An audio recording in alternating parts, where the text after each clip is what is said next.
Imagine working all day lifting weights, and when you finally come home exhausted, the only pleasure you find in life is playing a virtual reality game. It is said that whoever completes this game will gain infinite wealth. Finally, the one who manages to beat the game and has over 1,000,000 lands in his bank account, he goes to sleep happily. But when he wakes up, the world has been invaded by monsters. The game has become reality, and he is the only one who knows everything about it and is determined to break the system. The story begins on a beautiful morning with a clear sky. Someone puts on virtual reality goggles, breathes heavily, and sweats profusely. Inside the game, he is congratulated for completing the final test, as he is the only one who has finished the game. Luckily, he asks if he really finished everything. While being shown a pixelated game screen, someone mentions the cheat game. He explains that the VR game is called Prophecy Online. It was a truly impressive VR experience, immersive and moving, and compatible with resolutions as high as 16K. It was an open-world online RPG where players could feel, smell, and hear everything. It was Prophecy Online. The game promised anyone who could complete it unlimited wealth that could not be spent for 10,000 years. At the time, no one believed that such a reward would come from the game. He admits that he was one of those people who simply enjoyed the game while asking for money and such, and he says that everything changed that day, remembering someone telling his team to take a break. He was at work as usual, asking if they would clean up the trash in the afternoon. Unable to find a job, he started working part-time in construction. He was trapped in a routine of working hard under the sun and being scolded by his older colleagues. Suddenly, Andrew received a message on his phone from the administration of Prophecy Online. When he saw that it was a message from the game, he thought that he had not turned off his email notifications. The message said that the rewards would be deposited into his account and congratulated him on taking first place in the beta test. Smile and ask questions if they really send these scam emails saying they will check your account. He looks at his phone and says that they actually deposited something in his bank. Strangely enough, they had deposited 1,000,000 yen for him. A man approaches him after a break, saying that he will need his help. The worried man approaches and taps his shoulder, asking if he is feeling bad. Endu just starts running, laughing wildly, leaving his colleague on the ground and asking where he is going. The player who runs away with high hopes wonders if this is real and if he can make money from the game. He wonders if the prize that cannot be spent in 10,000 years is real, and this makes him throw himself completely into the game. This game was ruthless and unforgiving, using its players as victims. The tower's guardian would destroy defeated users along with their data. The exit of the tower in the dungeon was always random, and the best part of all this exploration is that they felt the same pain as the characters when they got hurt. Always facing the real fear of death, it forces many players to quit. Endu earned enough to cover his expenses through a part-time job. But to play more, he went into debt taking out loans from sharks and banks. Now he had no choice but to wait for those unlimited riches that could not be spent for 10,000 years. Finally, returning to the time when he finished the game, they simply congratulate him, telling him that the real reward was his experience. With that, he starts to take out the VR, exhausted. A complete disbeliever. He wonders if he really did it.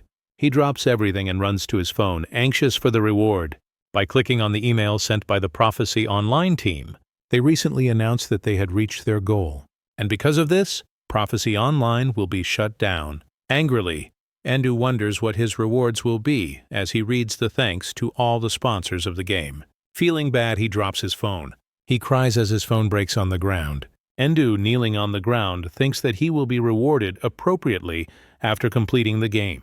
The day remains sunny. The neighborhood is quiet, as if his problems have not affected anyone. As he walks to his bed, he tries to convince himself that since it is a large amount of money, it may take time to transfer. Endu lies in bed, exhausted, and says that he will check tomorrow. The next day, looking at his phone, he admits that nothing has come in except for the 1,000,000 yen and that he should have given it up. A week passes after these events.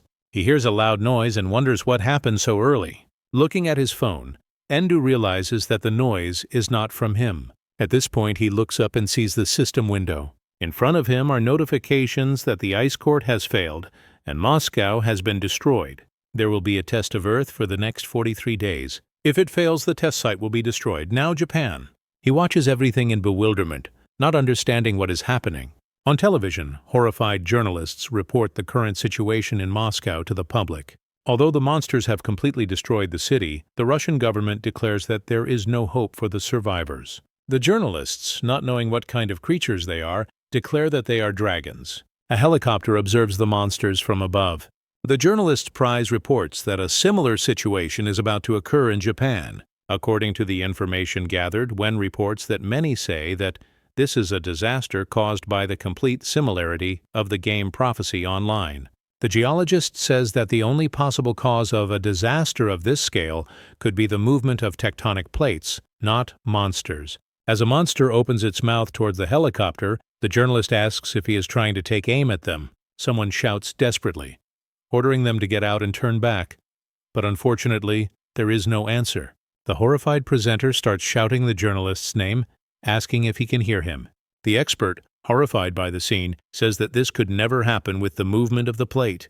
The protagonist, running to his balcony, says that there is no doubt about it. He admits that he managed to remain calm even in this dazed situation. With his extreme calm, only one thought crossed his mind. Elsewhere, a woman was trying to learn how the system works. Pressing the main event button, Endu also presses this button and realizes that the time limit is 43 days and the test location is Japan with 0 progress. He remembers the game's message that his experience will be invaluable.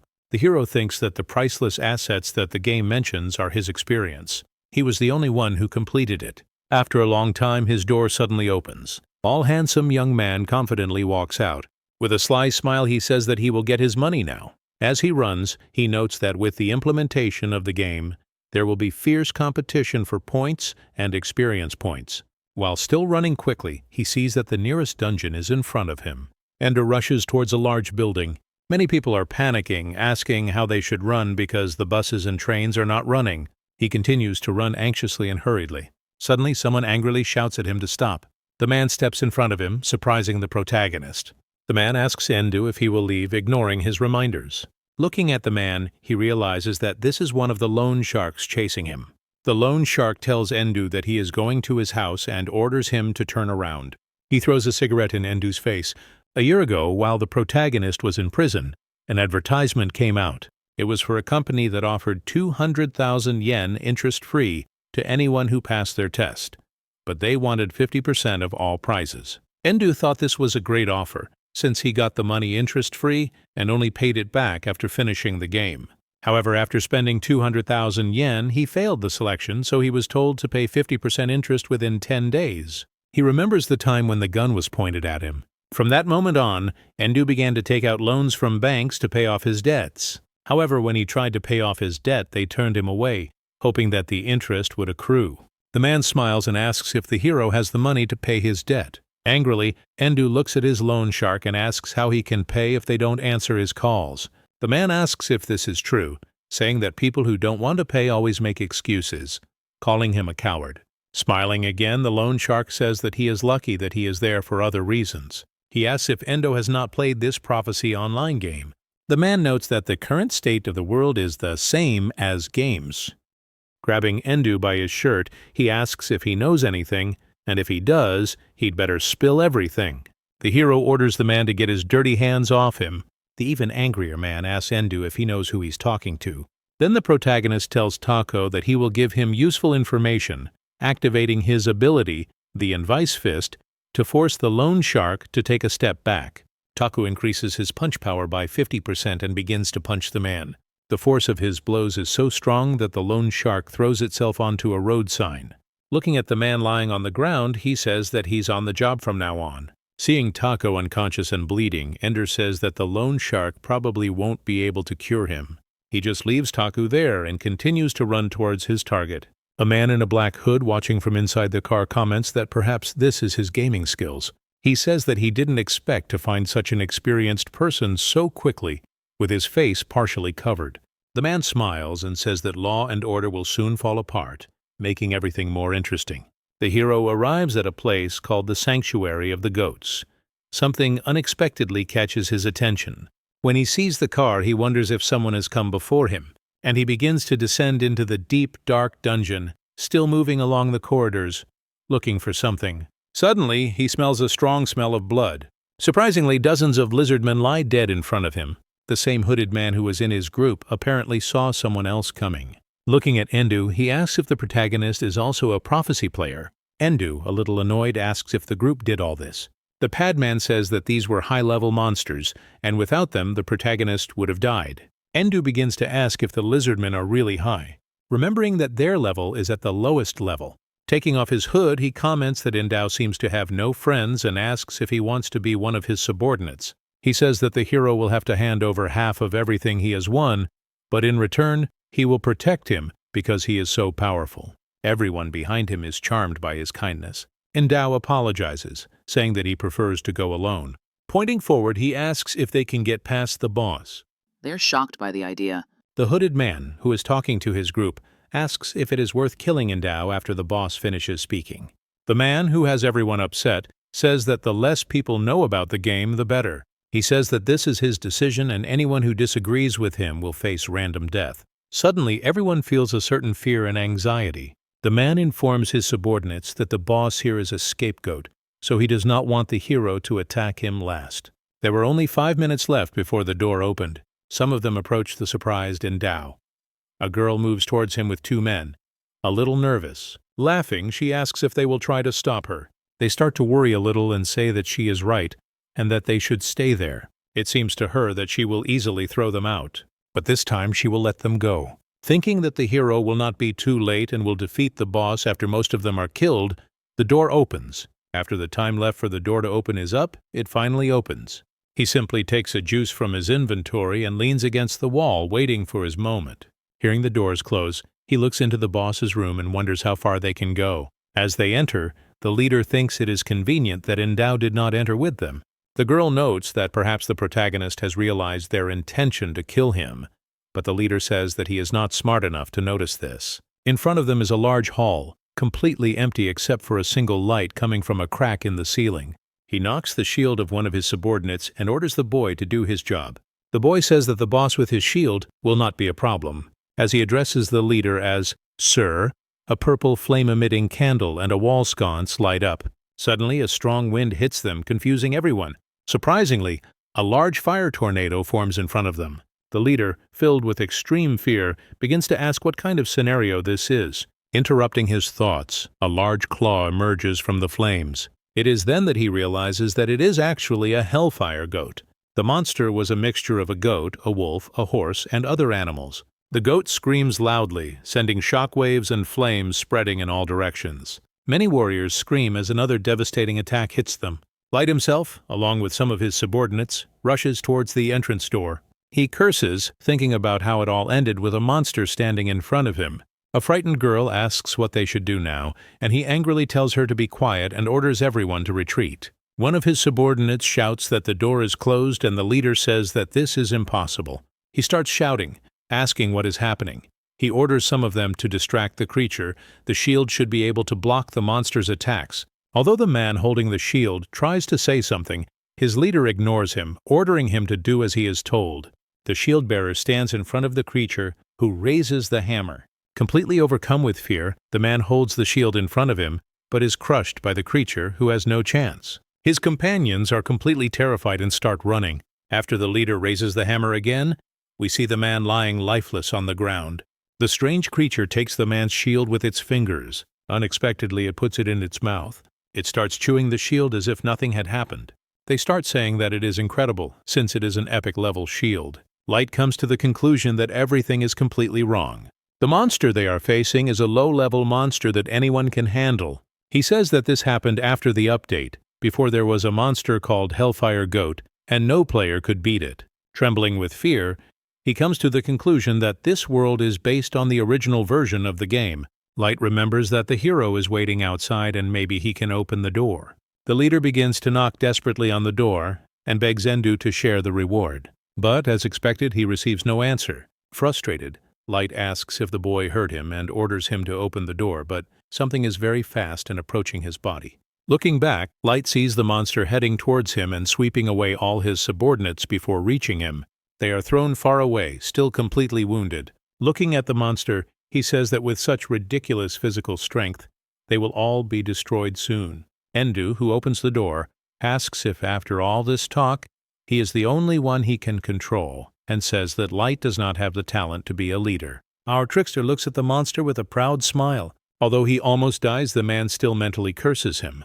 He mentally admits that he will use the protagonist to escape and begins to call his subordinates, ordering them to retreat. And Duke tells the girl that this is not a good idea and takes her on a journey. As the girl falls to the ground, she realizes that the door is closed. The protagonist looks at the so-called leader. Light runs towards the door, mentally begging to at least let her through. Suddenly, the door crushes her arm and she starts screaming loudly. The monster approaches the leader and calls him a noisy savage. As he prepares to attack, he says that the boy is very nervous and will end his life right there. Light looks back, realizing that the monster is coming towards him. Suddenly, a lot of blood splashes into the room. The girl, watching that terrible sight, and the man trying to stop the protagonist, think about what to do with such a monster. Endu, who picks up a sword on the ground, says that it is clear what they should do. Raising his sword, he says that even though Light is weak, there is a good sword, and for someone like him, that's enough. The monster prepares his hammer once more and asks if the protagonist is so eager to die. He hits him with a powerful attack, sending pieces of stone flying in all directions. The protagonist appears above the monster, who is preparing to counterattack. He smiles and asks the monster what he's talking about. In the blink of an eye, he manages to cut the monster in multiple places. The monster screams as its horns fall to the ground. Light's former subordinates stare at the man, horrified by his level of power. Endu calmly asks what they're thinking. Again, our con man says that if they give him 10 million yen, he might consider saving them. The frightened girl looks at him, unsure if he's serious. Both the girl and her companion shout, asking if he's really asking for 10 million? He says that's fair and will only pay 1 million per person. They start arguing that no one else will have that amount and that he is just trying to take advantage of the situation. And he says that if they don't have the money, they should pay with their own hard work, while asking if they really want to die so young. Then the hero says that they will work for him, giving him 90% of everything they earn. The girl screams and tells them to stop acting like fools, while her friend says that even Light only paid 50%. When the monster rises after them, Endu says that it seems that there is nothing else. The monster rises even angrier and asks who dare to cut off his precious horns. He launches a massive fireball and says that they must die 1,000 times. The girl tries to protect herself by casting a spell. The hero jumps through the flames. Both of them are thrown back far from the force of the blow. Endu falls in front of them with a smile. He says that it seems that they managed to escape, but he wonders how long their luck will last. With that, they both give in and agree to work for him, but beg him to save them. He begins to smile, pleased with the outcome. He says that they came to an agreement while looking at the monster, saying that it has been a long time since he last defeated it. The monster, annoyed, says that he can't remember ever being defeated by someone like him. They start to ask what he is talking about, because the Hellfire Goat had to be removed before it could be defeated. Endu looks at the monster without answering. He remembers defeating the monster once before the update, and admits that he has heard from some sources that the Hellfire Goat turns into a Flame Goat. With a single swing of his sword, the protagonist manages to repel the monster's attack. The monster looks on in confusion, unable to understand how he managed to do it. Both of his subordinates look at him, wondering who Endu thinks stopped the creature so easily. The protagonist admits to the monster that if his attack had hit him, he would have been dead for sure. However, he adds, his attacks are not dangerous after knowing the FORGER. The monster continues to attack while running, blocking them all with relative ease. The monster becomes increasingly irritated and wonders how this is possible. As the protagonist leaps back, swinging his sword, Endu manages to shoot the monster in the eye, saying that the monster's patterns are exactly the same as in the game. As he walks away from the battle, his new subordinates see him pushing the monster back. They begin to cheer him on, rooting for his victory. Angrily, Endu tells them that they are being too loud, prompting one of his subordinates to call him annoying. Suddenly, a powerful attack from Endu surprises him. The monster, slamming a giant hammer into the ground, says that the protagonist's ability to escape is commendable. But it all ends there. The player, with his back to the wall, realizes that he is cornered. He asks the Hell Goat if this is a plan to trap him. Ignoring his question, the monster asks if he has the last word. The protagonist simply tells the monster to die with a smile. He cannot even hit him. The monster, becoming even more angry, says that he will fulfill his wish by gathering flames around him. He opens his mouth, concentrating a large fire core in the center. His subordinates begin to wonder what these black flames are, and he explains that this is a flame that burns everything. Even a level 99 player can instantly kill. This is an attack that leaves no escape, burning the entire place. This is the goat's last move, his last hope. With a purple glow in his eyes and a smile, he says that this is no big deal. Andrew says that he has been waiting for this moment, activating his Namas strike skill on the ground, adding only 50% of his power, and creating a bright glow where he stands. He skillfully leaps towards the monster, saying that while it is a powerful attack, it leaves the user completely defenseless. He also adds, its mouth is nowhere near as powerful as the rest of its body. He says that he has positioned himself on the ceiling to gain momentum. In other words, this level of power is enough to keep it closed, stabbing the monster's mouth from top to bottom. The monster falls to the ground, desperately trying to open its mouth as the flames burn it from the inside. Endu is exhausted from the fight and explains that once this ability is activated, it is impossible to hold it back any longer. With that, the monster is left with nothing to do but feel the flames burning all over its body. When asked if the monster can withstand its own flames, it jumps back, creating some distance. A short distance away, they watch as the monster thrashes around with its own attack. Looking at the monster, it bids farewell. When the Hell Goat finally opens its mouth, it can only scream. After a while, the monster is completely crushed. The system announces that the unique boss, the Hellfire Goat, has been defeated. Although the girl and boy can still believe that they are alive, looking at the protagonist, they see that he has killed the boss without even a scratch. The system congratulates him and announces that Endu is the first person to defeat a unique boss. He has been awarded the title of the First Killer. This confuses him a little, as he does not remember such a thing in the game.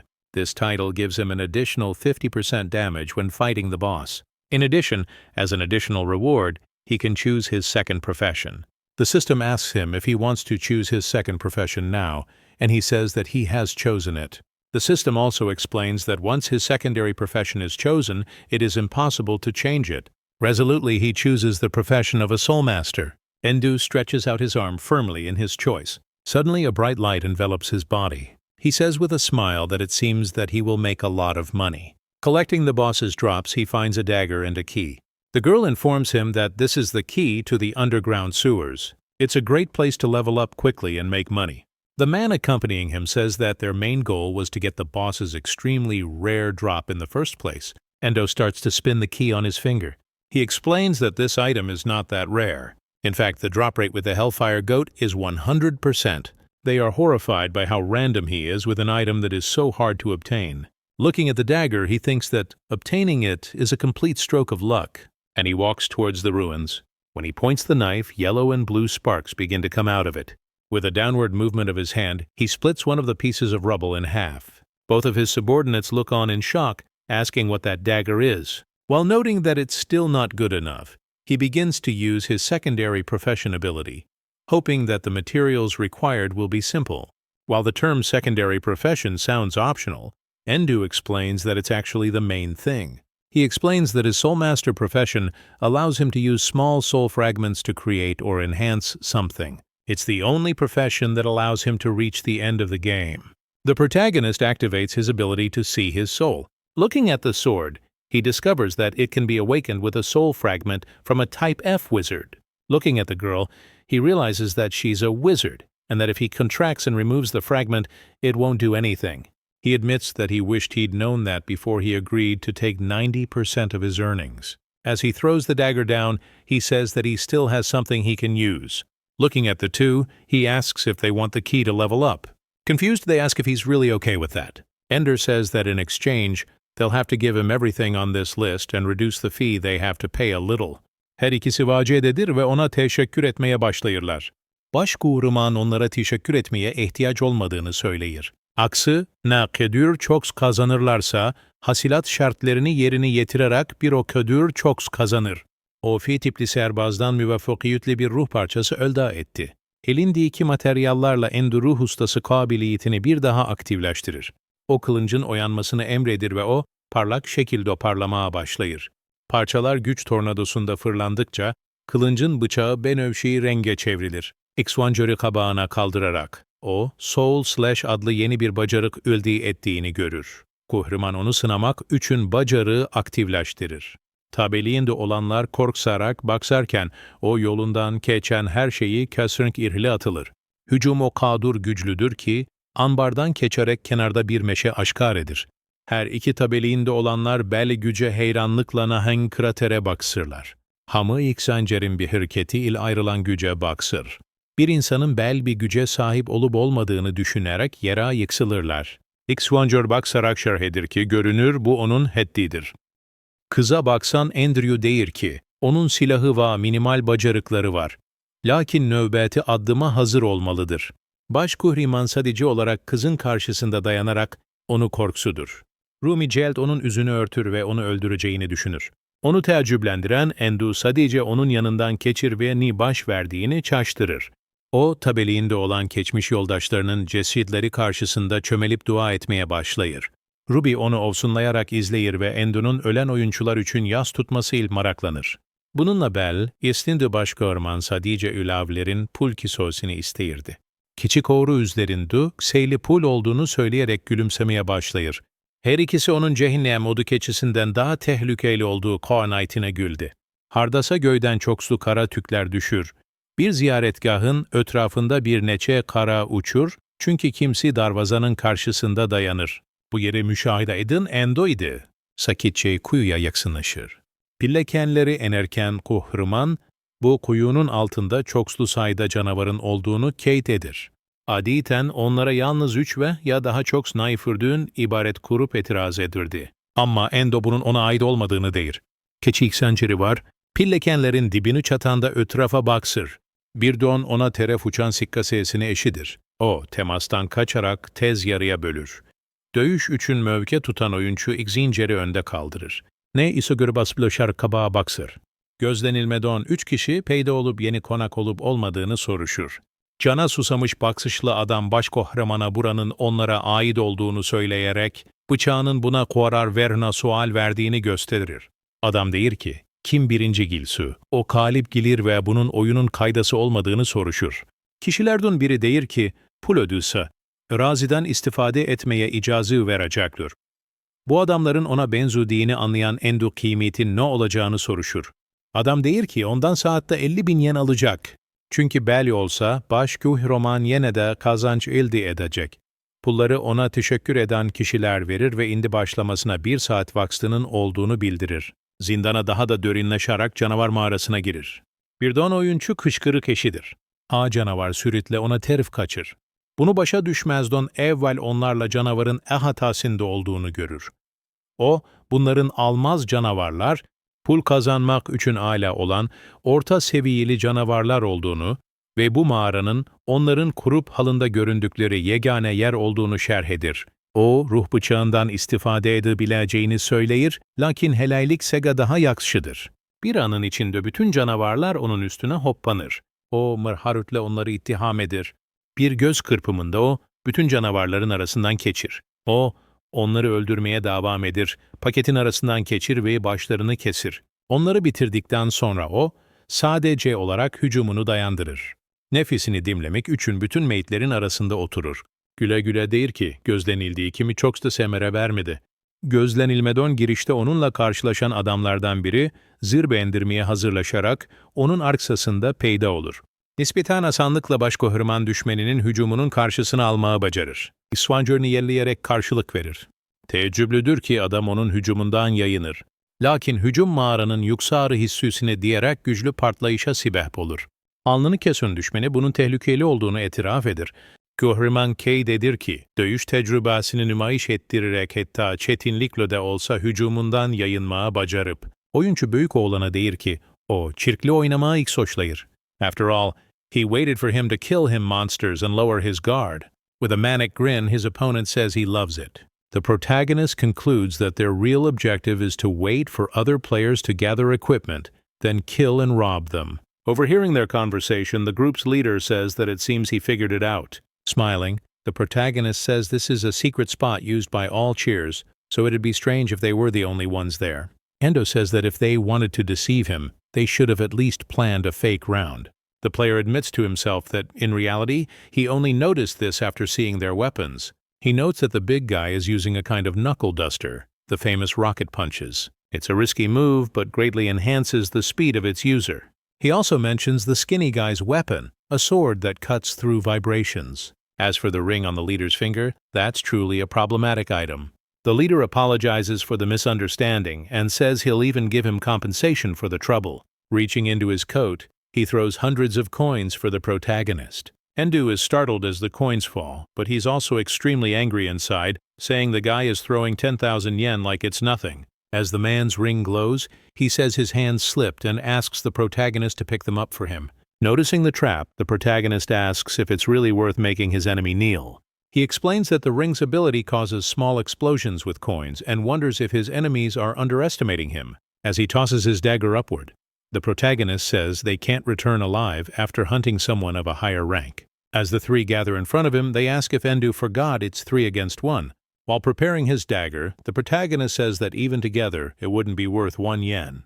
The leader, even angrier, curses at him, glaring fiercely. The man snaps his fingers, activating the explosion ability. A large blast occurs. The leader orders his subordinates to cut him limb by limb until he's dead. The big guy appears behind him, positioning himself to strike. With some difficulty, the protagonist manages to dodge his attack. Something catches his attention while he's still mid-air. It was the skinny guy saying he isn't very good at holding back. The protagonist manages to block his enemy's sword while his companion lands a series of punches to his back. However, to everyone's surprise, the player makes a single move, throwing both of them away. Looking at the leader, the protagonist says that apparently the deal not to bother him for 50,000 yen was broken, so he'll charge them with interest. He unleashes several attacks toward the leader.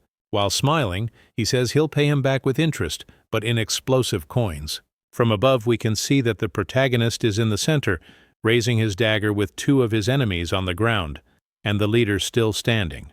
The long-haired one activates his explosive coin ability again. Endu runs, dodging the coins as he moves. Without wasting time, the skinny guy attacks him from above.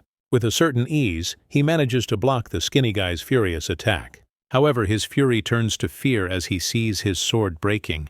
Without even giving him a chance to understand what's happening, the protagonist strikes him again. The leader, seeing the scene, wonders if the protagonist's dagger really is a rare item. While Endu fights against the 3 of them, the leader assumes this is still within expectations, and that in any case they won't be defeated by someone like him.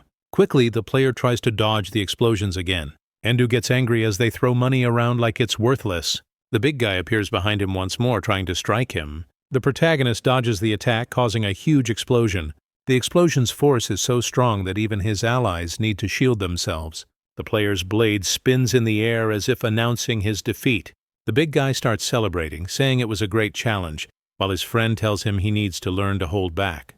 The skinny one holding his sword admits that the visitor was indeed strong. The long-haired one crouches to pick up the dagger, saying that no matter how good a weapon is, if its user isn't alive, it's worthless. Suddenly, Endu activates his soul restriction ability, chaining both the skinny guy and the big guy, leaving only the leader, who is terrified. Both warriors start screaming in pain as the chains tighten around them.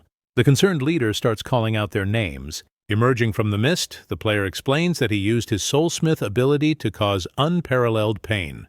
The enraged leader charges at the protagonist, wielding the goat dagger. Before he can even get into position, the protagonist grabs him. Looking at him, Endu calls him slow. Furious, the man says he won't lose no matter what. He jumps back, unbuttoning his coat, sending numerous coins flying. Confidently, the leader commands him to be amazed. But now, even angrier, the protagonist reactivates his soul restriction ability. In the blink of an eye, his opponent is completely chained. He tries to scream as some of the chains tighten around his neck. The long-haired man doesn't understand why his ability won't activate, and Endu explains that with a significant level difference, he can nullify the enemy's power. Still bound, he asks what level difference he's talking about since he's already level 7. As he tightens the chains further, the player tells him he's done well for a beginner. Looking at them, Endu tries to figure out the conditions required to obtain their soul fragments. The big guy's condition was to satisfy his hunger. The skinny guy's was to introduce him to his older sister. And the leader's was to genuinely fear him. With a menacing look, the protagonist says that the leader's condition is one he can fulfill right now. As he strangles the leader begins to beg for his life.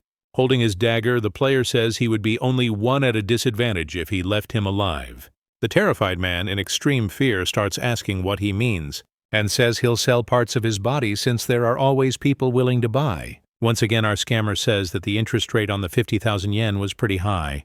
The skinny guy starts shouting, saying the protagonist really does seem like the type to do such a thing. He feels offended, saying there's no way a freelancer like him could have connections in the black market. Andrew says that if they don't like that idea, they should think of another way to make money. In complete terror, the leader begs for his life as tears stream down his face. A system notifies that Koki fears him deeply and that the conditions have been fulfilled, granting him a mage's soul fragment. After that, the protagonist simply releases them from their chains.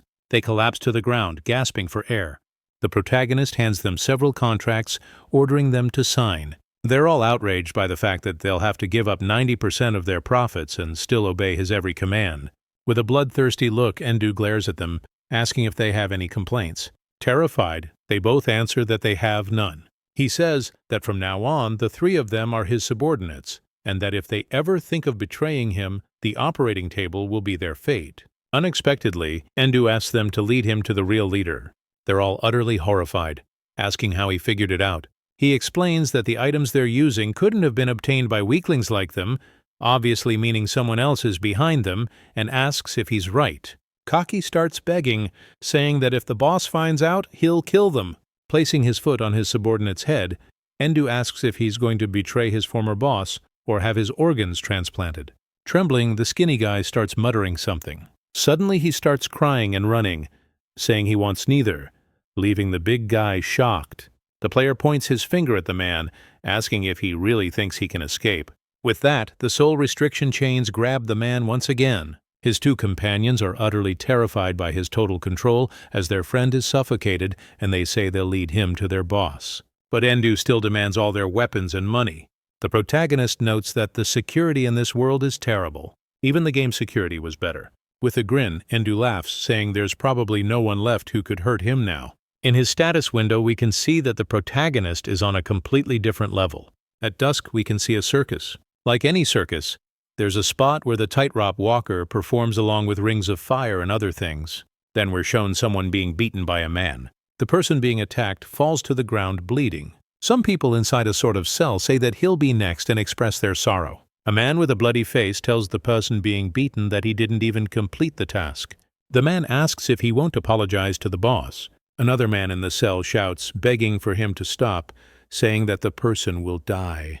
With a sadistic smile, he says the person should just die and that they're all causing the boss a lot of grief. Someone holding a whip asks why they're talking about him. The sadistic man starts stuttering, calling him boss. The boss with a clown-painted face asks his subordinate if he's done disciplining him, helping the man on the ground.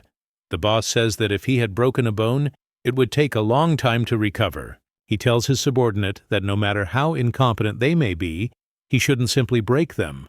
Trembling and sweating, the sadistic man starts apologizing to the boss. With tears in his eyes, the beaten man thanks the boss, saying that next time he'll definitely. However, his thanks are cut short as the clown lashes out with his whip. In an instant, the man is struck in the face with an extremely powerful blow. He keeps whipping a man, saying that this way is better since it doesn't break bones but shreds flesh. Still beating him, the boss says that not even animal welfare organizations would help him if he remains this lazy. Suddenly, someone says that they've returned, catching the boss at attention. With a sinister look, the boss remarks that they're back too early. The long-haired one says they need to report in as they're in no condition to continue the operation. The clown notices his hand and realizes the ring is gone. He becomes extremely angry as he looks at Cookie. The boss demands to know where the ring he lent him is, saying it's worth more than his own life. The long-haired one bows, apologizing and saying they were robbed by a man who was practically a monster. Ignoring his explanation, the boss just attacks him. Koki falls to the ground from the impact. Furious, the boss says that even with so few people in his guild, he shouldn't be surrounded by such incompetent scum. Both of Cookie's companions confess that most of them quit because of his abuse of power. The boss says there's only one job left that Cookie can do and calls his other subordinate Locke. The clown orders him to bring Johnny. Suddenly, a large white tiger's paw appears. The animal moves towards the long-haired man. The animal growls, looking at him furiously. Stammering in fear, he begins to beg the boss not to do this, saying that he's been loyal since the beginning. With a smile, the clown gives the order for Johnny to feast. The large tiger opens its mouth toward Cookie, who remains paralyzed with fear. Suddenly, someone appears, swinging from one of the circus apparatuses. It's the protagonist who saves his new subordinate by kicking the tiger away. With his incredible strength, he manages to throw the animal far. Concerned for his animal, the boss looks at it while shouting its name. The player with a smile apologizes but says he couldn't let him kill his source of income. The boss rushes over to his animal asking if it's okay and saying it must have been very frightened. Desperate Cookie asks why Endu took so long to show up, but the swindler only complains that there wasn't much to loot. Not surprisingly, the boss attacks him from behind with his whip. However, to his surprise, the protagonist cuts his whip, even with his back turned. In the blink of an eye, the boss is left without his whip, which falls to the ground in pieces. Now a bit nervous and afraid, the clown asks who he is. As his blade glows purple, Endu says he's the new boss of those guys. Locke, outraged, begins to ask where their gratitude for the boss is. The men ask why they should be grateful, and they only obeyed him out of fear. But now the protagonist is scarier than he is. Staring him down, the protagonist asks if he hurt him. Pointing to the other men who were caged, Endu says that if they sign a contract, he'll protect them from this weakling. The man who was just assaulted asks if he'll take them out of this hell. With a malicious smile, the protagonist says he promises. The player announces to everyone that he'll only take 50% of everything they earn. This makes his other subordinates angry as he charged them 90%. Annoyed, he says it's because they tried to kill him. Trembling with rage, the clown asks if besides hurting his animal, he also wants to steal his subordinates. His eyes glow purple as he vows to kill all 4 of them. Endu says they're in Japan and asks since when such barbaric behavior has been tolerated. Taking out an ID from his inventory, the clown says it's because he has this. It's a Guildmaster ID and a certificate from the Ministry of Internal Affairs and Communications. The protagonist is surprised to learn that he's a Guildmaster. He explains that the Japanese government grants guild leaders the authority to act above the law and conquer dungeons. Andrea says that not even the police can lay a hand on him in Japan. Those with power face no consequences. With a grin, Endu asks if that means becoming a guildmaster would allow him to conduct shady business without consequences. The clown calls the protagonist a foolish man, as he grabs a gun and explains that, to become a guildmaster, he has to be at least rank B. Pointing his gun at the protagonist, the guildmaster says he'll die, so he doesn't need to know anything else. The man starts shooting, saying he'll turn him into a sai. Endu merely stares as the bullets fly toward him. The protagonist uses his ability called Soul Barrier. It's a barrier raised from level 25 using Type E magical soul fragments. While continuing to shoot, the clown curses and praises him at the same time, calling Endu clever. The protagonist says that Russia used nuclear missiles during the ice test and still failed. He asks the guildmaster if he's never stopped to think about it. After all, there are many players, but none use firearms. Still shooting, the boss asks him not to approach. Suddenly, he receives a huge shock, causing him to drop the weapon. The barrier that was approaching finally reaches him, beginning to push him. Desperately, he forces himself against the barrier, trying to stop it, still moving toward the man. The protagonist asks him to take a good look. While trying to hold back the barrier, he realizes he's being crushed. He's completely pressed against the wall, causing several cracks. The man starts spitting blood while Endu laughs. The former guildmaster falls to the ground, powerless after the protagonist releases his barrier. Looking at the man, Endu says that abilities surpass weapons, and Andre shouldn't think he can defeat him with these toys. The former subordinates start saying that even the boss couldn't do anything against that man. With a smile, the protagonist asks if they want to make a deal with him, and promises that if they agree, he will even let them get their revenge. They all agree to the contract as long as they can do whatever they want with the scoundrel. Lying on the ground, the master asks how he, a person without a license, could do this, and that the authorities wouldn't stay quiet. Andrew says he doesn't care. After all, the man himself told him that power is everything nowadays. Still with his head down, the clown notices some footsteps approaching. When he lifts his head, he realizes that it's all of his subordinates. As the former subordinates beat up their boss, the player thinks about how much money he made today and that they'll give him much more. Looking at the system window, he says it's better to finish the test when people start to panic. He realizes that only a month is left, concluding that this is the perfect moment. At the headquarters of the player association, the rank certification exam is taking place. The protagonist goes to take the exam. He notices 3 people talking behind him. One of them says that if you're a B rank player or higher, you'll have a very high salary in the tens of millions of yen. His friend tells him not to get his hopes up since only 1% of the Japanese population is rank B and only 9 are rank A. They continue discussing while the protagonist just listens. Endo says that 2 weeks have passed since the game became real. The government offered a 100 million yen reward to whoever could end the trial. But as expected, the result was disastrous. That's why it's now mandatory to apply to the player association. If you don't participate and take the tests, you won't receive any rewards for it. While walking to the association, the protagonist thinks that a lot of money is involved, and he wants a share. But someone is watching him from above. He realizes he's being observed and tries to find out who it is. Suddenly, an object flies toward him. With great ease, he dodges the attack. The people around start to get shocked, saying the traffic cone fell from the sky. It's Taco who calls out to him, saying that he had it good before. He shouts that the protagonist won't escape his debt anytime soon. The protagonist asks if the lone shark came to take the exam too. He says that a weak person who can be defeated with just 1 hit from the novice fist ability should give up on being a player. Convinced, Takuo says he's not the same anymore, and that now he has the strongest class, Spearman. The protagonist starts laughing, saying that this class is only for amateurs who don't know what they're doing. The protagonist says that class can't keep up with the power inflation, and the loan shark asks what class he has. With a wicked look, Endu says his class is novice. The man laughs, saying that's the same as having no class. The player mentally says that his main class is indeed novice, but he doesn't need to mention his subclass. As he grazes the traffic sign again, Takua says he'll get revenge for the other day, and that this is the true power of a spearman. He begins to unleash several attacks for the protagonist. The protagonist just dodges all of them while closing the distance. The man, startled, asks how he can do that. Facing the loan shark, Endu says that he really didn't want trouble before the exam, but he can't do anything when the problem comes to him. Simply moving his arm, he throws the man into the air, causing panic all around. The loan shark screams desperately as he falls to the ground.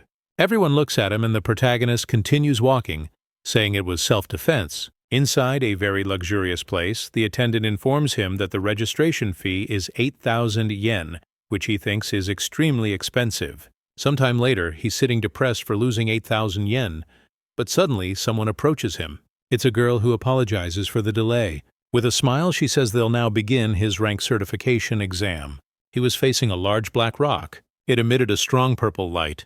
Endo notices that the exam is apparently as they told him, and asks Awen if he needs to place his hand on it. He begins to extend his hand toward the large rock. As his hand gets close to it, several rays connect the two. He brings his hand even closer while a strong blue light is emitted. When his hand touches the rock, a massive explosion of light occurs, causing panic. Even in the assistant, there were several rays along with an extremely strong light emanating from the stone. Still startled by what she is seeing, the woman begins to wonder what this is. In another place, the woman, still surprised, calls his name. She says the result is Din, and he is equivalent to rank A. Ender receives a document with his classification. A bit nervously, she says he probably knows this, but players can change classes. She begins to explain that he could be a master swordsman, a master mage, or an archbishop. He declines and says that even though he wants to, his class isn't available yet. Confused, the woman asks what class that would be, but the protagonist replies that he doesn't intend to share it. She informs him that to change classes he will need a special item and asks if he would like help from the association, and just coldly refuses. He asks if that's all she has to say. The woman, a bit nervous, asks if that wouldn't be problematic for him. The player questions her as to why she's asking that. She explains that he has more power than any rank A they've seen, but since he doesn't have a class, you'll be downgraded to rank E. The one informs him that rank E has many restrictions, like not being able to create his own guild, which would be a disadvantage for him. Endo says that the government loves to create useless rules, while mentally he thinks that all he needs to do is turn a subordinate into rank B. He remembers that only one class can clear this game, and he has no intention of changing until then. The protagonist asks if even rank E can receive the 100 million reward for clearing the test. She says yes. The woman says she understands, and that his registration will have to be issued as rank E. A little later, he was walking down the street while some people were holding up posters. They were guild members trying to recruit people who had just finished the test. The protagonist, with a smile, notices that people are really putting a lot of effort into this. Two girls say they are looking for ranked D players and ask if he wants to join their guild. Endu informs them that he is rank E.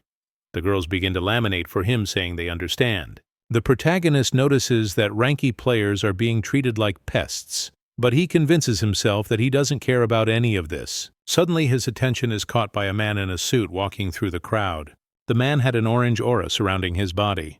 His eyes also glowed orange as he stared intently at Endu. As he approaches, the man says it's a pleasure to meet him and asks if his name is Endu Ri. Suddenly, he hands Endu a card, saying that these are his details. It was a card for a guild called Genesis Wings. People were discussing if that was really the strongest guild, Genesis Wings, and if he was the stinker.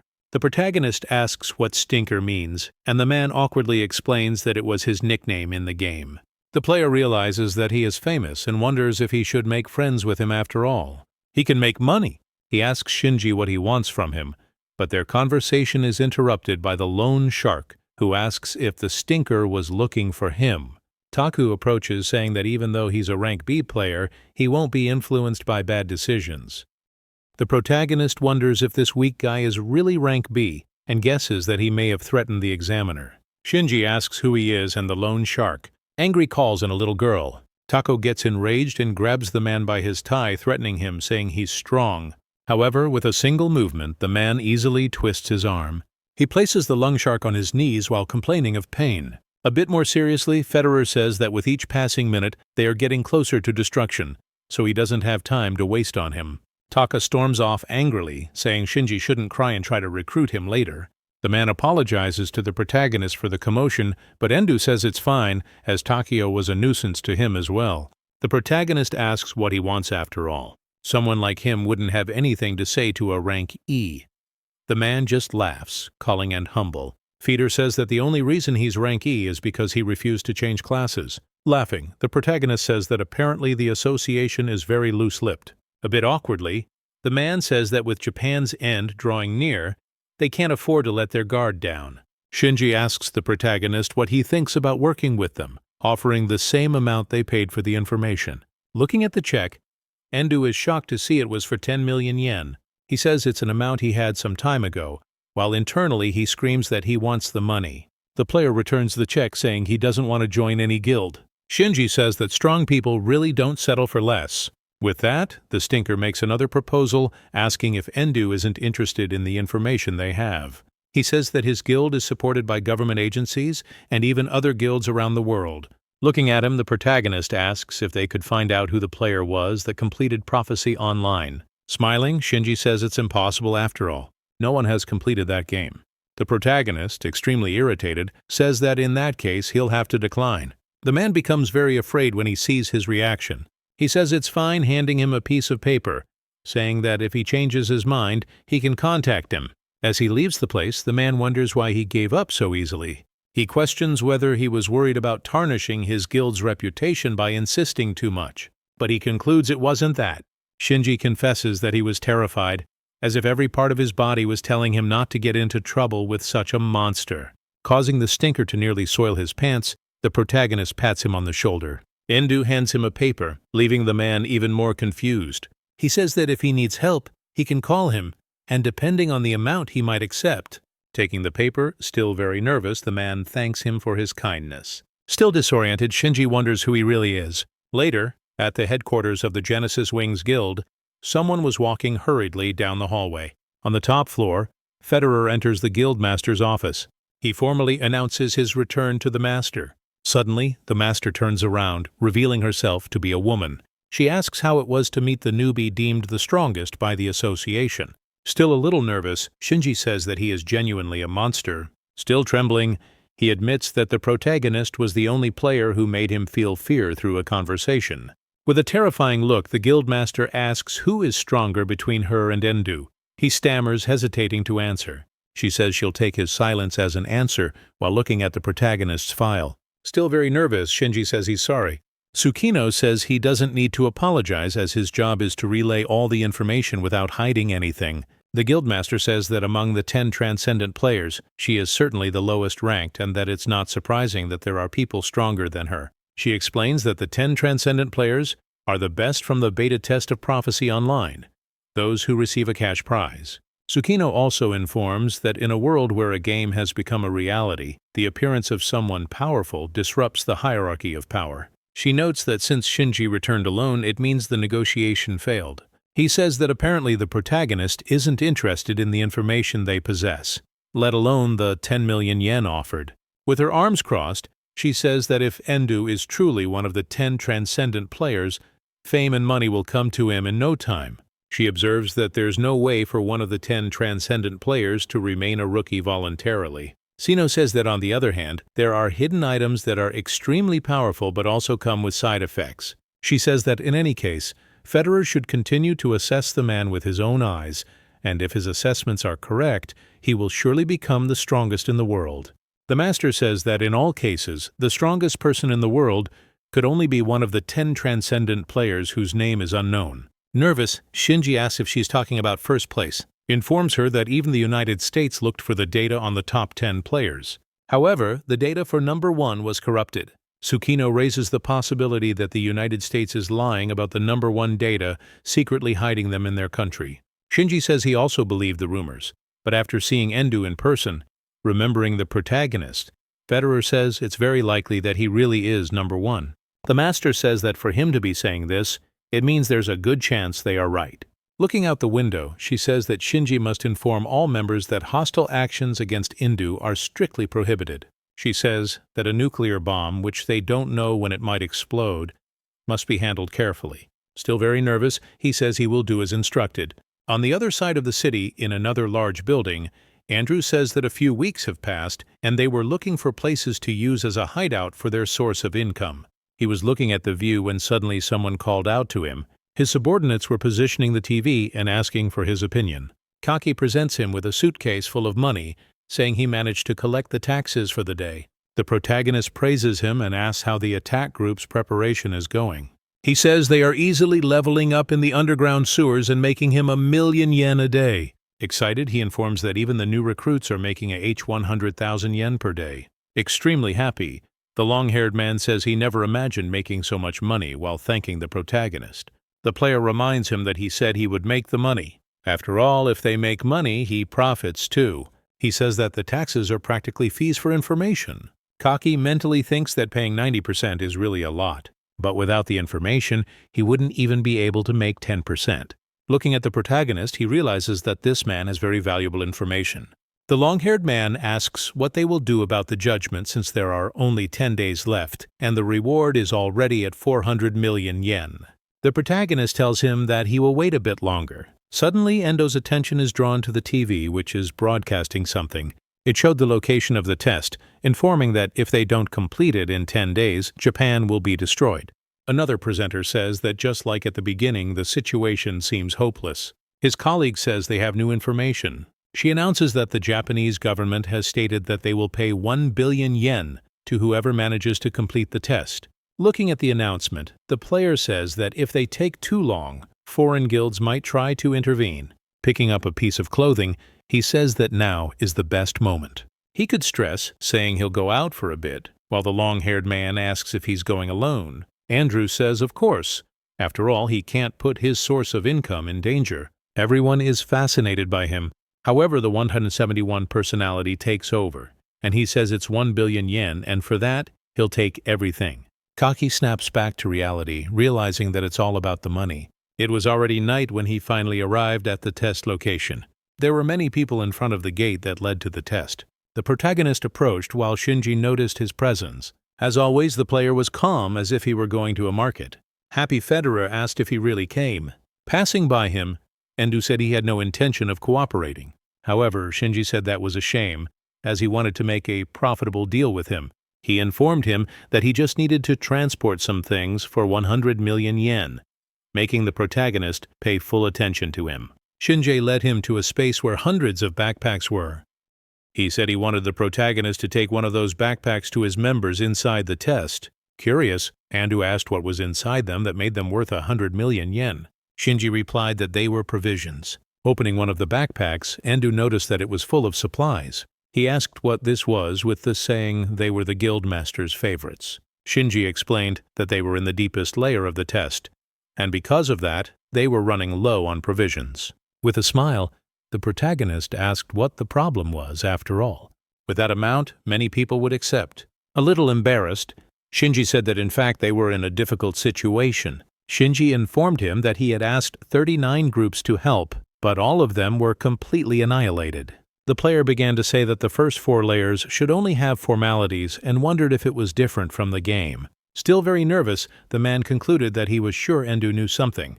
Shinji said that as far as they knew, they were the same as the game, but most people couldn't reach the 5th layer. Everyone who made it to the 5th layer was waiting for supplies. He also said that the only people who could call the 4th layer a formality were Endu and his guild master. While picking up the backpack, the protagonist asked if they were really that sure on manpower, but either way he was making money. Looking at Feeder, he asked if he would get a reward if he delivered it quickly. While grabbing his phone, he said he would talk to his superiors. Watching the man talk on his phone, Endu wondered how much money he could make with them. He informed the player that if he delivered it within a day, they would add 50 million more. Suddenly, Shinji heard a noise. It was the protagonist turning quickly while saying that he would be there in an hour. Inside the test on the 3rd layer, some people were facing a giant insect. The man was trying to withstand the monster's attacks while being pressed to the ground. Still holding on to the creature, he told the woman to run, even if it was alone. She called out to him, pleading for him to come with her. Her husband smiled, looked back, thanked her for everything, and asked her to go. She screamed his name, stretching her arm, trying to reach him. Unexpectedly, the protagonist sliced through the insect, saying that they were in his way. The man fell to the ground in shock as the large monstrous pieces crumbled around him. Still in shock, he couldn't understand how he was still alive.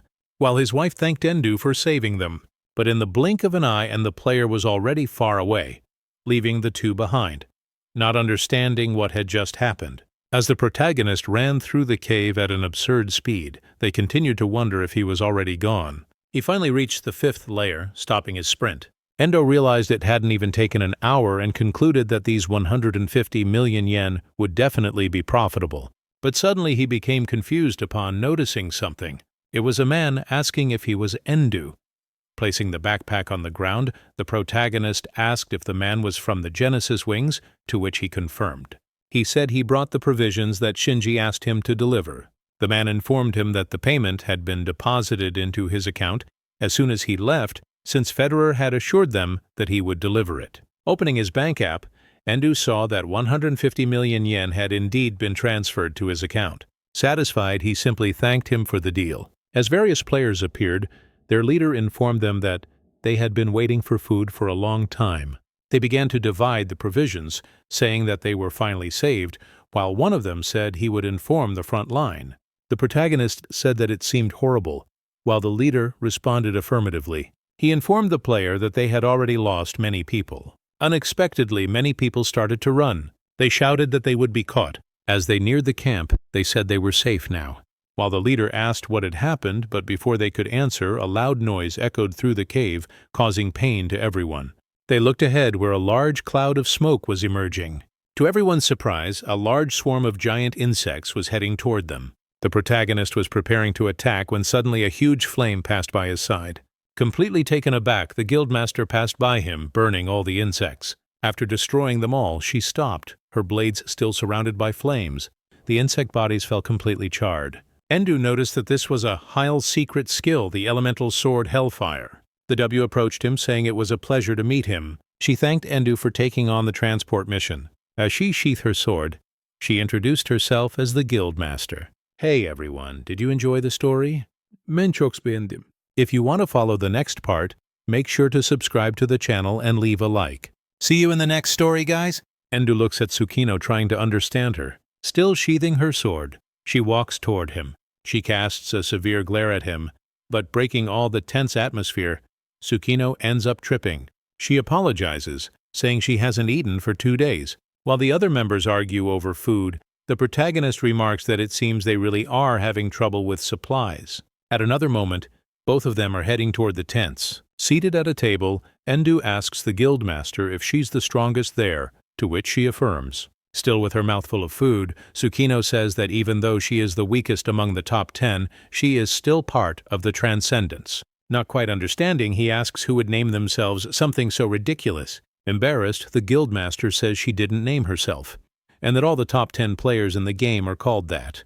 Confused, the protagonist asks who measure her power. Tsukino explains that the names of the top 10 were revealed after an investigation conducted by U.S. intelligence except for one, the one at the top of the list, number 1. She explains that they received a reward from the organization and questions whether Endo received anything. Curious, he asks how much she got.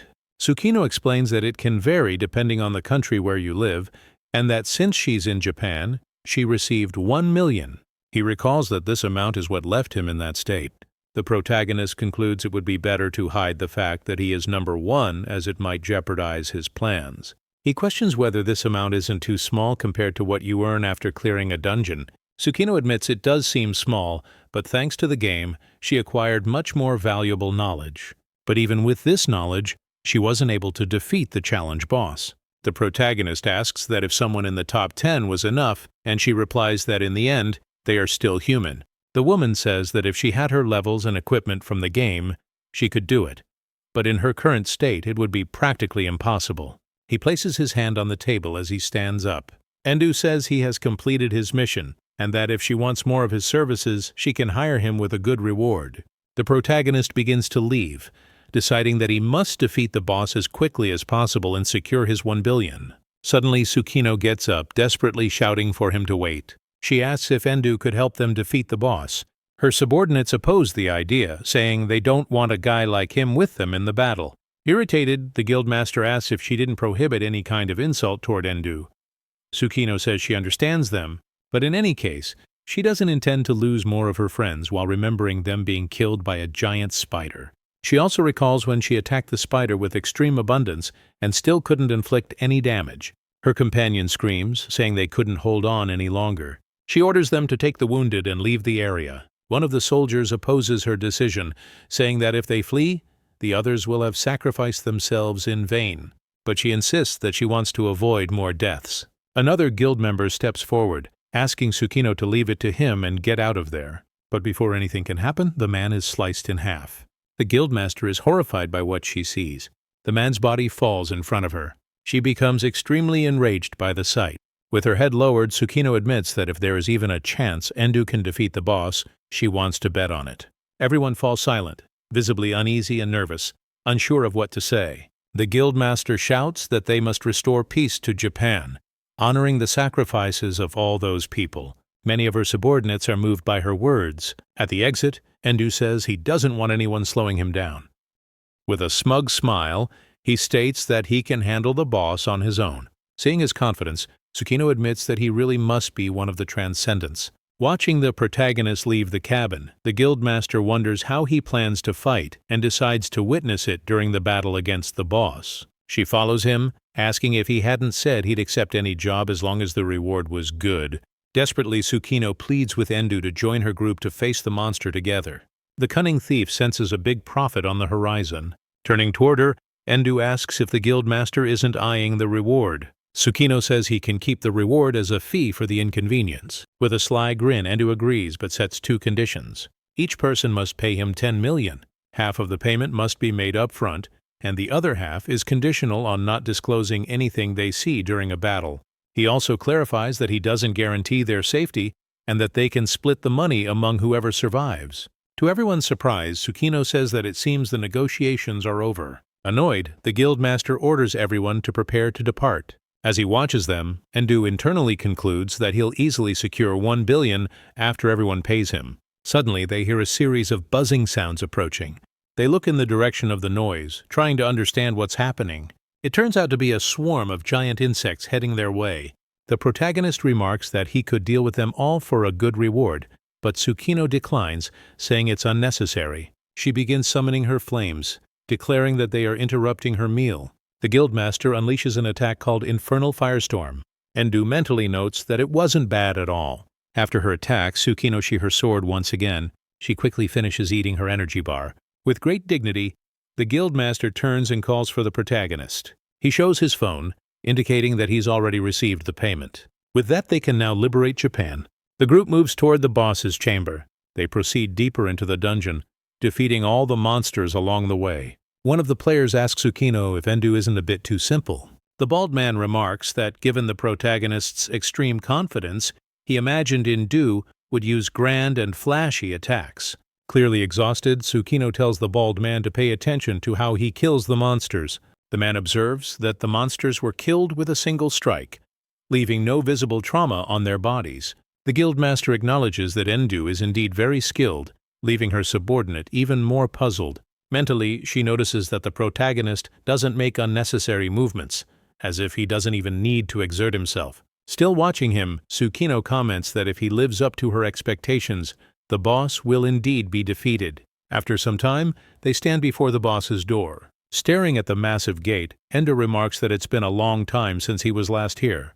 Unexpectedly, the bald man starts complaining about feeling very cold, while a healer tries to assist him. Tsukino walks past them, stating that they need to proceed. Drawing her sword, she declares that they must avenge the sacrifice of their comrades.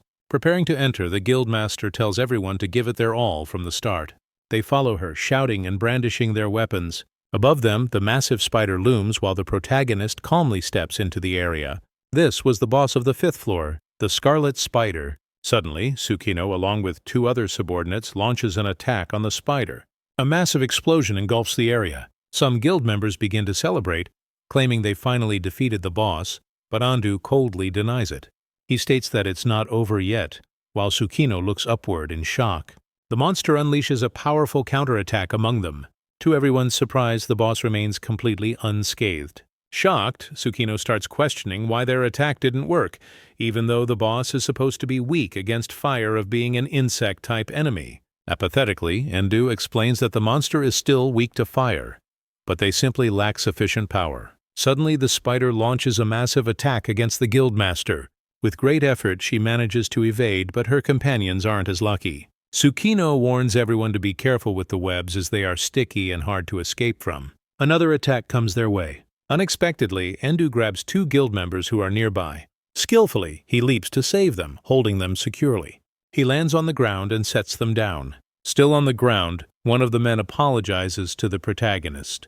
Looking at him, Endu says there's no need to thank him as he'll lose 10 million if one of them dies. He coldly adds that if he has to save him again, he'll charge an extra 1 million. Watching the fight, Endu internally concludes that it would be beneficial to let the battle drag on, so he can save them more and earn additional money. But he decides that behaving this way might hinder future negotiations. After this thought, he activates his soul eyes. He realizes that to acquire his soul fragment, he needs to deliver the biggest surprise of Tsukino's life. Endu prepares to attack, deciding to make it as flashy as possible. In an instant, he is already above the monster. The protagonist grabs his dagger, invoking a powerful attack. He strikes, severing one of the monster's legs. The giant spider tries to attack him again. A massive impact shakes the area, cracking the entire floor. Due to the force of the blow, all the guild members along with their master shield themselves with their arms. Looking at the large craters, Tsukino is stunned and begins to lose hope, realizing that even Endu couldn't manage it. But surprisingly, the protagonist is holding the monster's leg in his hand. He is using a skill called Soul Strength. Everyone is utterly shocked by his feat. With that, he begins spinning the monster like a beyblade. He hurls the massive spider to the side. Still disoriented, the monster remains on the ground as the protagonist approaches it. Staring at the boss, he recalls that the spider's weak spot is its abdomen. With a single swing of his dagger, he slices through the monster. The attack is so powerful that it creates a brilliant flash of light. One of the guild members shouts in celebration of the protagonist's victory, but Endu asks if they haven't misunderstood something. Unexpectedly, a red mist begins to emanate from the giant spider's body. The mist forms a large cloud above them. They notice their visibility is being affected. Suddenly, the giant spider begins emitting red lightning surrounded by a dark aura. They are shocked to see it has regenerated. Not only that, but has also grown even larger than before. With a smirk, and explains that this is the spider's second form, which is even more ferocious than the first. Terrified by the unfolding events, they question what they can do now, considering they couldn't even handle his first form. While activating his soul thread ability, Endu calls him weaklings. He then starts running circles around the monster. In the blink of an eye, the protagonist appears above the spider. His threads are wrapped tightly around the boss. At that moment, he activates a skill called Soul Incineration Matrix. Tsukino orders everyone to retreat as quickly as possible. Raising his dagger and with a deadly glare, Endu commands the monster to burn. A massive flame engulfs the giant spider's body. Both the bald man and the guild master watch in shock, realizing that his firepower is dozens of times stronger than Tsukino's. However, Endu looks at the monster with a hint of confusion. A massive curtain of flames formed in front of him. Everyone was happy, believing it was finally over. But one of them noticed something strange. It was a large mountain of crystals that had formed from the spider's body. They wonder how rare a drop like this could be. The protagonist ordered everyone to leave, but the other players grew angry with him. Suddenly, surprising everyone, the monster's crystallized legs began to tremble. Both Tsukino and Endu immediately understood what was happening. He explained that this was the final form of the Earth's judgment monster, and if he could defeat it, he would finally be able to live peacefully. Everyone present prepared themselves again as something emerged from the monster's body. Like her subordinates, the guildmaster was both surprised and apprehensive about what was happening. Unexpectedly, some people were attacked by what seemed to be antennae.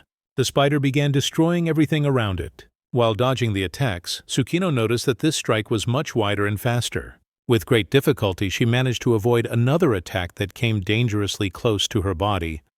Nervously, she glanced back, trying to comprehend the situation. Suddenly, Endu approached her, ordering her to lead everyone back to the entrance. Tsukino asked what he was going to do.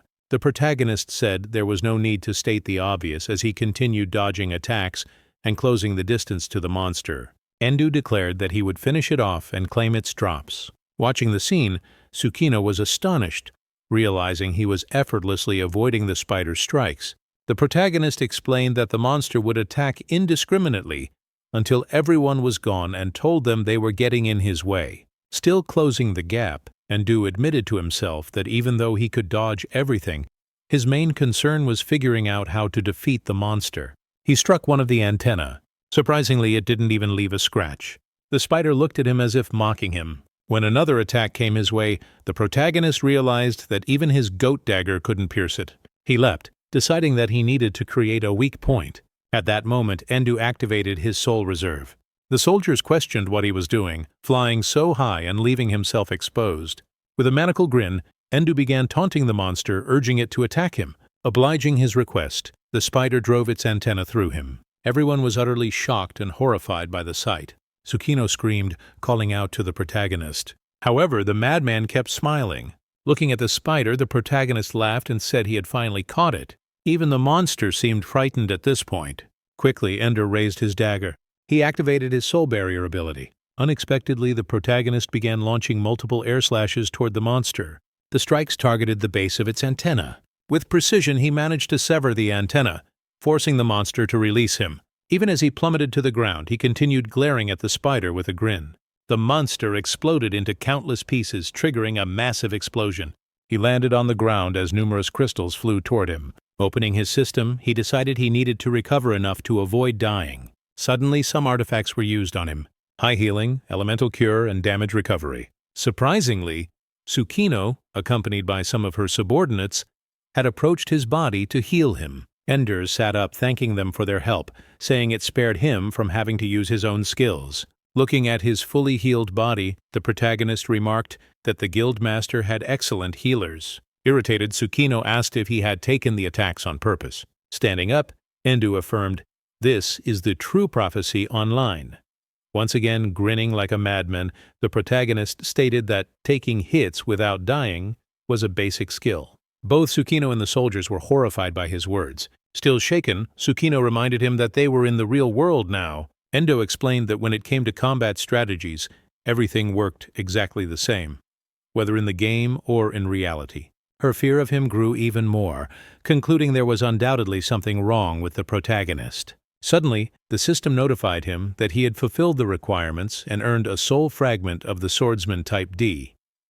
The system also announced the end of the trial, causing everyone to begin celebrating and praising Endu. The players were ecstatic that Japan was now safe. Endu called for the guildmaster, saying they needed to discuss rewards before the session concluded. He mentioned that even though it was agreed he would take everything, Tsukino could claim the rewards in his place and send them to him later. Confused, she asked why he wanted her to claim them instead.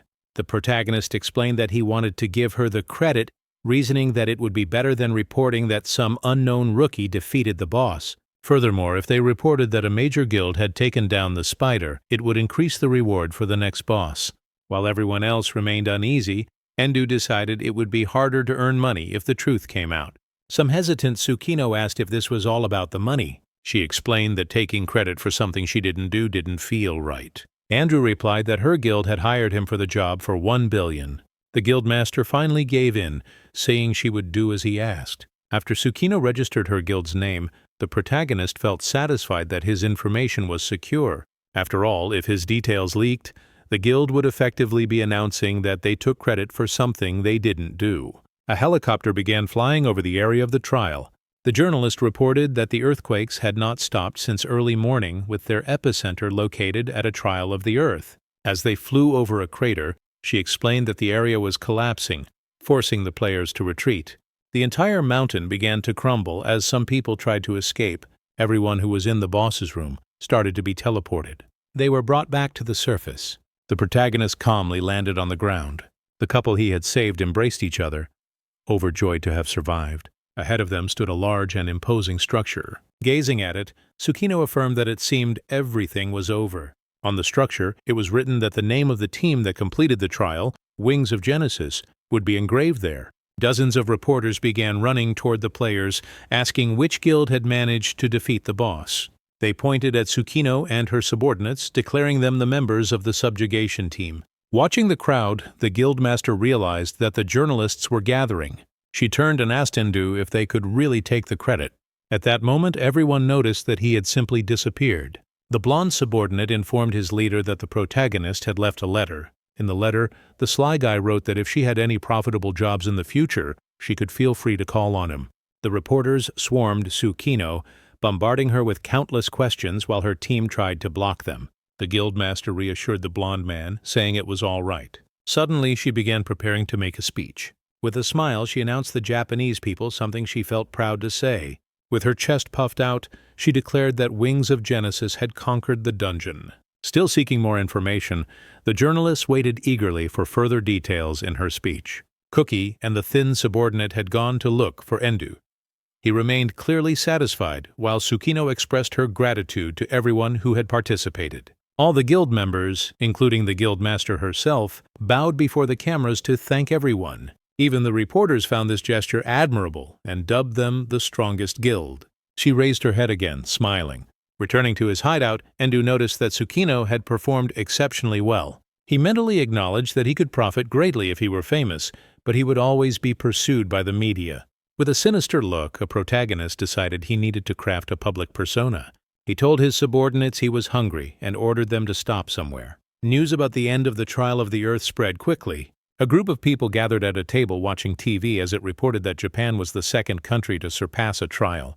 The audience watched the broadcast with a certain hostility. In the building where the protagonist's office was located, someone waved feelings against money. Sitting at his desk, Endu noticed he had received the 1 billion payment. Some of his subordinates debated what the protagonist had said, but quickly gave up, knowing they wouldn't see any of that money.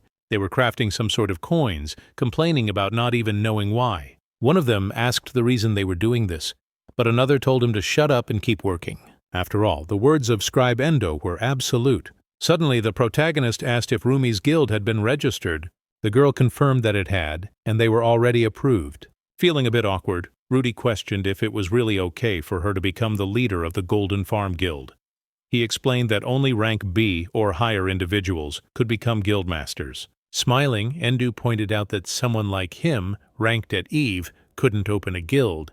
The protagonist recalled that after analyzing everyone's stats, he realized his farmers had all reached rank B or higher. Even so, some excelled further than others. He noted that while Rumi might be the least suited to lead, her ability to get along with everyone made her ideal for filling out the guild. Unexpectedly, the long-haired subordinate approached Endu, saying they were already trending online. Ruby and the entire guild were being dubbed a high-ranking guild since all its members were rank B or above. Seeing this, Endu concluded that becoming the scribe had been the best decision. Kaki asked why the protagonist wanted a guild when his strength alone could already make him a fortune. He explained that one of his goals was to pass the trials. Endu further clarified that some trials affected entire countries, others continents, states, or cities, and so on. Only guilds recognized by national governments could accept such missions. Rumi approached him with a tablet presenting a list of easy challenges with high rewards. He dismissed the list and said they would take on the test described on a particular document. Ruby noticed the reward was 5 million and asked if there weren't better-paying requests of similar difficulty. Koki approached the thin subordinate, questioning if the protagonist had lost his mind for taking on such a task. But Ruby pointed out that if the mission had caught Endo's attention, there was probably more to it than they realized. With a frightening gaze, he confirmed this and ordered her not to mess up his requests. Terrified, the girl said she understood. Ruby informs him that they have completed the protagonist's previous requests and confirms that the reward is 540,000 yen. However, Endu doesn't show much excitement and simply tells her she did a good job.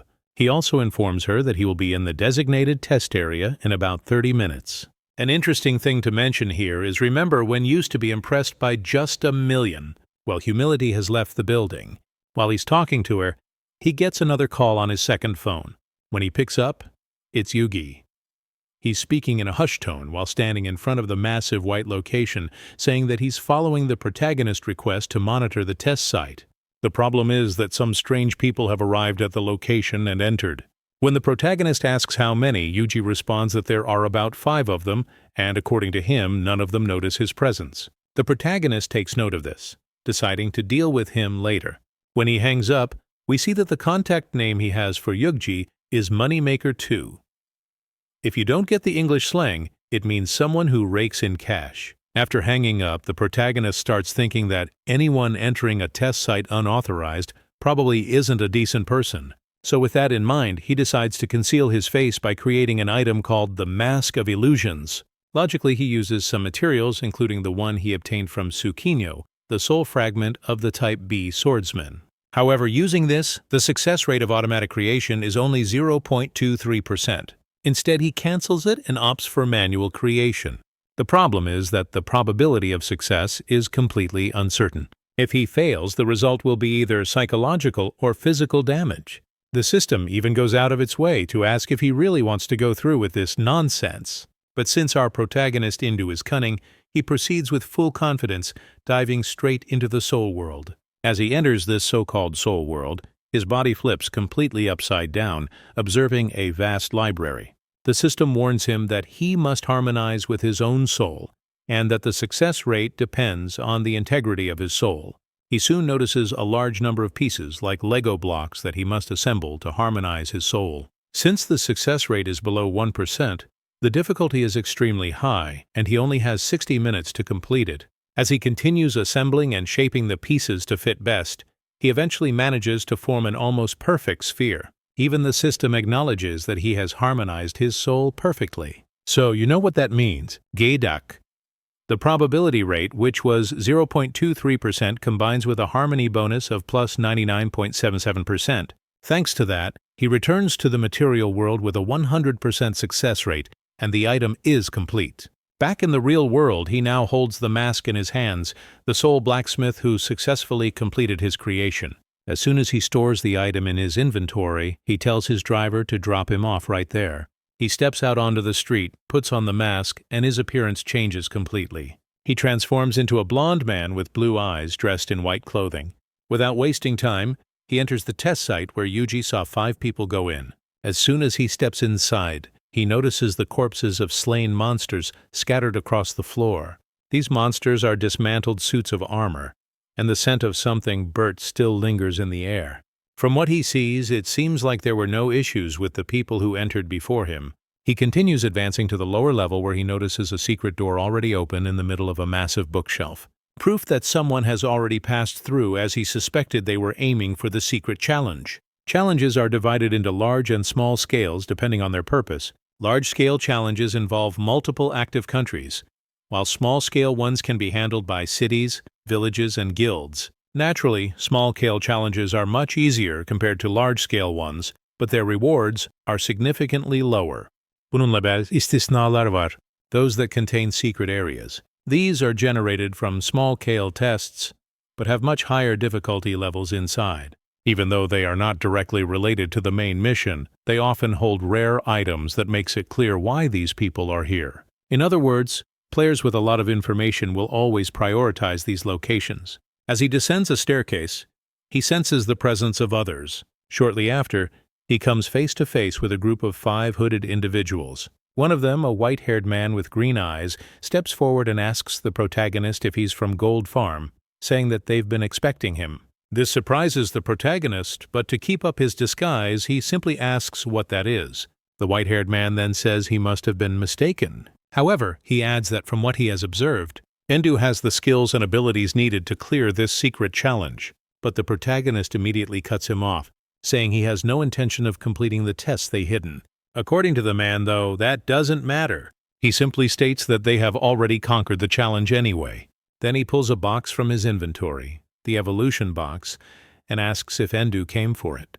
Of course, the protagonist recognizes that they were indeed faster. However, since the atmosphere is anything but friendly, he grips his sword, keeping it hidden behind his back, and asks what would happen if he wanted to take it. Surprisingly, the white-haired man simply tosses the box to him, saying that they're willing to give it as a token of friendship. In exchange, they want the protagonist to accept a mission. The mission is quite simple: prevent people from completing small-scale test challenges. He could do anything he wanted as long as he stopped players from clearing small-scale tests. Endu carefully considers why they want him to obstruct test completions, but then he stops thinking because he finally understands. He asks aloud if they are by any chance a shadow guild. Then he questions if they plan to do the same thing they did in Argentina. Looking back a few weeks ago in Mendoza, Argentina, a simple small-scale test failed and the entire city was completely destroyed.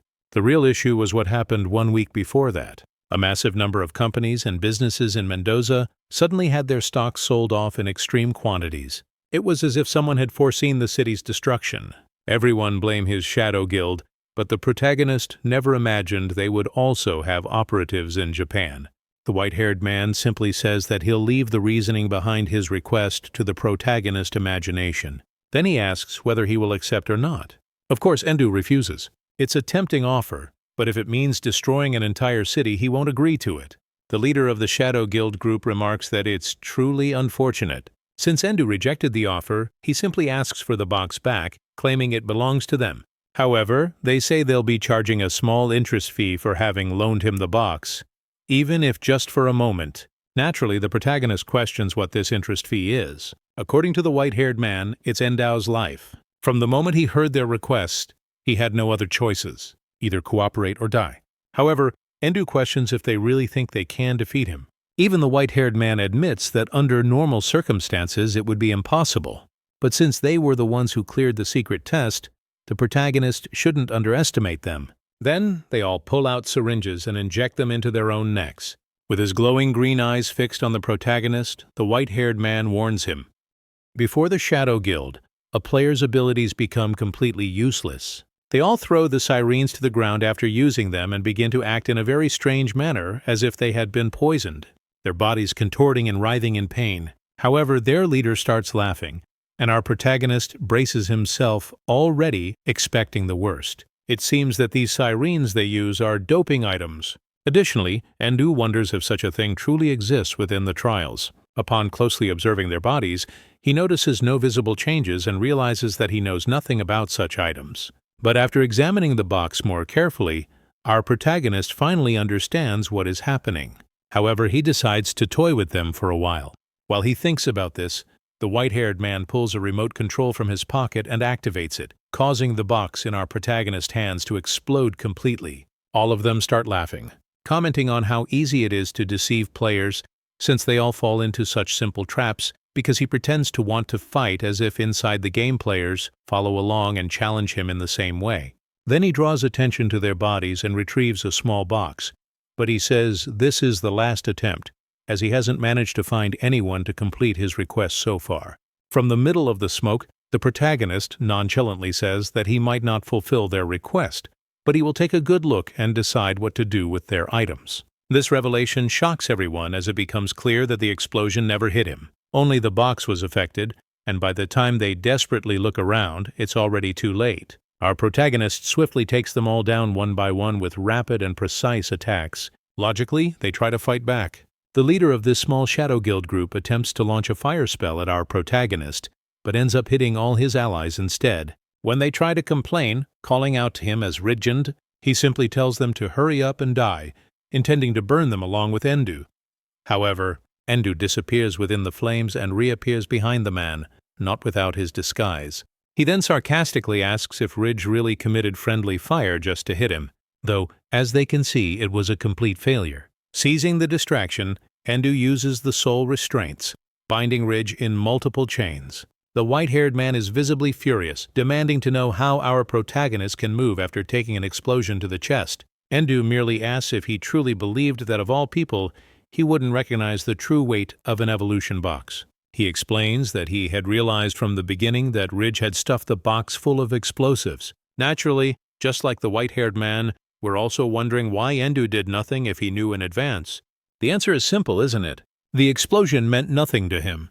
In fact, Ridge has severely underestimated high-level players if he thought such a trick would cause him any harm. However, as for the cost of his damage and torn clothes, he would make sure to settle that later. As he finishes speaking, he calls Rumi and tells Ridge that if he hands over everything in his wallet, he will forgive him. The man panics, asking if he is calling the police, but Endu simply denies it. This is far more important than a mere arrest. Ruby answers from her office while organizing some paperwork and asks if our protagonist has already completed his task. Without wasting words, he instructs her to investigate any locations in Japan where large-scale stock sales have been occurring, as they are likely being targeted by the Shadow Guild. That area must be protected. She confirms her understanding, and our protagonist hangs up while Ridge, still tied up, begins to question whether Endu is trying to act like some kind of hero of justice. Even our protagonist finds this amusing, asking Ridge what he's talking about. He then explains that if a Shadow Guild is attempting to manipulate the market so that all shares are being sold off rapidly, it means that right now those stocks are incredibly cheap. If he buys them all and then completes the trial, he stands to make an enormous profit. This revelation leaves Ridge completely horrified, realizing that Endu truly intends to go against the Shadow Guild's plans head-on. But for Endu, money is all that matters. He doesn't mind making them his enemies. Moreover, he intends to make them cooperate with him. The injured individuals on the ground, still suffering from the beatings and burns they received, wonder why he's including them. But Endu simply asks Rumi over the phone if the preparations for the re-education treatment are ready. As she asks whether he plans to use a recovery ability, opens the box and examines its contents. While he does, she mentions that she believes he can use the items now, though she is unsure if they will actually work. As she talks about experimenting with different methods, Endu remarks that he has found the perfect test subjects and will send them to her later. Meanwhile, he uses the evolution box to upgrade the Type F Magic Soul Fragment into a Type E Magic Soul Fragment. We then cut directly to the front of the Modern Art Museum. Naturally, he questions whether this is truly the location the Shadow Guild is targeting, and Rumi confirms it, saying that Ridge and the others were very cooperative in the investigation. In the background, we see the entire group tied up by their feet, being as cooperative as possible. Endao, disguised with a mask of illusions, walks through the crowd while Rumi, concerned for his safety, asks if he's really okay being in public like this, given that they don't even know how many enemies are around. He assures her that it's not a problem and instructs her to focus on monitoring the stock prices, as that is far more important. She confirms, and after he hangs up, we see a social media post from a man looking for a team to help clear the challenge. There would be no rewards. This was purely to aid the city and its current situation. The meeting point is right in front of the location at the site. The man who made the post stands on an elevated platform calling for those interested in joining the team. Soon they will be setting off, and he asks them to gather in front of him. This man is Taehin, a leader who desires to protect everyone. Among the crowd watching him speak, we see a blonde man, our disguised protagonist, commenting on how this is quite the gathering. There must be at least 100 people here. He makes this observation with that familiar smile, the one that says he knows he's about to make a fortune by the end of this. The man in the center expresses his deep appreciation, saying he is touched to see so many people coming together to protect the city without expecting any reward. He thanks them from the bottom of his heart. Of course, our protagonist finds it hard to believe that so many people would willingly join such a challenge without any compensation. But with this many people, it's easy. All he has to do is identify the spy before the challenge even begins. Taeso warns everyone to stay alert and to call for help as loudly as possible if they encounter a particularly strong enemy. The special forces will assist them. At the very least, Endu appreciates the lack of strategy. It means he can act freely without worrying about being watched. Either way, he's already seen everything he needed. Now he just has to decide whether to let his guard down and flip the game in his favor. At this location, out of the 107 players participating in the test, the number of infiltrated Shadow Guild members is exactly 106, excluding only one ordinary person, himself. As everyone enters, Tisa warns them to proceed with caution. In the middle of the crowd, our protagonist, using the illusion mask that looks more like glasses, knows he's being watched. If you pay close attention, you can clearly see a person staring at him within the crowd. Moving forward into the test, which is quite beautiful due to its clean appearance, a white space with several statues. Even our protagonist notices that they seem quite expensive. But while he observes these statues, some people suddenly surround him in a suspicious manner. Since he already knew they were all from the Dark Guild, he wasn't surprised when they grabbed spray cans, shook them, and then all at once ignited a massive flame against him. The problem for them is that our protagonist simply leaps away to dodge the flames while drawing his sword, and you'll already know what comes next. Sequence of hits and strikes. Within moments, everyone is defeated. Adding to his swagger, he taunts them, telling them to bring someone stronger next time, calling them undisciplined dogs. In the midst of this fight, someone suddenly starts running towards them, shouting and asking what's happening. It's a desperate Tesa. Our protagonist coldly responds that they attacked him, so he simply retaliated. Tisa says that this is truly terrible and asks if he's okay. But in the middle of his run, he suddenly pulls out a knife and tries to stab our protagonist. But to add even more flair to the moment, our protagonist simply catches the knife with his fingers. Even Taysen himself starts questioning why he couldn't get closer. Could this be the name of comfort our protagonist holds? Realizing he wouldn't succeed in his attack, Taysa simply jumps back, escaping our protagonist's reach, leaving his knife behind. Our protagonist, gripping it, effortlessly crushes the blade, separating the handle from the blade. He then mocks that the knife isn't even a proper in-game weapon and accuses them of severely underestimating him. He also states that they no longer need to pretend, as he already knows they are all lackey of the Dark Guild. Tease's demeanor completely changes in front of Endu, revealing a malicious grin. He declares that since our protagonist knows too much, they no longer need to use dirty tricks. The people around them naturally start questioning what he means, as they were supposedly called to protect this place by an environmental protection group, not the Dark Guild as the protagonist is claiming. Tisa confirms that they are indeed an environmental protection group, but one controlled by the Dark Guild. He wonders if he'd have forgotten to mention that to them. Regardless, he then directly asks our protagonist if he would like to join them. His job isn't to kill the protagonist, but rather to protect this test. If they can avoid a fight, it would be better for both of them. If he agrees to help, Tisa offers him 50,000 yen per day. No, he rethinks it and offers 100,000 yen per day. Not a bad deal. However, upon hearing this, the members of his group become furious, complaining that their pay is only 30,000 yen and calling the offer unfair. Our protagonist, however, is more focused on how even low-ranking members of the Dark Guild receive around 30,000 yen. That's a lot. If it were his old self, he might have considered it, but the current him simply refuses out loud. Since he rejected the offer, Takeza states that they will proceed with the original plan. He shouts that the first person to take down our protagonist and eliminate and will be considered the best player in the test and will personally receive a 100,000 yen extra reward. He orders everyone to work together and finish him off. The problem for them is that he already expected this outcome as they charge at him in a completely unorganized and random manner. Our protagonist swiftly moves through them, knocking each one unconscious with precise strikes to the neck or face, using only his bare hands. Their leader, Tiaiza, attempts to catch our protagonist off guard from behind, yelling that you shouldn't underestimate a judo graduate. However, Tiaiza ends up getting a knee to the face from our protagonist. Bad joke, hey I tried. Read your like. Did you hit the button yet?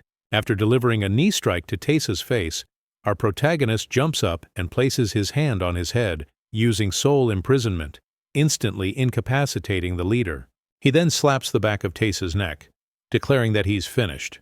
Looking at the two remaining people, he considers that they are probably just scared and unaware of the Dark Guild's involvement. Since they are not guilty, there's no reason to attack them. However, he wonders if he could use them in a more cost-effective way by recruiting them later if possible. Setting that aside, he calls Rumi and informs her that he has accepted a gift from the Dark Guild. He states that he has made a large collection and has just added around 100 candidates to the money-farming group.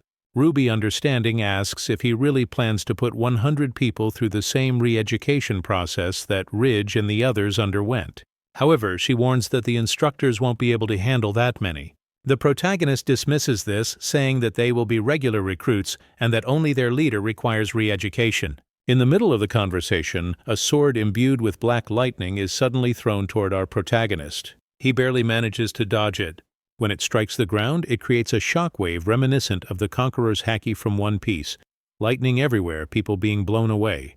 The protagonist leaps, but with style, holding his phone like someone who just financed an iPhone in 12 installments on a credit card. Upon landing, he looks up and says that this person has finally decided to show up. A man wearing a bizarre mask asks since when he knew. Our protagonist replies that he has known from the beginning. All the ones who fell so quickly were merely bait. Furthermore, out of everyone, this masked man has a completely different aura. The protagonist states that although tried to hide it, that doesn't work on him. The masked man pauses, impressed that our protagonist noticed so much. He admits that it's no wonder he couldn't find an opening against him. He then suddenly leads forward, drawing two lightsabers out of nowhere, shouting to see if the protagonist can withstand this attack. And just like that, the fight begins. One attacks, the other defends. Then the protagonist counters, and the masked man blocks. The masked man comments that he didn't expect the protagonist to keep up with him using only a simple dagger, noting that he has become much stronger since their time in the game. Our protagonist, finding that remark strange, immediately lunges forward, slashing straight at the mask, cutting it in half. As the mask falls to the ground, our protagonist realizes it's him. For the first time, he has encountered someone he knew from his professional gaming days. Udo. Udo, smiling, says he's happy to see our protagonist, calling him King, his old nickname from the game. However, he admits that he never expected to meet him like this, as he now has to kill him. With that, he assumes a powerful stance, almost like a Jedi, preparing to attack with both swords. Ender looks at him as he removes his mask and asks if he really thinks he can do that. Udo doesn't even bother responding to the provocation, simply positioning both swords and activating his dual sword skill. Shouting at our protagonist while surrounding himself with a purple aura, he has no choice but to be faster than him. At the start, he dashes forward like a lightning past our protagonist, making the cut on his shoulder and continuing with multiple attacks without the protagonist even managing to react. However, amidst this barrage of attacks he was receiving, he remarks that Udo is indeed oppressively fast. But unfortunately for him, he can activate the Eye of Souls, enhancing his vision. He stares at Udo at his level. The acceleration should be running out soon. We also see Udo's stats. Level 38 with the main class being Dual Blade Fighter, 1050 HP, 145 Strength, 154 Intelligence, 25 Dexterity, and 253 Agility. It's incredibly fast, like he aimed for the flash but hit Shadow instead. In the middle of these consecutive attacks, Udo tries to catch our protagonist off G-guard by attacking him directly from behind. But to his surprise, Endu simply blocks with one arm, positioning the blade behind him, then turns around and lands a kick to his face, launching him against a wall that shatters from the impact. The poor guy even coughs up some red liquid. Our protagonist remarks that his speed is truly impressive, but his swords lack the power to strike him. And as always, when he defeats someone, he uses soul imprisonment. Udo is utterly confused, unable to move, saying that this shouldn't be possible unless there was a significant level gap between them. However, the protagonist confirms that not only is there a gap, but there is an abyss of difference in their levels. This makes Udo question once again how such a thing is possible, with Endu simply responding that he is just a very talented player. Then, with a heartless tone, the protagonist asks why Udo doesn't leave the Dark Guild and join him instead, where he could truly make a fortune. With his skills, he could definitely earn a great deal of money, but unexpectedly Udo replies that it's impossible. When the protagonist asks why, he says he cannot answer. Thinking that Udo is just making excuses, the protagonist tightens the soul imprisonment, making him feel immense pain. That's when Udo shouts that it's not that he doesn't want to answer, it's that he literally cannot. When he attempts to speak, he stops as soon as he tries to mention a certain person and what they would do. The protagonist immediately notices this and asks about that person, also questioning him about his ashi, wondering if for some reason he was taken hostage. Even Udo is impressed by the protagonist's perception. Realizing that there's more to this story than he initially thought, he releases Udo, who collapses to the ground like a sack of potatoes and once again reflects on the past. Prophecy Online, a game so ruthless that it drove away anyone who attempted to play. While the low difficulty areas were manageable and could be maintained, the high difficulty zones were nearly impossible and devoid of any challengers. In this unforgiving game, finding companions who shared the same conviction was a rarity, but he found people like Uto and his younger brother, Hashashi. However, as time passed, our protagonist started to fee bosses alone. While at first the three of them took on bosses together, the level gap eventually separated them. Due to the difference, they could no longer adventure together, but still kept in touch through the in-game chat. Returning to the present inside the test, the protagonist is now thinking about how he lost contact with Hisashi. Of all places to reunite with Uto, they had to be here while he was working for the Dark Guild. But getting to the point, Endo asks Udo where Hisashi is. But even Udo doesn't know. The people who imprisoned Hisashi never told him his location. Suddenly, Uto has a realization and nearly shouts, asking if the subclass the protagonist chose in real life was Soul Blacksmith. He asks if he could use his ability to find his brother. The protagonist confirms that such an ability does exist, but unfortunately, the world isn't 100% like the game. This is reality, and in this reality, he's only motivated by money. Without even hesitating, Udo offers everything he has in his wallet, begging the protagonist to save his brother. Since our protagonist never refuses money, he asks Udo if he has anything that belonged to his brother. Udo confirms and hands him a blue cap. The moment the protagonist takes it, he initiates the soul search, targeting Udo's brother, Hisashimiya. The problem is that according to the system, the user he was searching for could not be located because he was already dead. Both of them question if Hisashi had really been killed, and another system message appears, revealing that the one who finished him off was Raven. Udo begins cursing, furious that this bastard killed his brother. The protagonist asks if he knows this man, and Udo confirms, stating that it was Raven who held his brother hostage all this time and forced him to work in order to keep Hashi alive. But now he has only one certainty. He will kill Raven no matter what it takes or what happens. Since he can't do it alone, he asks the protagonist how much he wants. If necessary, he is willing to work his entire life earning as much money as needed to get the protagonist's help in taking down Raven. But the protagonist simply states that he is genuinely a bit saddened by his Ashi's death, as he was like a younger brother to him as well. This gives Uto a sliver of hope, thinking that the protagonist will help him. However, Andu quickly tells him not to jump to conclusions, as this is the perfect time to make money with the highest possible profit. He has no time to waste on unnecessary fights that won't bring any revenue. Udo tries to plead with him to wait, but the protagonist prefers to check his phone as he received messages from Tsukino. She asks if he really went to fight against the Dark Guild at the Modern Art Museum, questioning if he truly accepted the mission. The protagonist wonders where she heard that from and asks what mission she is talking about. She explains that recently the government commissioned a mission to eradicate the Dark Guild's base with a reward of approximately 1 billion yen. Logically, the protagonist presses for confirmation, questioning if such a mission really exists, and asking where she heard about this request. She confirms that it was an unofficial request made to Wings of Genesis, asking him to keep it confidential since it's classified. He even asks if she is sure she can share this, but she assures him that she's only telling him. She also reveals that according to research, the Dark Guild's headquarters has over 10 billion yen in assets from various companies. If he destroys the base and reports that nothing was there, the government will likely turn a blind eye. Hearing about such an enormous amount of money for simply cleaning up and combining business with pleasure, he directly asks Udo if Raven is at the Dark Guild's main headquarters. Yu informs him that Raven is only the leader of the Dark Guild's Japanese branch, and he rarely leaves the main base. Upon hearing this, the protagonist flashes a mischievous smile and, giving Udo a thumbs up, tells him that he has changed his mind. He will help him with his revenge. Moving slightly into the future, Tsukino informs our protagonist that the police have identified the base of the Dark Guild and that the local police were heading to the location to investigate.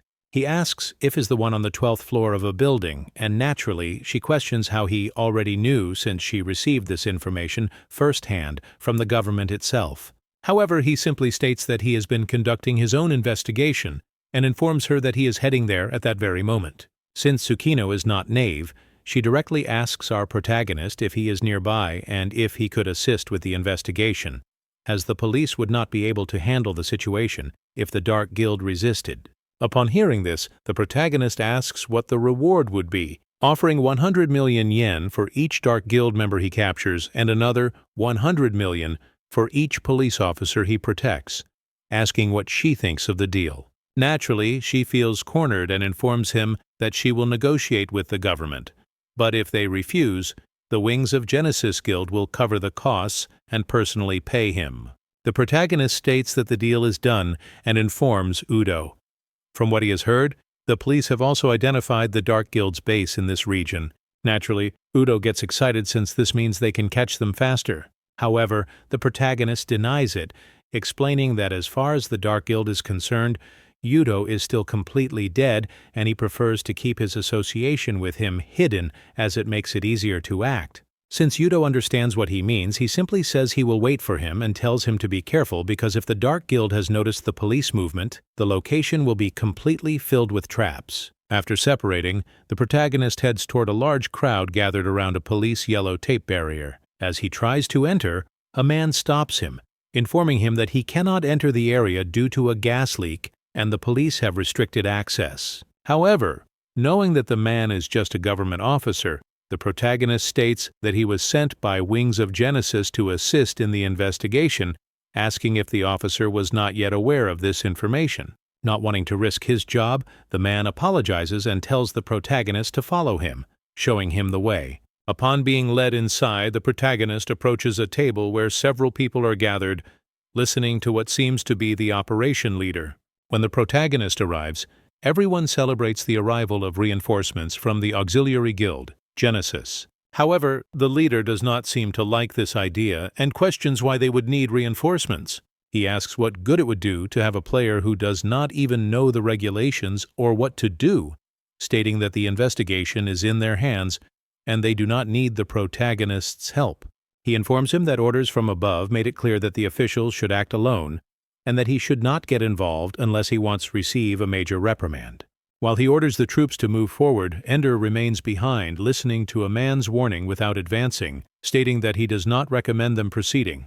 However, since they ignore him, he simply waits. As expected, shortly after, a massive explosion occurs on one of the floors, causing large chunks of debris to fall towards the team below, including the protagonist. Everyone is shocked by the amount of rubble, but the quick-witted protagonist uses his soul threads to create a web-like structure that holds all the falling debris, preventing it from hitting anyone. He also forms a nearly real web around the building as a guarantee to prevent them from escaping and to hold the structure in case they decide to detonate the supporting base. The protagonist begins to complain about having to rescue the men who went up earlier despite his prior warnings.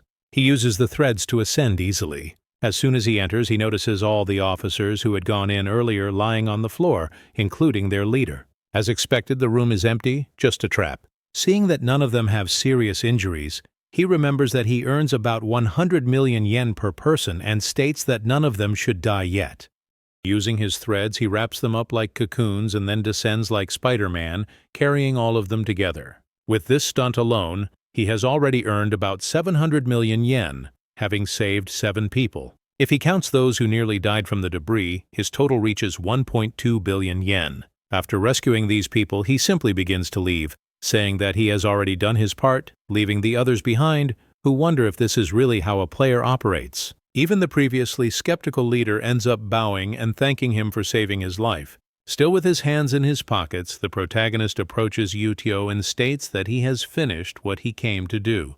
Udo asks how the police ambush went, but the protagonist simply informs him that they have already fled as the police's actions are completely exposed. He asks if Udo has any clues about another base where Raven might be hiding. However, Udo says that the only one he knew of was the one they just raided, and he discarded everything the Dark Guild had given him, including his phone, on the same day he met the protagonist. He suggests that if they return to the Modern Art Museum, they might find some clues on the phone. Sensibly, the protagonist rejects this idea as going there would likely expose Udo's location. Additionally, due to the situation, he has given up on the relocation goal, explaining that with the police investigating them, securing a proper office or warehouse would be difficult. Moreover, security cameras could reveal their positions or appearances. Udo begins thinking of a perfect location based on these requirements. A place without surveillance cameras, easy to defend and unlikely to draw attention despite occasional gatherings. In this case, a rarely visited dungeon with poor resources would be the perfect hiding spot.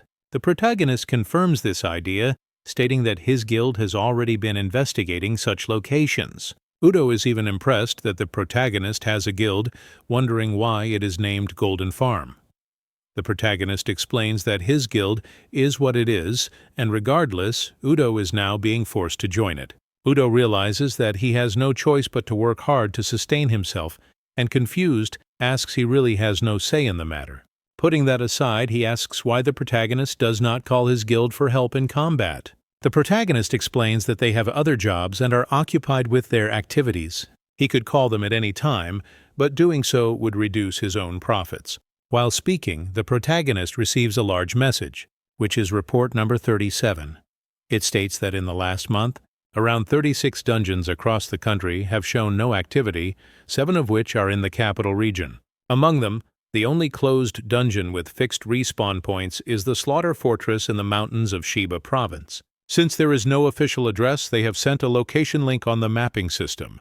Reflecting on the message, the protagonist thinks about Slaughter Fortress and considers that being outside the mountains, if they have managed to eliminate enemy spawn points, it truly is a highly useful base. As a low-level dungeon with poor rewards, it has no visitors due to these factors, making it the perfect hiding place. Setting his thought aside for now, he directly asks Udo if he prepared what he had requested. Udo confirms and asks if the protagonist has prepared the other thing he requested. The protagonist also confirms.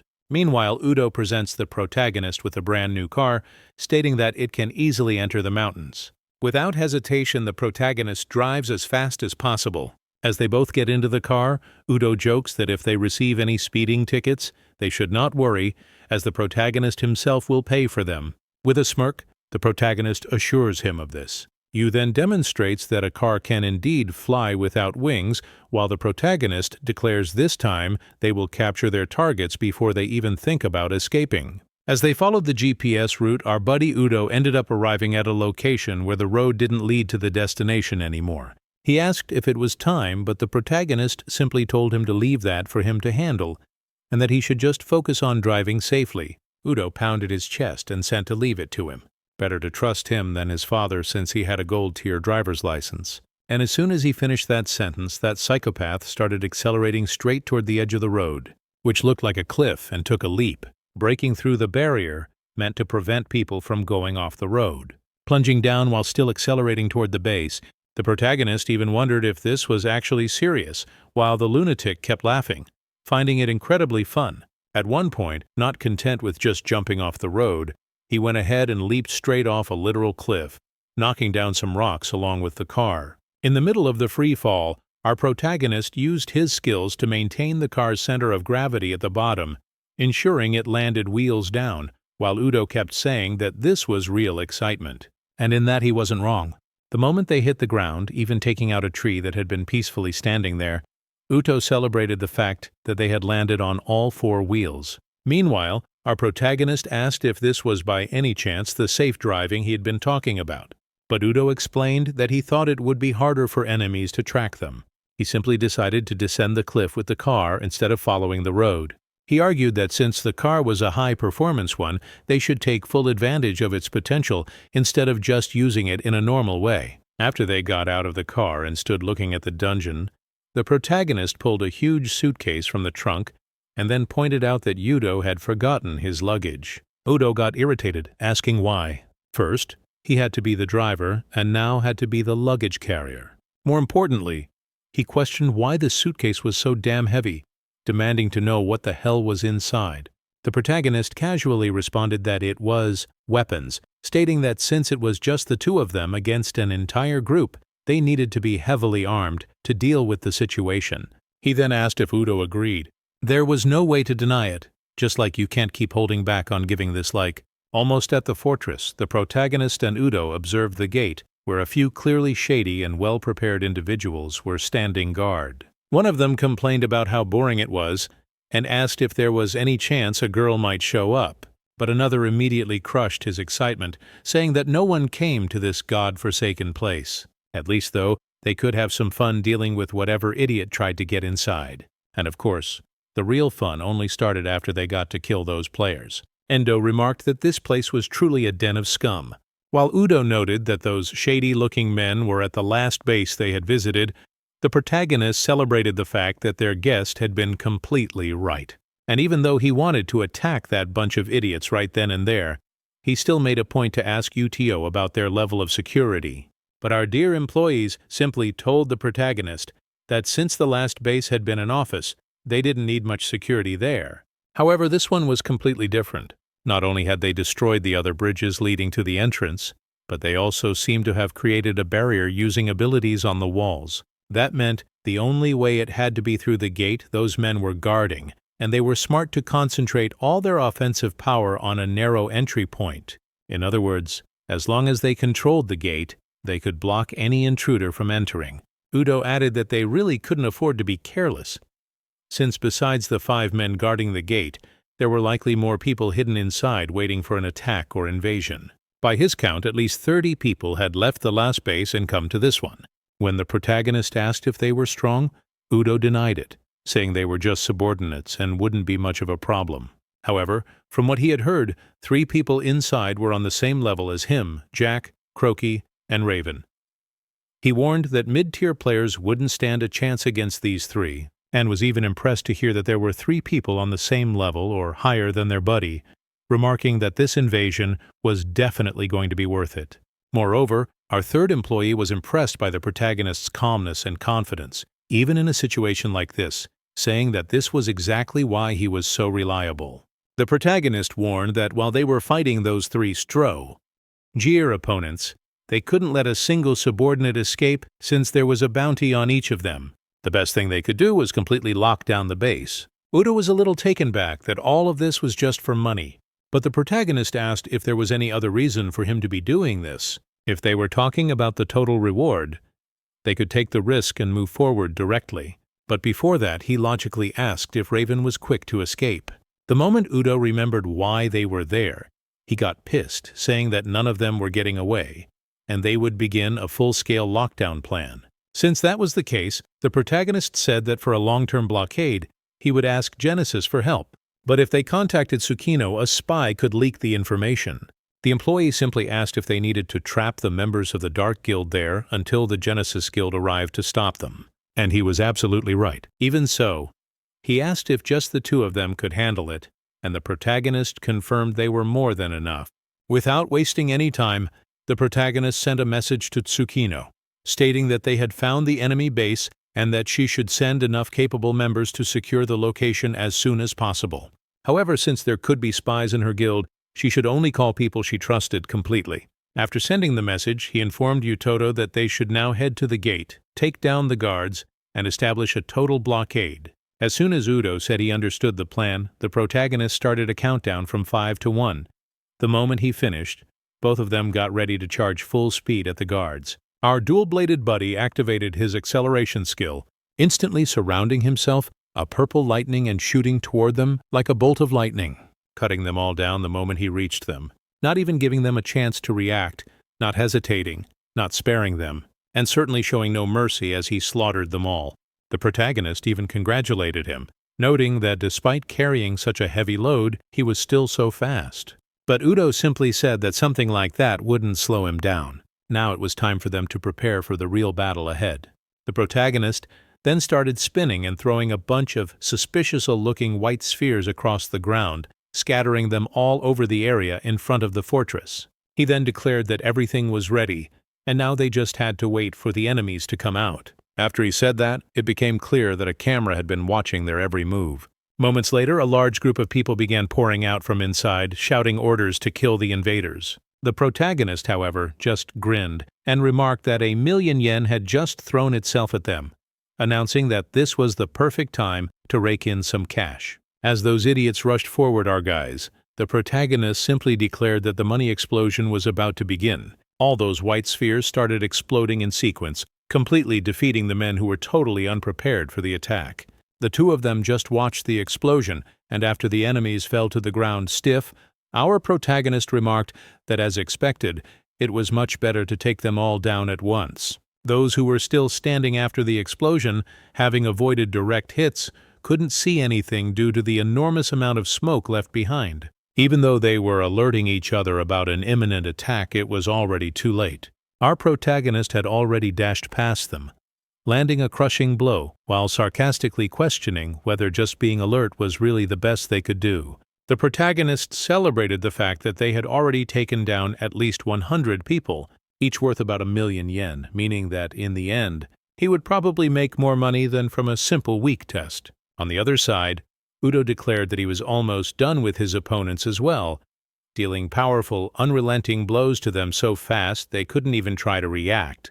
While fighting, Udo noticed a man about to attack the protagonist from behind.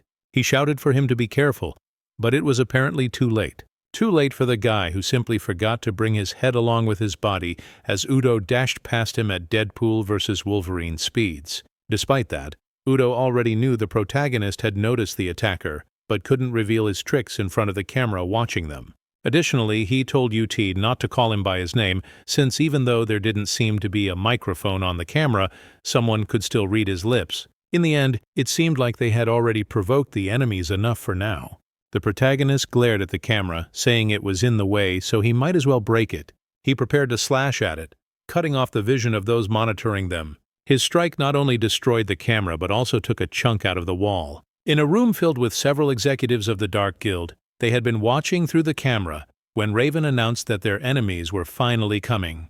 A woman who seemed to be a secretary informed them that one of the attackers was the traitor known as Udameya, while the other's identity was completely unknown. Even after cross-referencing with national databases, they couldn't find anything about him. Raven acknowledged the situation, stating that if the little rat, Yuno, was betraying them, he must have finally discovered his little brother's death. Don't call our guy Yudo a rat. He may be a piece of crap, but he's not a small piece of crap. In the end, Raven said that both brothers were nothing more than a nuisance. He recalled a past event. Inside the Dark Guild's building, Raven and his Ashi had a conversation. Our guy expressed doubts about his next mission, but Raven simply told him it should be an easy job. It wasn't about the difficulty. It was about the reason for the kill. The order came from someone vengeful and nothing more. There was no real reason behind it. Within the organization, Hisashi had been given the code name Rat. But as Raven listened to his complaints, he simply asked why that information should even matter, as all he needed to do was kill and receive the reward. Even as Hisashi argued that they were trying to destroy Genesis, Raven pressed him, saying that he must have something interesting to share. Hisashi then admitted that his assassination target was an old gaming friend from the past, a healer, completely moderate, someone who would never make enemies. Since healers were valuable targets, the only reason to kill him would be to Genesis. If he abandoned the organization given his influence, they wouldn't be able to let him go. Raven then questioned what kind of reward they would get for this, since even the Dark Guild didn't have time to waste on things like this. Hisashi explained that currently the greatest test completion force in Japan was concentrated within Genesis. In other words, if they destroyed wings of Genesis, they could easily stop most of the test completions. The Dark Guild in turn could profit from these failed tests. Raven praised Dashi's intelligence but said he was wrong about one thing. If they wanted to do this, it would be much easier to simply destroy the entire country. As long as Genesis existed, it was possible for them. If another national-level test appeared, they wouldn't be able to do anything against it. They would simply be erased from history. And that was none of Hisashi's concern, as his life would end right there. While they spoke, Raven used his abilities to form a shadow rope that wrapped around Hisashi's foot. With the power of shadow binding, he imprisoned him. Even while restrained, his Ashi said that Raven could kill him, but if he did, Yudo would finally be free. Yudo had only been kept as a hostage to control his Ash's actions, since Raven couldn't control him using shadow powers. Surprisingly, Raven responded that his Ashi was wrong of all people. He would never consider himself inferior to a rat. Despite the situation, his Ashi continued resisting, saying Raven would never be able to manipulate his brother the way he wanted. But Raven simply asked if his Ashi even knew the reason he wasn't allowed to contact his own brother. As he pulled out a massive spear with a glowing tip, he declared that it was precisely because he had been hiding everything from him. With a single direct strike to his Ashashi's chest, he was finished, pinned against the wall. Raven coldly remarked that if his Ashashi had simply not noticed something unnecessary, he could have continued living being tortured as always. Returning to the present, an old man declared that it would be better to cut off a limb and make someone useless than to deal with the problems they caused. He also said he could have played with his Ashi as if he were a mere toy. However, Raven explained that given their situation, they couldn't afford any information leaks. The old man agreed, stating that if things went well, Japan would soon disappear and they could enjoy life at a resort. He even asked whether they should relax in Hawaii or the Maldives. This was Croaky, a member of the Dark Guild. He even considered taking a vacation in Dubai. But a blonde-haired boy remarked that the old man was getting ahead of himself, saying he would get bored at a resort within a day. He insinuated that Croaky was better suited to playing with his horrible toys. This angered the old man, who demanded to know what the boy meant, questioning whether he thought he could say anything just because he was a child. The blonde-haired boy's name was Jack, one of the 3 fighters on Yudo's level, along with Croaky and Raven. One of the men suggested that wiping out an entire country can earn them a promotion to headquarters, as they would gain a lot of prestige. But old man Croaky disagreed, saying that was exactly why the guy had no success. According to him, it was far more fun to kill people than to overthink things. Cutting off the conversation, Raven remarked that this was typical of the old man, but changed the subject, asking what had happened to the men downstairs. The secretary informed him that even though she had sent reinforcements, they had all been eliminated. Clearly irritated, Raven declared that since their enemy was the damn rat Uto, it was obvious that weaklings wouldn't stand a chance against him. He decided to go deal with them personally and called Croaky and Jack to assist him. On the way to the fight, Croaky commented that they seemed to be trying really hard, asking Raven if he really thought all of them were necessary to handle those brats. But in an intimidating tone, Raven warned him not to underestimate Udo. After all, even a cornered rat could bite a cat if it let its guard down. Moreover, he remembered the protagonist and told the others that because they didn't know his strength, they couldn't afford to take any risks. They had to crush both of them with everything they had. After saying this, he started spinning and showing off with his spear before slamming it into the ground, declaring that they needed to make sure their enemies would be thoroughly impaled by it. Returning to the midst of that endless battle that our protagonist and our buddy Udo were unfortunately facing. The protagonist comments that this whole situation is really thought-provoking, wondering how many more there were since no matter how many they took down, more kept arriving. After he says this, our employed buddy comments that he's not sure, but he thinks they've taken down at least half of them. Even though it's exhausting, at least our protagonist knows this is profitable for him. Suddenly, both Uto and the protagonist notice that amidst the silence, a person begins to approach. Udo clearly becomes nervous, making the protagonist ask him what was going on and if something was wrong. Udo then responds that the man approaching was precisely the one they were hunting. Raven, who approaches holding a spear with an extremely serious expression, commenting that it had been a long time since he last saw the little rat, referring to Udo. He asks if Udo came there already knowing everything that had happened, to which our buddy responds that he did, clearly stating that he was there to take revenge for his brother. Without wasting any time, he immediately activates his acceleration ability, gripping both swords to charge at Raven. Unfortunately, his ability was on cooldown with more than 3 hours remaining before he could use it again. But even without being able to use his ability, he rushes at full speed to attack the third-rate villain that is Raven. In the midst of his charge, even the protagonist notices that Udo has completely lost his composure. However, he decides not to intervene and just observe since this is Udo's fight. Unfortunately, just as our buddy is about to strike, Jack suddenly appears out of nowhere, using his wide-cut ability to prevent him from approaching Raven, almost hitting him in the process. Luckily, Udo manages to dodge and immediately asks who the hell he is. The small jack just sneers, saying that Udo is an idiot for coming there just to die, then asks Croaky if that wasn't hilarious.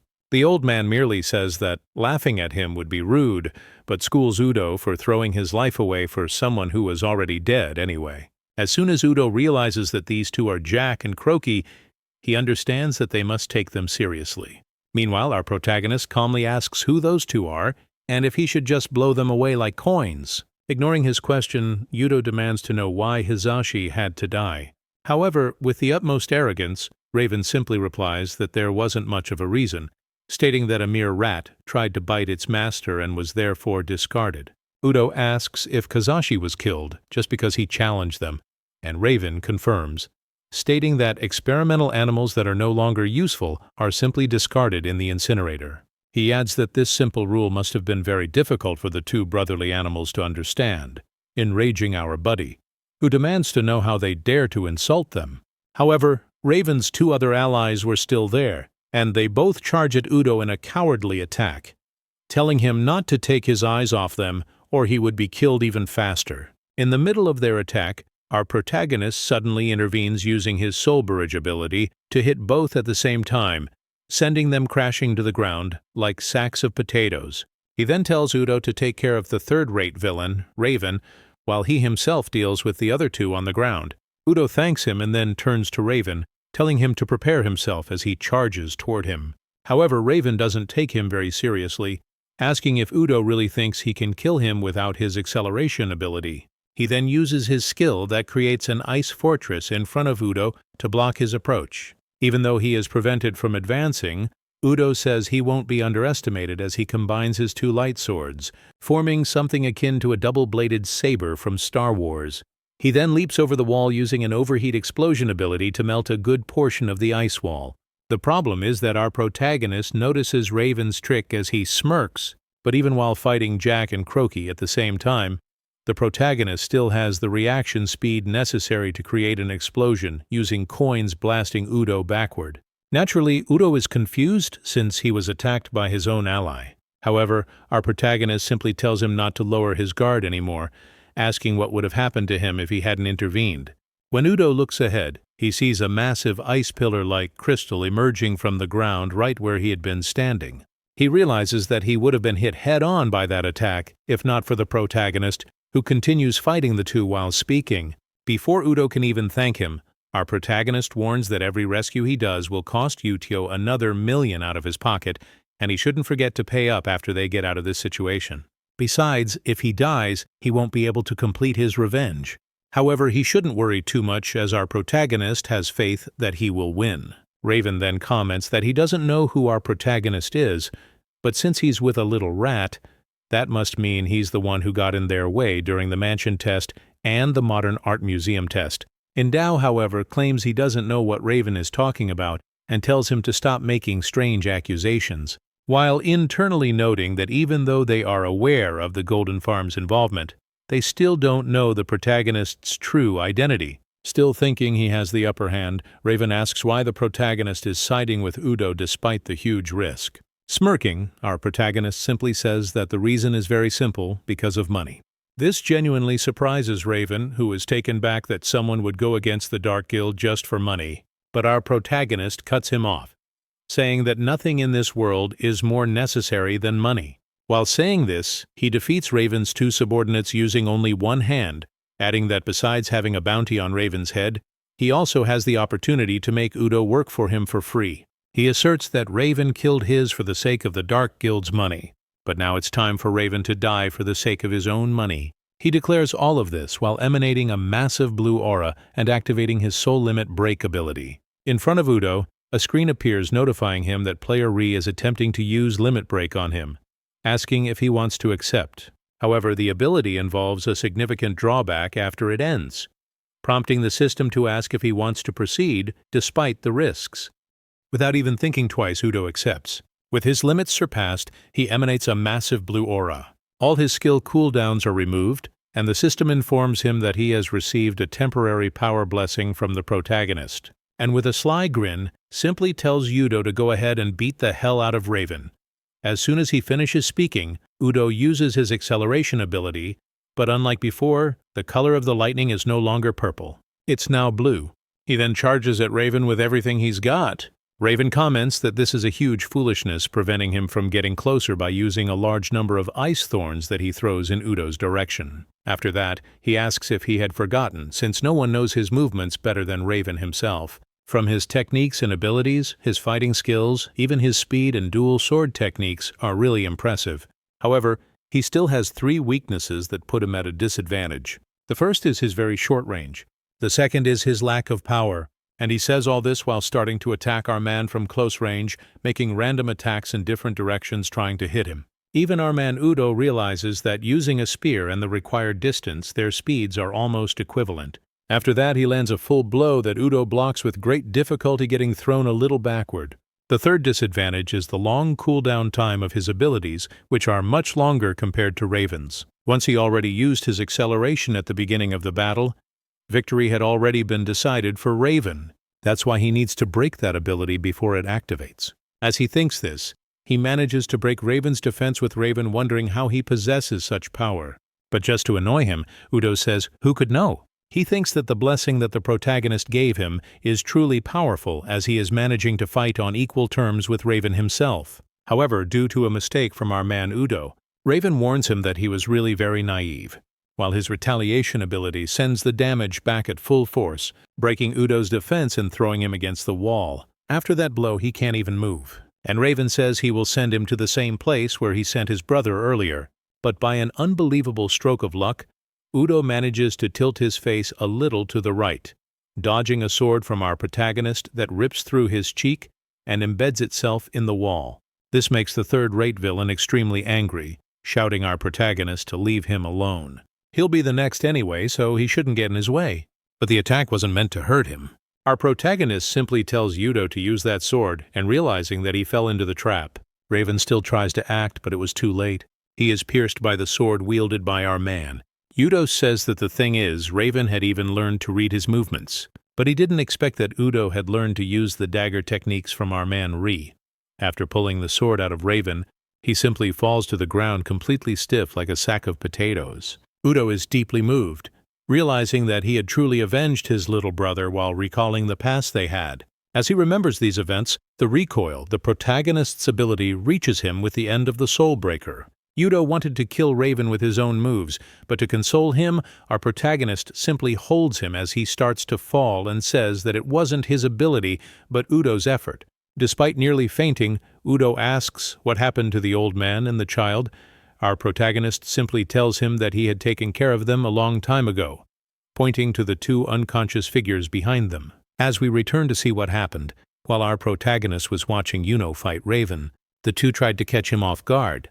Our protagonist was truly impressed, seeing that they were still alive after everything he had done. Jack activated his aura of death, and our protagonist realized that it was essentially a field where his abilities would be progressively enhanced. Inside, he tried again to use that wide cut that he had thrown at Udo before all the confusion started. After our protagonist jumped to dodge, the old man tried to use a charge penetration with his sword from behind while our protagonist was still in midair. He challenged the protagonist to dodge in midair with Jack's attack coming from the front and the old man's from behind. That's exactly what our protagonist did, not only dodging but finishing Jack in midair, almost teleporting behind the old man after slicing his sword in half. Behind the old man, our protagonist simply says that he is stupid for throwing his weapon away. And just like Jack, Croaky was finished. We return to the present time with Udo laughing at the situation. Our protagonist had wiped them out in an instant, but our protagonist says that this was predictable, considering the difference in their abilities, making it very easy. Udo, all beaten up, just apologizes to our protagonist since after such a fight, he won't be able to move for a long time, asking if he can rest a bit. Naturally, our protagonist tells him to lay down in the corner since he's in the way of his money. But another voice interrupts, asking if it's too early for them to rest. A man holding a pickaxe tells him that he truly didn't expect the little rat Udo to defeat someone like Raven. But just by looking at him, it was clear that he was almost dead, so they didn't need to worry about him anymore. Our protagonist simply says, "Ah." So the reinforcements from the Dark Guild arrived before the reinforcements from the Genesis Guild I had asked for. Our protagonist just smiles, looking at the group of around 20 people, remembering that they're worth about 1 million each. He says that this dungeon has become a very lucrative hunting ground for him as he prepares to attack them. The next scene is unbelievably disappointing, with our protagonist simply poking the body of the fallen man on the ground, saying that he is way weaker than he seemed. But in any case, he would receive the reward anyway, so it doesn't matter. As soon as he says this, several cars start arriving with the Wings of Genesis symbol, and the protagonist sarcastically celebrates that they finally arrived, commenting on their delay while removing his mask, which looks more like glasses, and returning to his original appearance. The guild leader, Yamagatsukino, looks at our protagonist and congratulates him for the good work, saying that the two of them managed to completely clear out the base of the Dark Guild alone. She really can't believe that he actually pulled this off, but our protagonist simply says that it was incredibly easy for him. Anyway, Tsukino asks where Yudo is, and the protagonist points to the lazy guy who has just passed out on the ground, snoring away in dreamland. But poor Udo is still celebrating because he's actually alive. Tsukino comments that it seems like it was a tough battle considering Udo's condition, but she announces that Genesis will help with the complete lockdown of the next base. In the background, Udo was healed by a healer who appeared to assist him and thank the healer. Along with the protagonist, one of the men with the captain complains that blocking the base is really a problematic approach, and questions that since the criminals are all inside, it would be easier to just extract them as quickly as possible. A bald man agrees, saying that Genesis' force is much greater than the Dark Guilds and they could capture everyone in one sweep. But Tsukino rejects these ideas, stating that the commanders are protagonists called by his player name Ri. Tsukino affirms that they have to follow his rules and everyone is forbidden from questioning. Eventually, someone interrupts their conversation, saying that the discussion is getting old. She scolds the two men, reminding them that the captain had already said this earlier, asking if they weren't listening to her. This is Hosono Yori, a member of their guild, and the bald man gets irritated, saying that it's none of her business. But she challenges him, asking if he thinks he can speak to her like that just because she's a woman, calling him Baldy. Our protagonist cuts them off, explaining that the strength of the enemy lies in their numbers, and to prevent any unforeseen events, they need to contain the fights in a very well-secured area, just like they did this time. He warns that if anyone disagrees, they're free to do as they please, but he won't cooperate with them, and also won't take responsibility if they die. Finally, the protagonist asks if anyone still disagrees with his plan, and if so, to raise their hand. The only one who raises his hand is the bald man, and no one else dares to raise a hand pretending nothing happened. Naturally, they try to argue again with the captain, but she simply says that she doesn't know how she feels about it, and doesn't give the bald man a chance to speak. However, the protagonist doesn't let it slide, telling Udo to keep a close eye on those two, whispering to him that they seem very suspicious. As night falls, the captain orders that all the prisoners they captured in the area should be taken back to the guild. In the background, a massive barbecue is taking place, a quality gathering with everyone reunited. Even though all the work was done by our protagonist, they still celebrated. They are basically camping, waiting for the members of the Dark Guild to arrive or for any deliveries or something like that. However, it doesn't seem very practical because they're basically having a barbecue under the moonlight in front of the old enemy base. A signal that screams, "We're here." But anyway, Tsukino is talking to Yori, saying that even though they've been there for more than 3 hours since their arrival, no one has shown up. The order complains that the enemies are very persistent.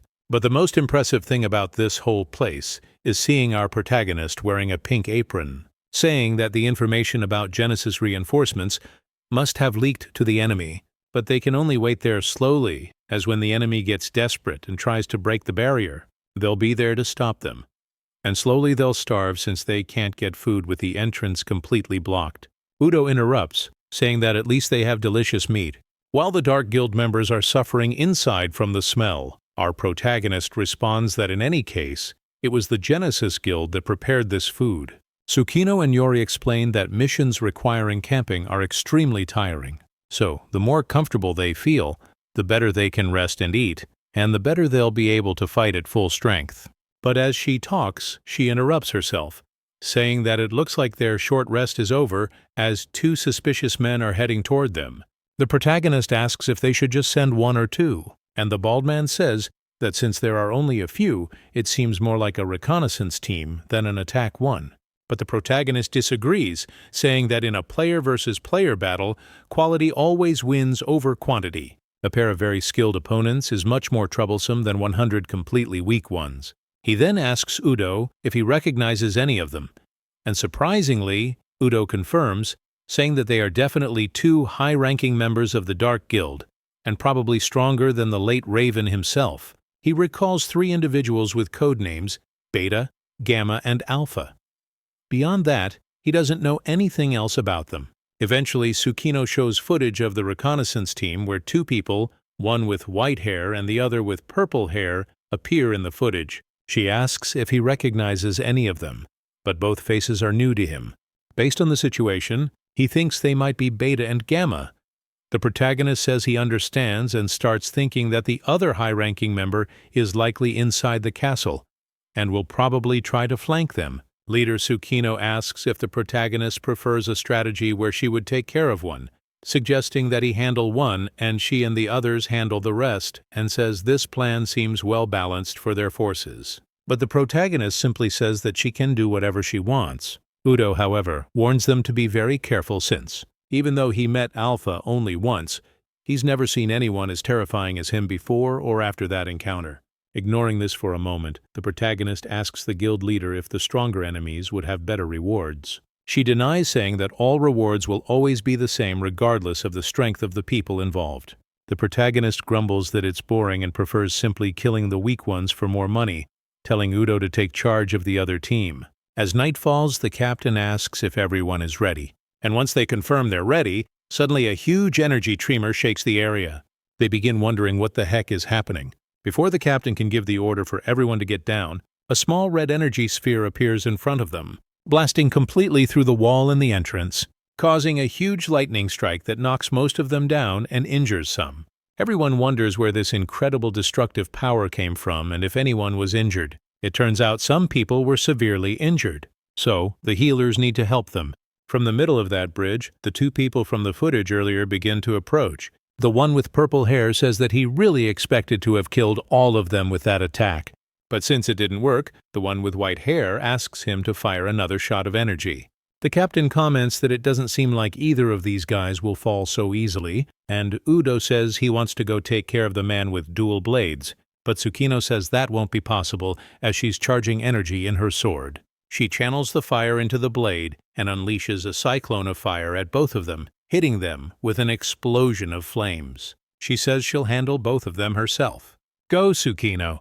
While the sky turns completely red due to the ash from the fire, someone on top of the castle starts complaining about the noise they're making, saying that it's incredibly rude while biting on a piece of straw, glaring with red eyes and warning them not to mess with Tsukimi, while the captain was standing in front of that huge wall of flames she created, making everyone admire how incredible the size of the flame was. She warned them that originally the fire cyclone was not a skill meant for fighting against people. However, from the middle of the flames, surprisingly, the man with white hair holding a long sword resembling a cleaver charged at her without having taken a single hit.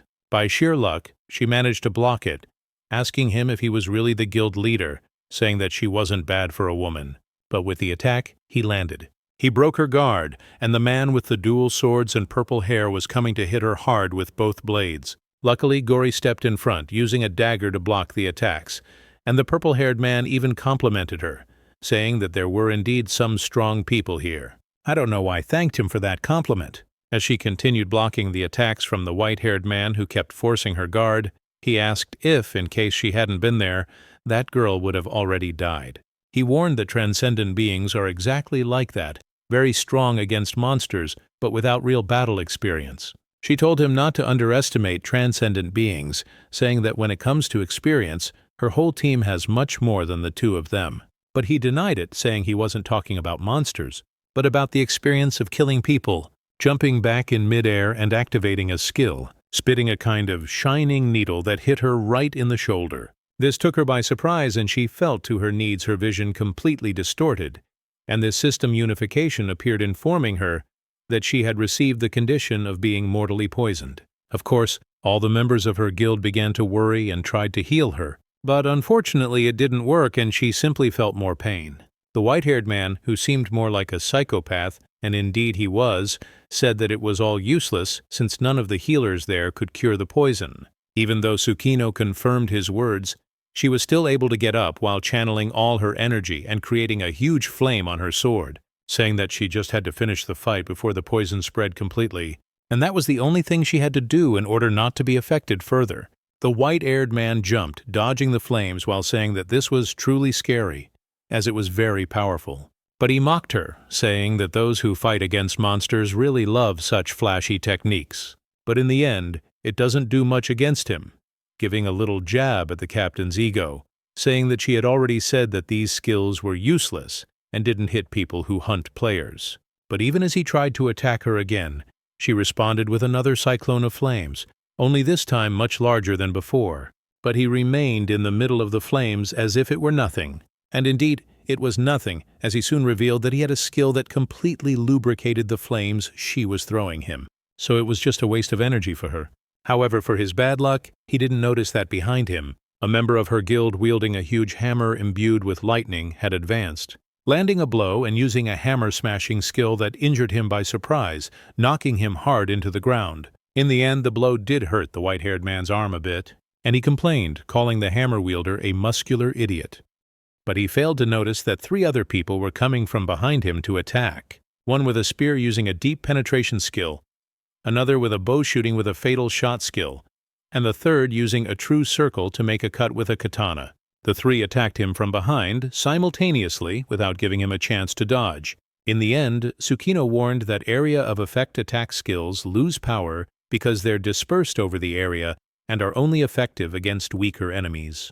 But large-scale fire attacks can cause enemies to lose some of their vision, and in situations with numerical advantage, they end up losing that advantage. She ended by saying that he really didn't know much as she fell to the ground passing out.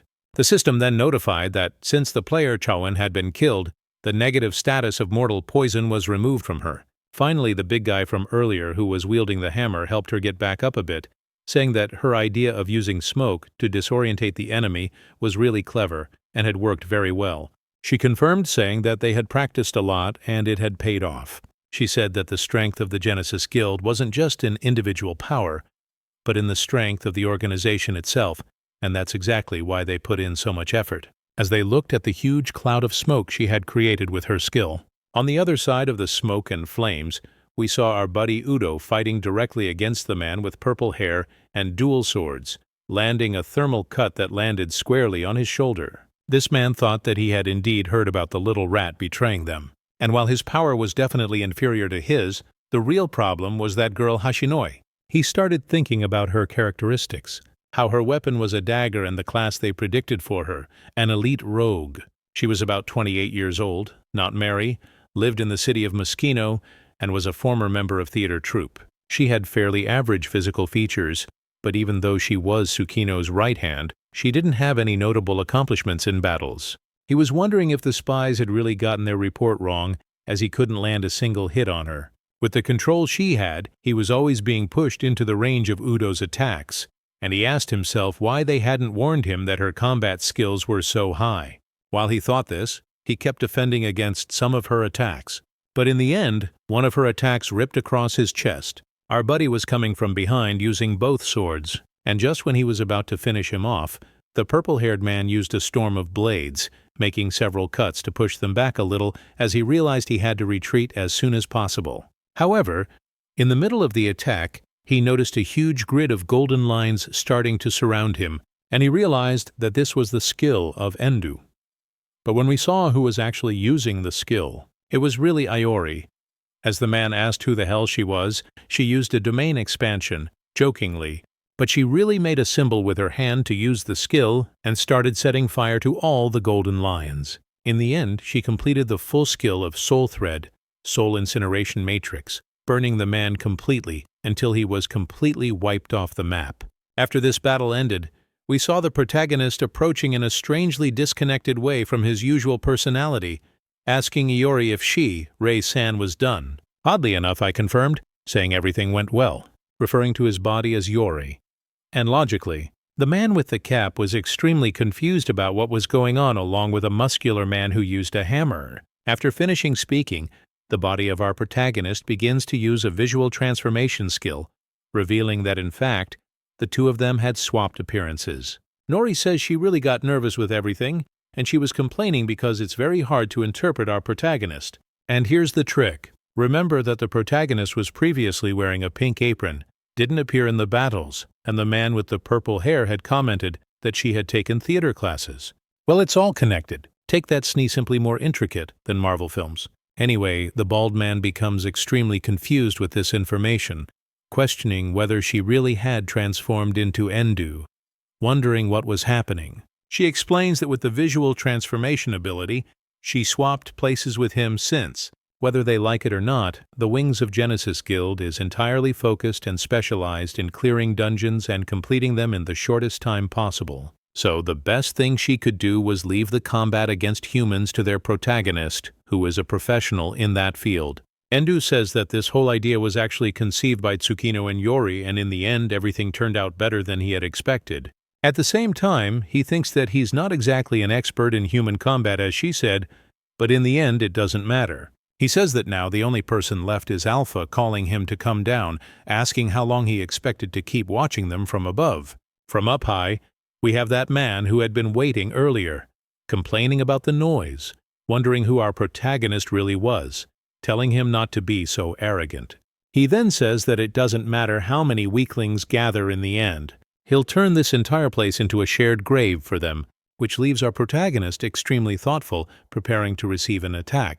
And that's exactly what happens as the man leaps down, using his sword to launch a huge slash at the ground, dismantling the entire temporary camp since he was already expecting it. Our protagonist manages to see it and dodge, and Udo helps Yori so she doesn't take a hit to the head. She ends up blushing as he holds her, and everyone here knows the rule, right? Enlik. Our protagonist tells Udo and Tsukino to evacuate everyone while he simply realizes that the attack from that man was heading straight for his face. Fortunately, he dodges, but the blade apparently controlled by Mana continues pursuing him and he keeps evading. After this, we see Alpha, the several blades surrounding him, looking just like Gilgamesh from Fate, preparing to attack our protagonist with all of them at once. He says he wants to see how our protagonist will escape this and unleashes a barrage of attacks from all directions. With a lot of experience, our protagonist manages to dodge, and in the end he uses his sword to slash the air, revealing that all these swords have phantom-like arms controlling them. When he cuts the arms, they stop moving immediately, falling to the ground. Alpha congratulates our protagonist for blocking his skill on the first try, saying it's not such a big surprise since he has to consider that the protagonist managed to solo the Earth test, but it is impressive that he is floating.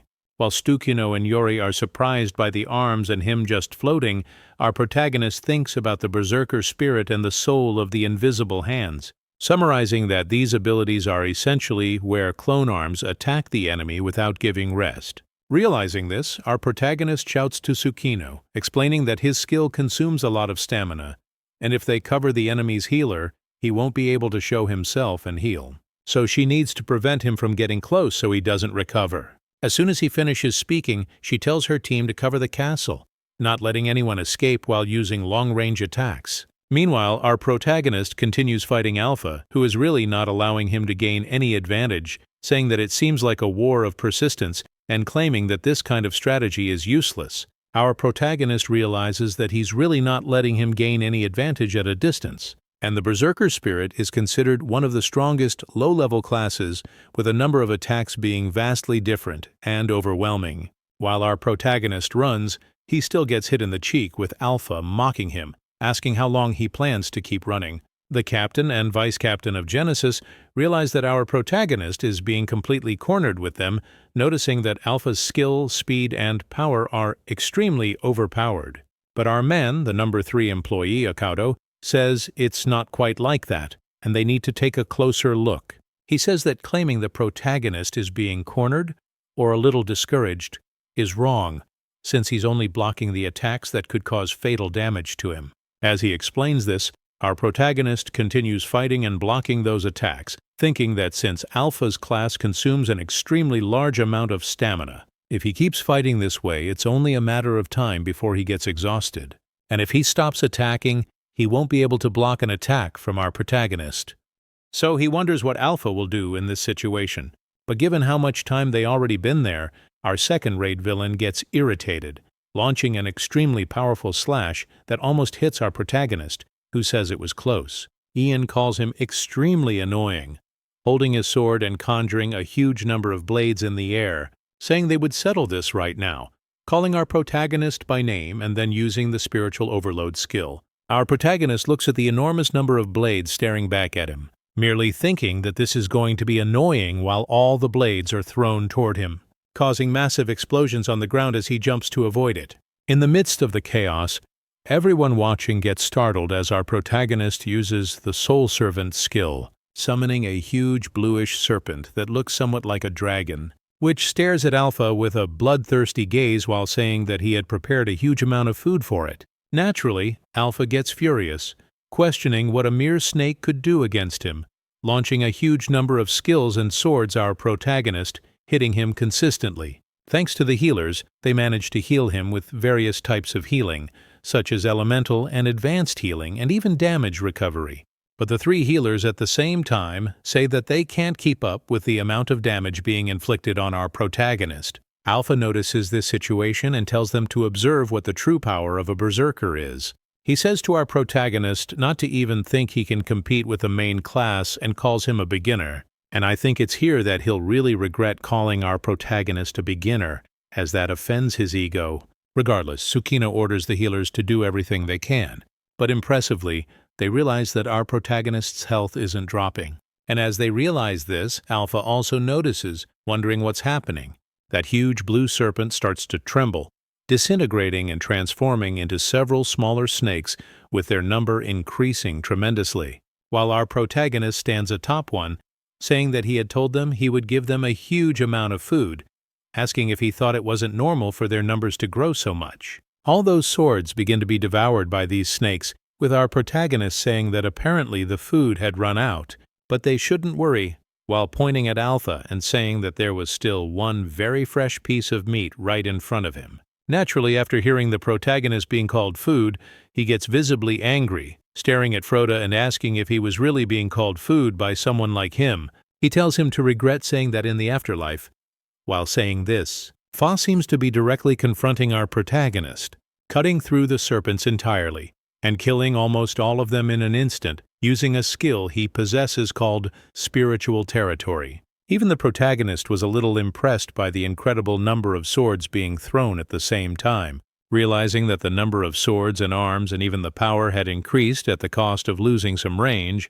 However, this type of combat consumes a lot of his life force, so they wouldn't last much longer, defeating the snake completely. So logically he thought it must be him, and as soon as he thinks this and almost gets attacked from behind by a spear, our protagonist is saved at the last minute by Udo, who uses acceleration to appear before the spear touches him. Udo stares at the bald man and the man with the cap, saying that they finally reveal their true identities. He moves towards them, saying he would punish them himself. And before the poor guys could do anything, they both receive 2 slaps on the back of their necks, falling to the ground unconscious. Shifting our attention back to where it really matters, we see our protagonist, who's paying attention to you two, capturing them, forgetting to focus on the fight he was having with Alpha, who cowardly attacked our protagonist from behind. The protagonist managed to dodge and suddenly turned around with his sword, stabbing him in the chest and throwing him to the ground. He logically asks how our protagonist managed to block an attack that was perfectly designed to be a surprise, one that couldn't be dodged. Our buddy says that there was never a surprise attack since he knew from the beginning that those two were spies proven when he simply told Udo to pay attention to those two earlier. Alpha spits some blood while asking our protagonist if he thinks he will be able to live a normal life after making enemies like them, warning him not to think that he can. Surprisingly, he vanishes in a cloud of smoke and glitter. Meanwhile, our protagonist standing above the snake with the moon behind him says that with this most of the strength of the Dark Guild has been completely undone. Now all he had to do was collect his rewards. Skipping directly to the next day, we see some captured people, and practically with a count of 1 million pine trees for each person. the total being 452. Our protagonist received around 452 million yen, which was being carried by a gold transporter. After the loading was completed, our protagonist tells Tsukino that things seem to be over. He says she can do whatever she wants with what remains of the castle. She wonders if there's still anything left, saying she thought everything was already finished. Where the protagonist raises a small bag with suspicious white powder, saying that since she mentioned it, he found it at that location. She simply says that she doesn't need anything like that. Directly heading to the Gold Farm Guild, the protagonist meets Rumi, who tells him that all the transfers for his reward had been completed. He compliments her for doing a good job.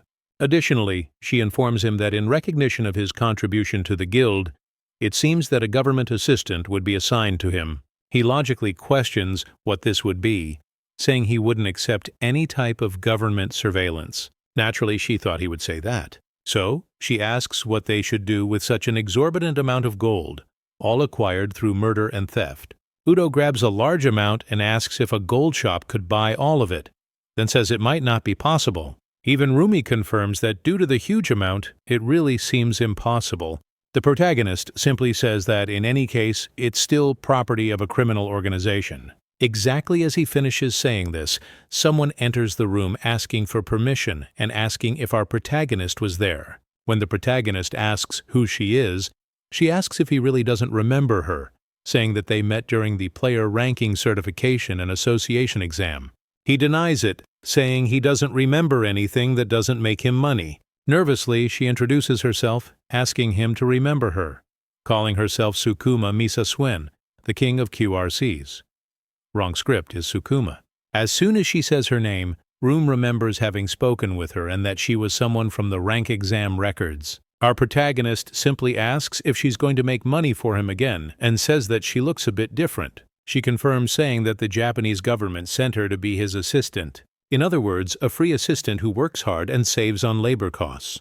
But our protagonist simply says he doesn't need her, pointing to the large number of muscular men behind her, saying that he already has a great amount of brute force and that all of them work for free. Desperately, she says she'll do anything he needs, asking if she can stay. Naturally, all the men behind her start thinking dirty thoughts, as there's simply a girl throwing herself at our protagonist completely out of the blue and for free. But the oblivious protagonist doesn't have time to think about it, as she starts saying that she knows everything from cleaning offices to arranging cars for him, even exchanging assets that shouldn't be made public or searching for illegal weapons and explosives, anything that is absolutely illegal. Our protagonist just looks at this government operation, thinking that it is really interesting. And she continues saying that, for example, she could exchange all the gold bars for him without needing to reveal their origin, or whether it's done cleanly or not. She asks what he thinks about this, saying that she basically smuggle it to sell it abroad, and then secretly transfer it to him without anyone knowing. She says that if they did this with a small special commission for the player association, nothing would seem suspicious. Finally, she asks if the gold bars were found in Taki Mountain with a somewhat malicious look, asking if the protagonist would like to try this. He simply cuts her off completely, saying that he didn't trust her enough. But suddenly, she switches to a language the protagonist understands, asking what he thinks of 5 billion yen all at once.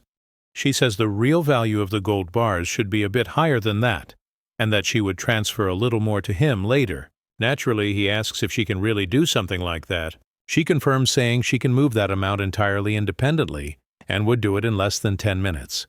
The protagonist takes this very seriously, set a 10-minute timer, saying that he wants to see her in action and telling her to try.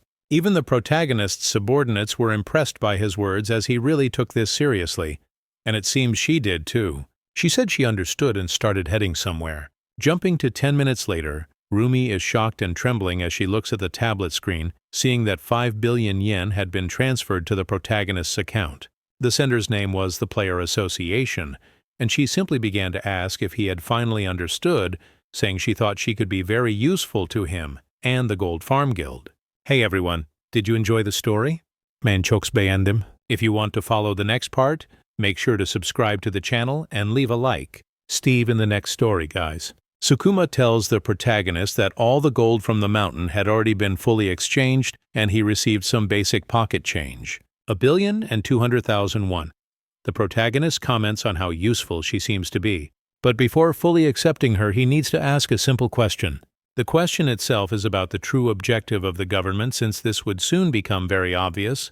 She is completely honest. The government opposes the recruitment of its players by other countries, as powerful players are currently highly sought after by different nations. Given this, the protagonist lays it all out. If he can't make money properly in that place, he will definitely leave the country. So she had to do her best to keep him in Japan. She acknowledges his demand and immediately shows him the massive workload she has to deal with Rumi taking advantage of her and piling up a mountain of paperwork. On top of that, she assigns poor Sukuma to handle the selection of missions for the 3rd week of the month. However, at the very least, she doesn't seem to mind.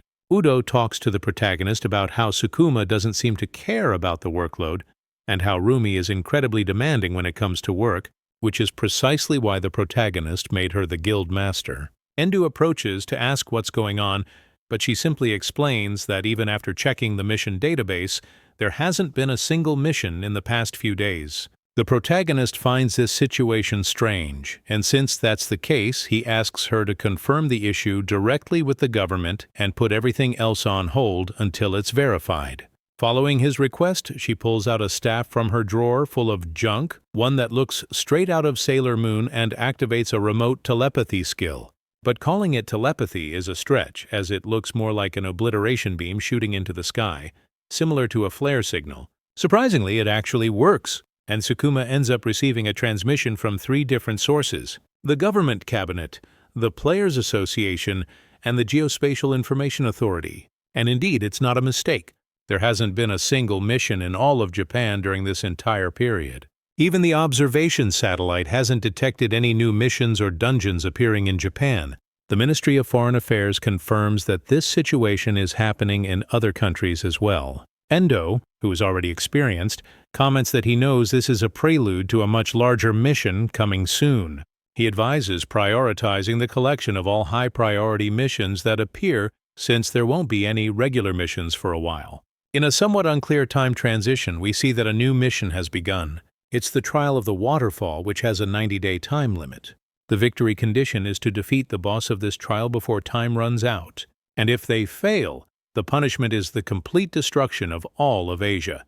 And anyone from Asia is eligible to participate in the mission. The mission also appears for the protagonist and his allies, and Rumi asks him what he plans to do and whether he has a strategy, given that they still have small-scale missions to complete. In the smartest way possible, he states that they will finish their current missions first. Since this is a mission that covers all of Asia, they will need time to organize rewards, sponsors, and other logistics. Until the rewards are officially presented, they will leave things as they are and not intervene. Logically, all of the protagonist's assistants find it odd that he is saying something like this. However, Endo himself explains that missions like this happen simultaneously in various locations around the world. Depending on the rewards, they might abandon Asia and move to another continent. Room is shocked by this statement. If they abandon Asia, Japan would be completely destroyed. She asks if he would really allow such a thing to happen. The protagonist bluntly states that everything depends on the rewards. He then assigns Misa Sukuma to be prepared for large-scale contracts, as, from the moment the mission started, they have been competing directly with the world's major guilds. Additionally, she needs to select partners as their numbers alone won't be enough. Even though the Wings of Genesis guild isn't a bad option, it might find a more affordable guild to collaborate with. A week later at the Gold Farm Guild, we see Miser reporting on the details of the mission contract that have been disclosed. The reward is approximately 500 million per completed mission, and these missions are taking place in 5 locations around the world, one in each continent: America, Africa, Asia, Europe, and one exception, in Australia. Of all these, only Asia and Australia are open for private contracts. The protagonist expected a high value, but didn't imagine it would be around 70 billion won initially for the missions. Since the reward is fixed, they need a contract based on reputation. MS states that forming a partnership with Genesis was a good idea, since having Tsukino, who is one of the top 10 players on their side, will be a great help. But the protagonist doesn't care about that at all. The truth is, he chose them simply because they were the cheapest option. In this deal, Golden Farm receives 70% while Genesis only gets 30%. Meanwhile, Room was handling the agreement with Tsukino, but she ended up noticing the protagonist and gave him a rather unusual smile. Back to the conversation between him and Misa, Endu questions whether she thinks they should form a contract with them. However, she isn't sure since in terms of completed missions, combining both Genesis and Golden Farm, they rank around 100th place in the global rankings. Most guilds focus purely on numbers, accepting as many low-level missions as possible to boost their ranking. Guilds like Genesis and Golden Farm, which focus on elite members, are extremely rare. Furthermore, the identity of the top-ranked global player is unknown, and there are even rumors about a player from Thailand clearing a national-level mission solo. To conclude, the international meeting to finalize the teams is in just 2 weeks, so they need to gather information and prepare thoroughly by then. And since this mana doesn't waste time with unnecessary filler, we skip straight to 2 weeks later at the International Conference Room. The protagonist and his assistants are following him along with Tsukino. However, in the end, only 4 teams are participating. This is logically strange as the top guild should be interested, but they simply couldn't gather enough members to participate. For large-scale missions like these, the number of players who are skilled enough is extremely limited. Inside the meeting room, Misa explains that when someone reaches a high enough skill level to participate in expeditions like this, they usually prefer a stable income without taking as many risks as they do. Tsukito comments that it's understandable considering even they struggle to find volunteers. She then asks how many members from his guild are participating, though we already know the answer. Everyone plus a few extra recruits he picked up along the way. Of course, he asks if they stand a chance against the teams that joined, Blavo and Black Dragon. She confirms, explaining that Blavoil is internationally recognized as a prestigious guild. They themselves guaranteed that they would take the mission in Australia, practically securing it. Meanwhile, Golden Farm is directly competing with Black Dragon for the Asia mission. The good news is that they have the advantage as Black Dragon hasn't even successfully completed a national-level mission before. Ruby asks if their victory wouldn't be easy with Genesis on their side, but it still isn't completely certain. However, during the conversation, we see the man leading Black Dragon staring intensely at Endo, his eyes glowing as he holds a fan decorated with a dragon. And during the hearing, as expected, Blav Vogel secured the right to the mission in Australia. After the arrogant display of gratitude for something he already knew he would win, the woman delivering the announcement stated that they would now begin selecting the guild to represent the mission for the Asian continent. The selection process would be based on the strategy each team planned to use to clear the mission. The Japanese team began their presentation led by Tsukino, and the protagonist placed his full trust in her. After she was given the floor, the scene cuts directly to the end of her speech where she explains that these were the reasons for forming a partnership with Gold Farm because together they are fully capable of clearing the trial of the waterfall. Judging by the applause, it seemed like a solid presentation of their plans. However, on the other side, the Black Dragon representative slammed his hand on the table, and even the protagonist knew that the real problem in this room was them. The golden-eyed man wasted no time in acting like an idiot, immediately dismissing Tsukimo's presentation as ridiculously boring. He then declared that to prevent the committee from falling asleep, he would talk about something far more interesting. He argued that the protagonist group had low mobility, weak defense, and almost no offensive capabilities. He insisted that they needed to discuss the true responsibilities of a team. Then he pointed at the girl next to the protagonist and stated that over 70% of group eliminations were caused by members who were healers. So, the Limik simply suggested removing them from the teams altogether. Naturally, Udo was furious at the suggestion. But the man continued proposing that not only should healers be removed, but also all fragile classes, including assassins, supports, and others, practically leaving only tanks and melee combatants. He claimed that they had no need for those people. His team consisted solely of swordsmen, staff masters, and martial artists. These classes, he explained, could protect themselves by using aura as armor. In other words, as long as they had aura, they could keep fighting without needing healers or supports. According to him, this was a team without weaknesses. To support his claim, he pointed out that back when the game was active, they had successfully cleared multiple continental-level missions with this party composition. The missions they completed included the Trial of the Storm, the Abyss, and the Eastern Lands. However, despite their accomplishments, they had never experienced the Trial of the Waterfall before. Still, he believed they could clear it easily with this method. This nonsense seemed to convince the idiots watching, the same people who would make the final decision.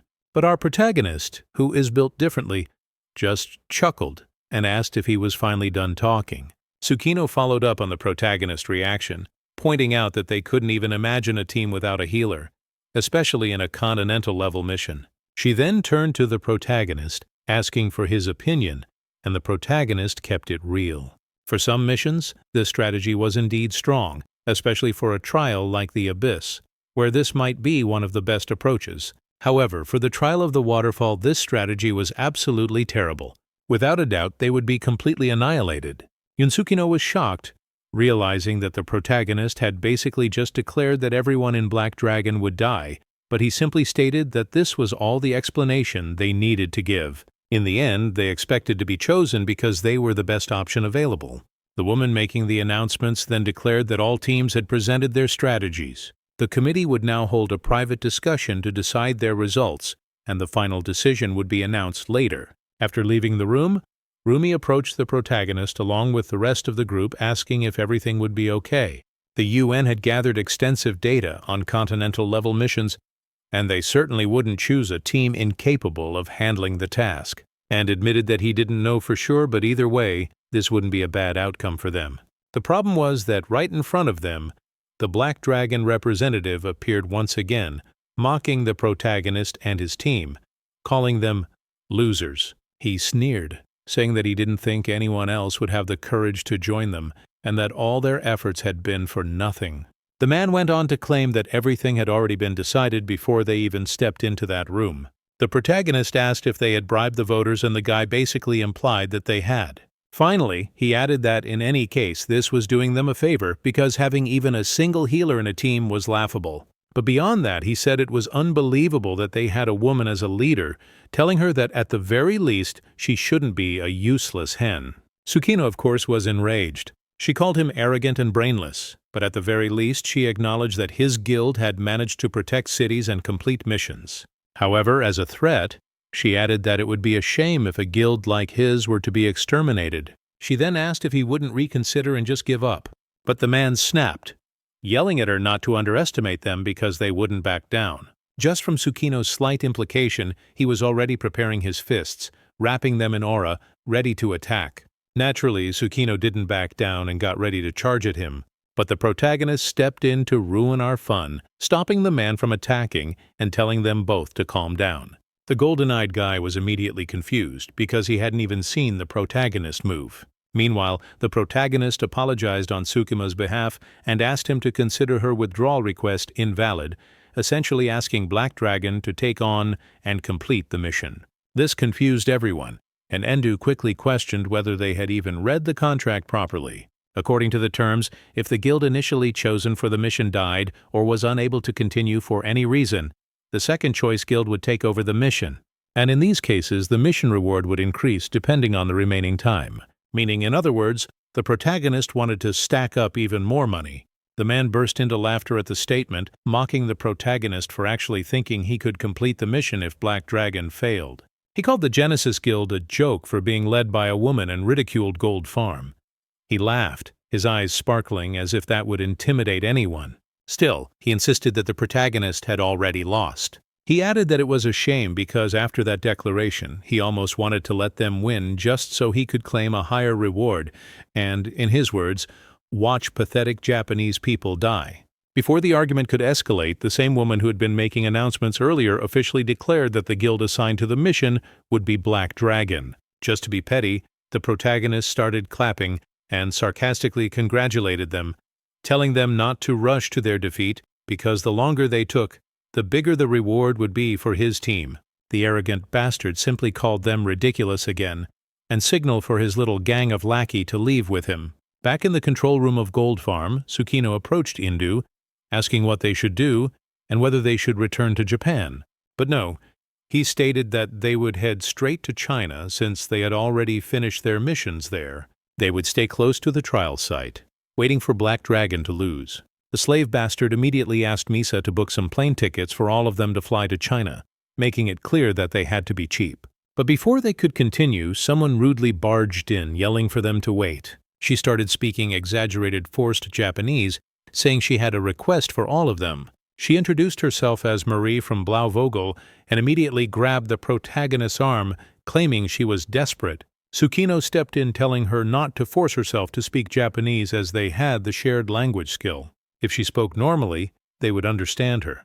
Hearing that, Marie switched to German and explained that she wanted them to take over Blavo's mission. But Misa immediately approached the protagonist and whispered in his ear, reminding him that Blavog had 3 top-tier elite players, so completing a continental-level mission shouldn't be a problem for them. The protagonist asked if something had happened after they signed the contract. Marie confirmed, saying they were already in a difficult situation. The protagonist quickly realized they were in deep trouble and decided to teach her a saying, since she was learning Japanese.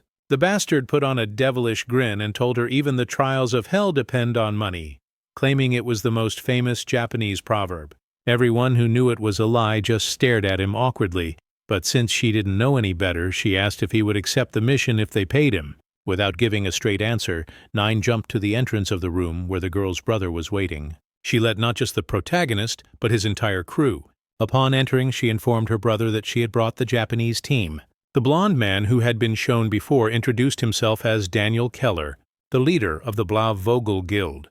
Tsukino introduced herself as the leader of Wings of Genesis, and the protagonist introduced himself as Gold Farm's representative.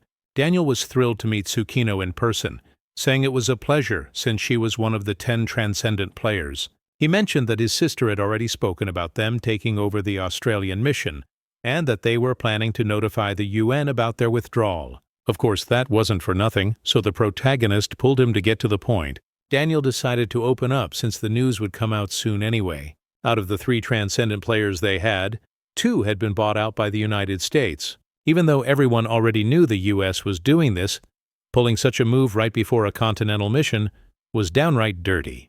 The protagonist understood that Daniel must have realized that having only 1 transcendent-level player wasn't enough. Daniel essentially confirmed this, explaining that for this mission, at least 2 of the top 10 transcendent players were needed. And while it wasn't entirely impossible, he preferred to avoid risking such valuable resources on an unnecessary gamble. Endu commented that he was being extremely cautious, but he had no reason to complain since they would receive billions in rewards. The protagonist saw it as a good deal and asked Tsukino for her opinion. However, she immediately apologized, saying she wouldn't be able to participate. She elaborated that the members of Wings of Genesis were already reluctant to take on continental-level trials. Even for this trial, they had agreed to participate, but only with great hesitation. She apologized to Daniel and the people of Australia, explaining that she didn't think her guild members would agree to missions outside of Asia. Completely ignoring everything she had just explained, the king bluntly stated that Gold Farm would accept and complete the mission for them. Of course, that was what he wanted to say. But the reality was that they didn't have enough members for a continental-level mission, especially for the desert trial, where the number of participants was crucial. They needed at least 200 rank B players, but they couldn't even gather half that number. Taking advantage of the situation, the protagonist questioned whether Blauog wasn't a mercenary group. Then he asked if they could lend them at least 150 rank B players in exchange for 10% of the total trial reward. Daniel apologized, saying they couldn't lend their players. They always deployed teams with designated commanders to manage retreats or oversee missions along with a logistics team. However, planning a retreat in a continental-level mission wasn't feasible. That said, it wasn't impossible. With 400 million yen, or even half of that, they could mobilize a decent force of players.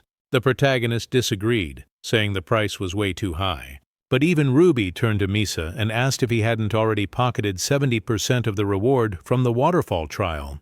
But anyway, Daniel asked if he didn't know that missions cost a lot of money. However, the protagonist was well aware that the equipment was self-financed, and besides, salaries only accounted for about 10 to 30% of the total rewards.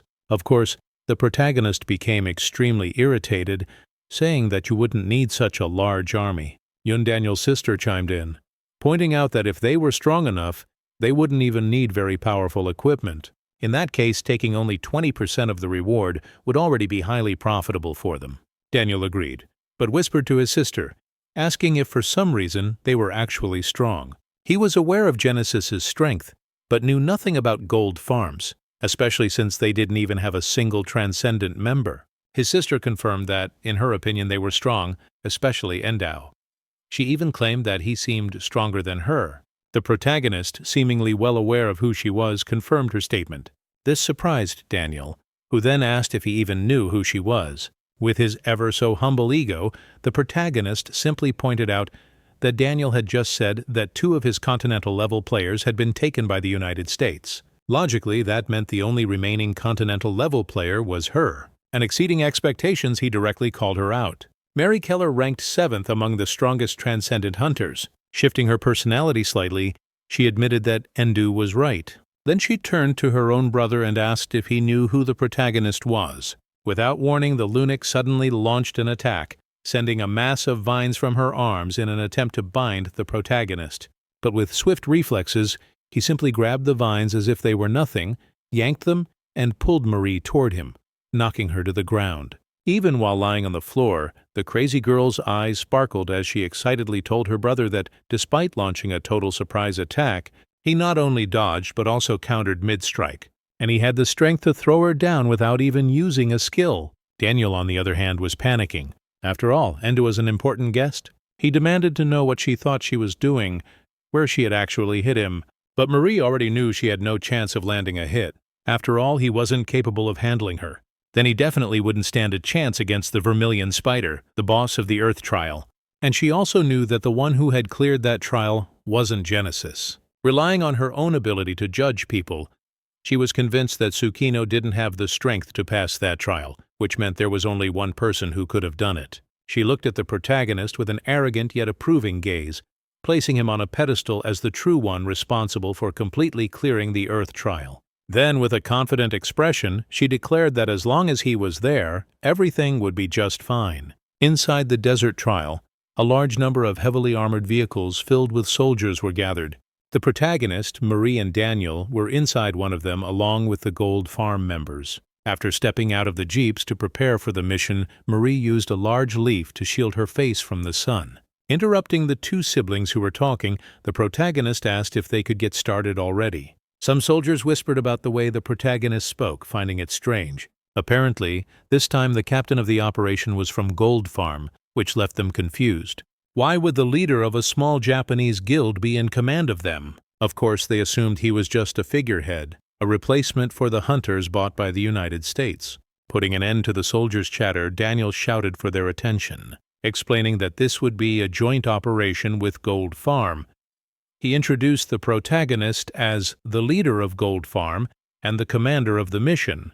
The protagonist, in his usual charismatic manner, introduced himself as Endui, immediately clarifying something important. "I will not let any of you die in this battle. And if you ever feel unsure about my decisions, always prioritize saving as many lives as possible." Even though the individual units had their own decision-making authority, any major instruction should be followed through him. This statement made some of the more experienced soldiers nervous.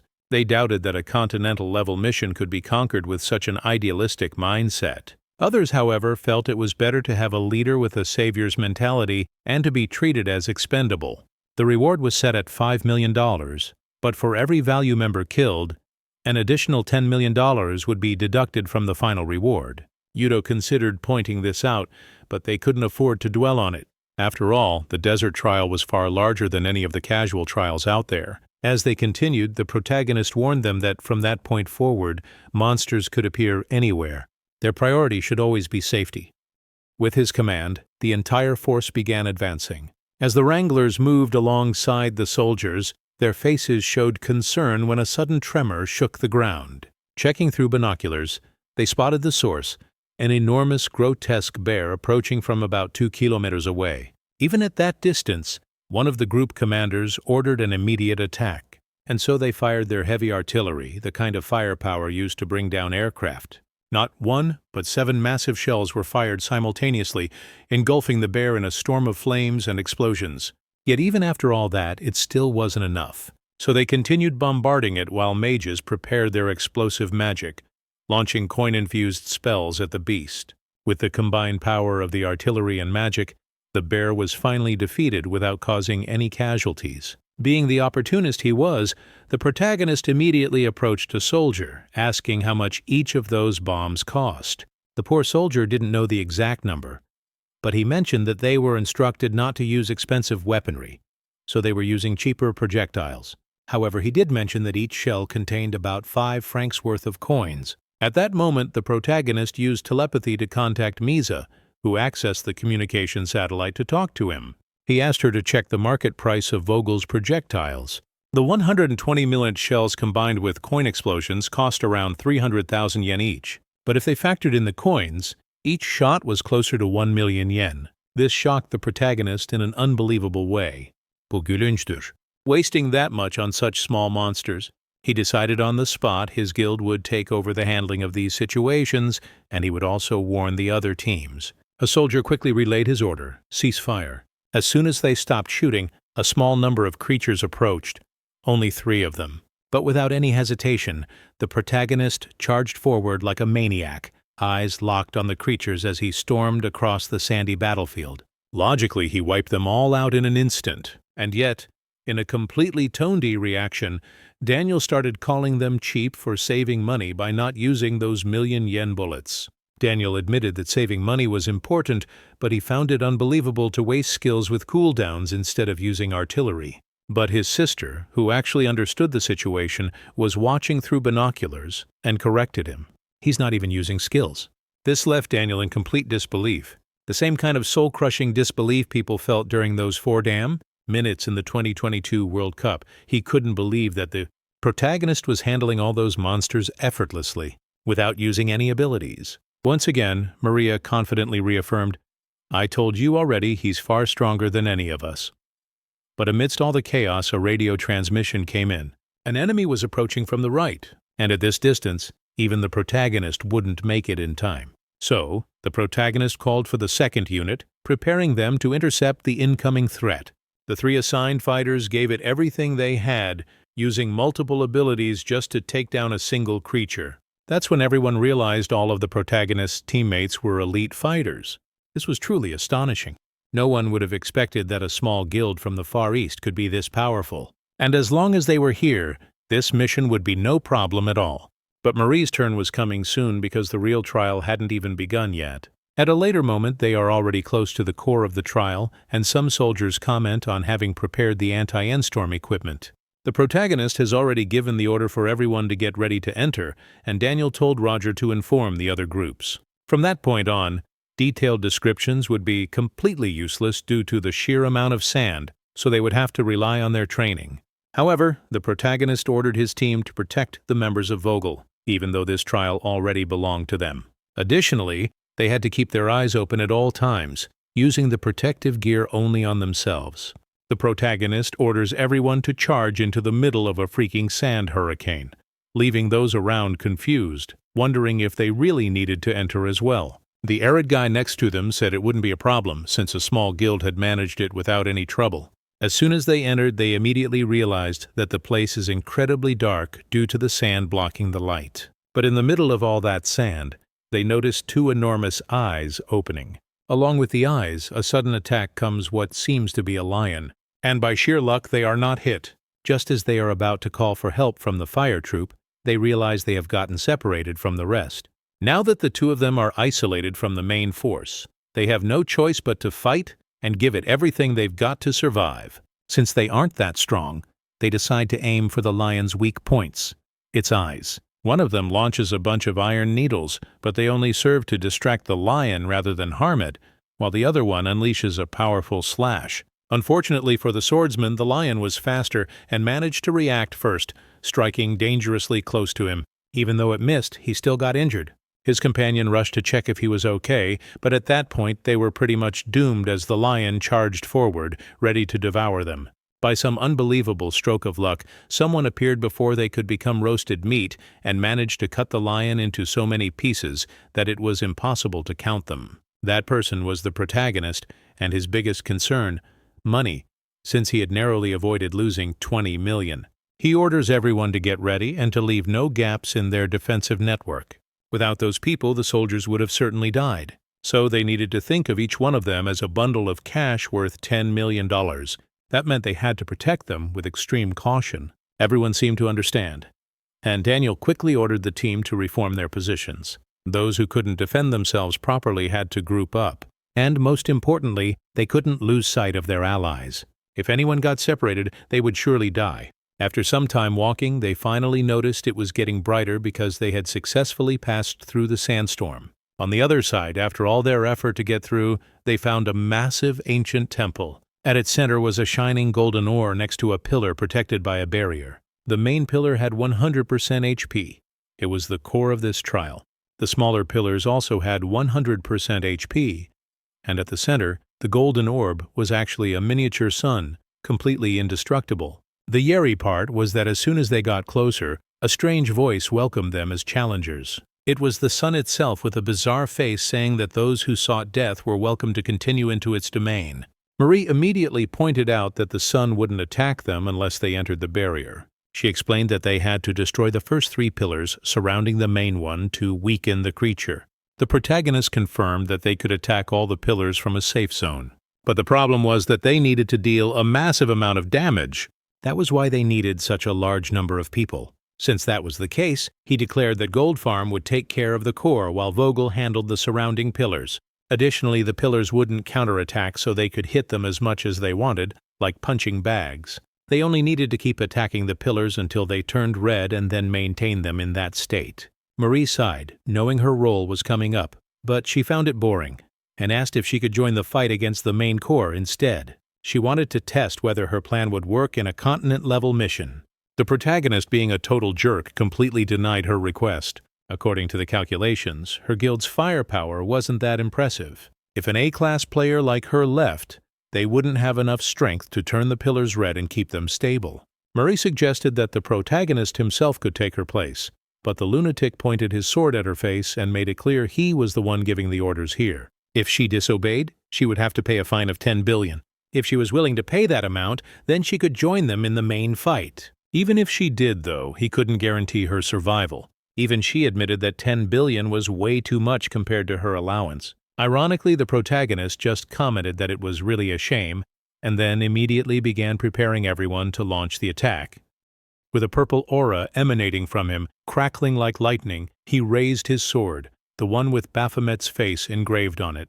Bebelold. Time for a straight-up brawl with a freaking sun. In the middle of the battle, one of the pillars being attacked by a bunch of Vogel members finally turns red. Not only that, but several others also start turning red thanks to everyone's cooperation. Taking advantage of the situation since everything is going smoothly, the protagonist orders his team to stop attacking one of the pillars and start preparing to continue with the strategy once the colors stabilize. Mary talks to Daniel, telling him to forget what she had mentioned to him some other day. Of course, this leaves him confused, but the psycho then starts asking if her dear little brother is really going to defy her while wrapping those vines around his neck. With no other choice, he approaches the protagonist, saying he has a favorite ask. He requests that the protagonist allow the Vogel Guild to handle the boss. Naturally, this confuses the protagonist. After all, they were the ones who asked Japan for help in the first place because they thought they couldn't fight it alone. That wasn't exactly the case, though. Daniel just didn't want to fail completely. But now that they had a backup plan in case they lost, they could fight with peace of mind. This irritates the protagonist since they're treating his team as nothing more than a backup. He immediately brings up the contract breach, which is worth more than 10 billion. Even so, Daniel says he is fully aware of it. Realizing he wouldn't be able to change his mind, Endu uses his last argument, pointing out that even if they changed the team division, it wouldn't affect things just because they defeated the boss. In short, he would only be losing 10 million and taking unnecessary risks on top of that. But he doesn't really have a choice, even without any financial benefit because that little psycho brat wants him to do it. Daniel starts making excuses, saying that they are a large-scale guild renowned worldwide, and they need experience conquering continent-level trials. The members present that day were the best they had to offer. Since they were putting their lives on the line at the front, completing this trial would likely benefit the entire organization in the future. Marie interrupts the speech saying there's no need to overcomplicate things. They are just players. She insists that when a challenge is extremely difficult and incomplete, it's only natural for them to want to conquer it. Just because the game has become reality doesn't mean they should start hesitating in a trial like a bunch of cowards. Then she shifts the responsibility onto the protagonist, asking if he can understand her way of thinking. He instantly rejects the notion, saying that as long as they pay a fine, He doesn't care in the slightest. The guy only cares about his money. He's practically to Grinho too. Daniel is so quick about it that he immediately confirms that he has already transferred the funds to the protagonist's account. Even inside a dungeon near death, this guy still has signal. Meanwhile, I'm stuck in the corner struggling to get a single bar. The protagonist checks and confirms that the payment has indeed arrived. So, from this point on, they truly wouldn't interfere with anything that happened. Daniel confirms this and states that they will slightly alter their approach. Now the protagonist and his team won't be exposed to unnecessary danger. The main force will focus on the core while his group will take charge of dealing damage to the pillars. Endo starts getting suspicious of these actions and immediately uses his soul eye. He sees that Daniel's status contains a C-rank Nike fragment that he could extract.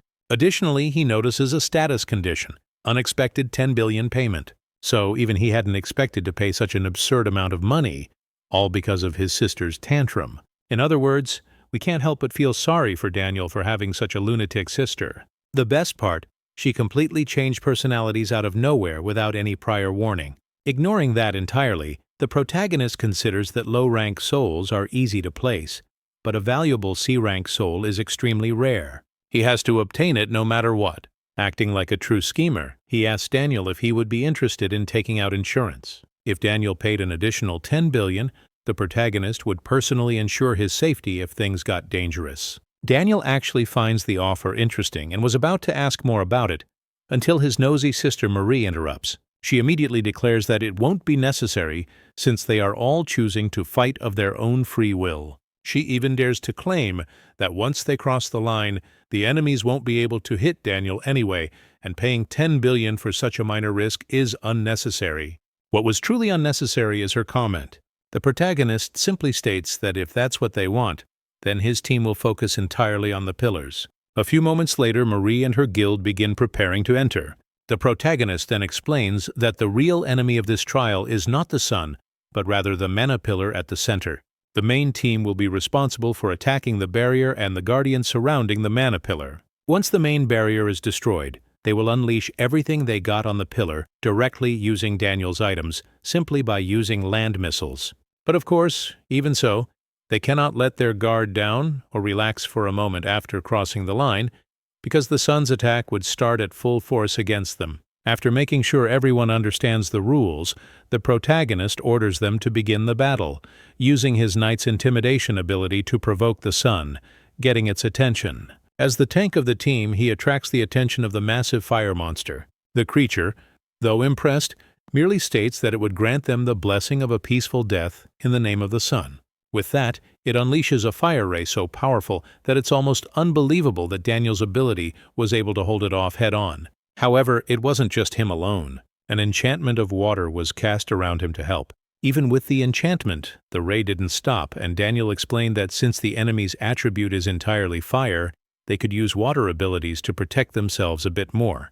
Mary comments that her brother's provocation effect was being very effective. If they kept the pillars weakened, it would be able to defeat this creature easily. So she called everyone to go on the offensive, using her vines to behave like venom. Daniel takes advantage of everyone charging forward while he stays behind, locking the strike to give his allies' attack power a boost with his ability. At the same time, the crazy one started using her vine abilities to form several needles, launching them at the barrier along with her allies, who seemed to be more like warriors, attacking with abilities of funny names like Crushing Throw and Obsidian Crack.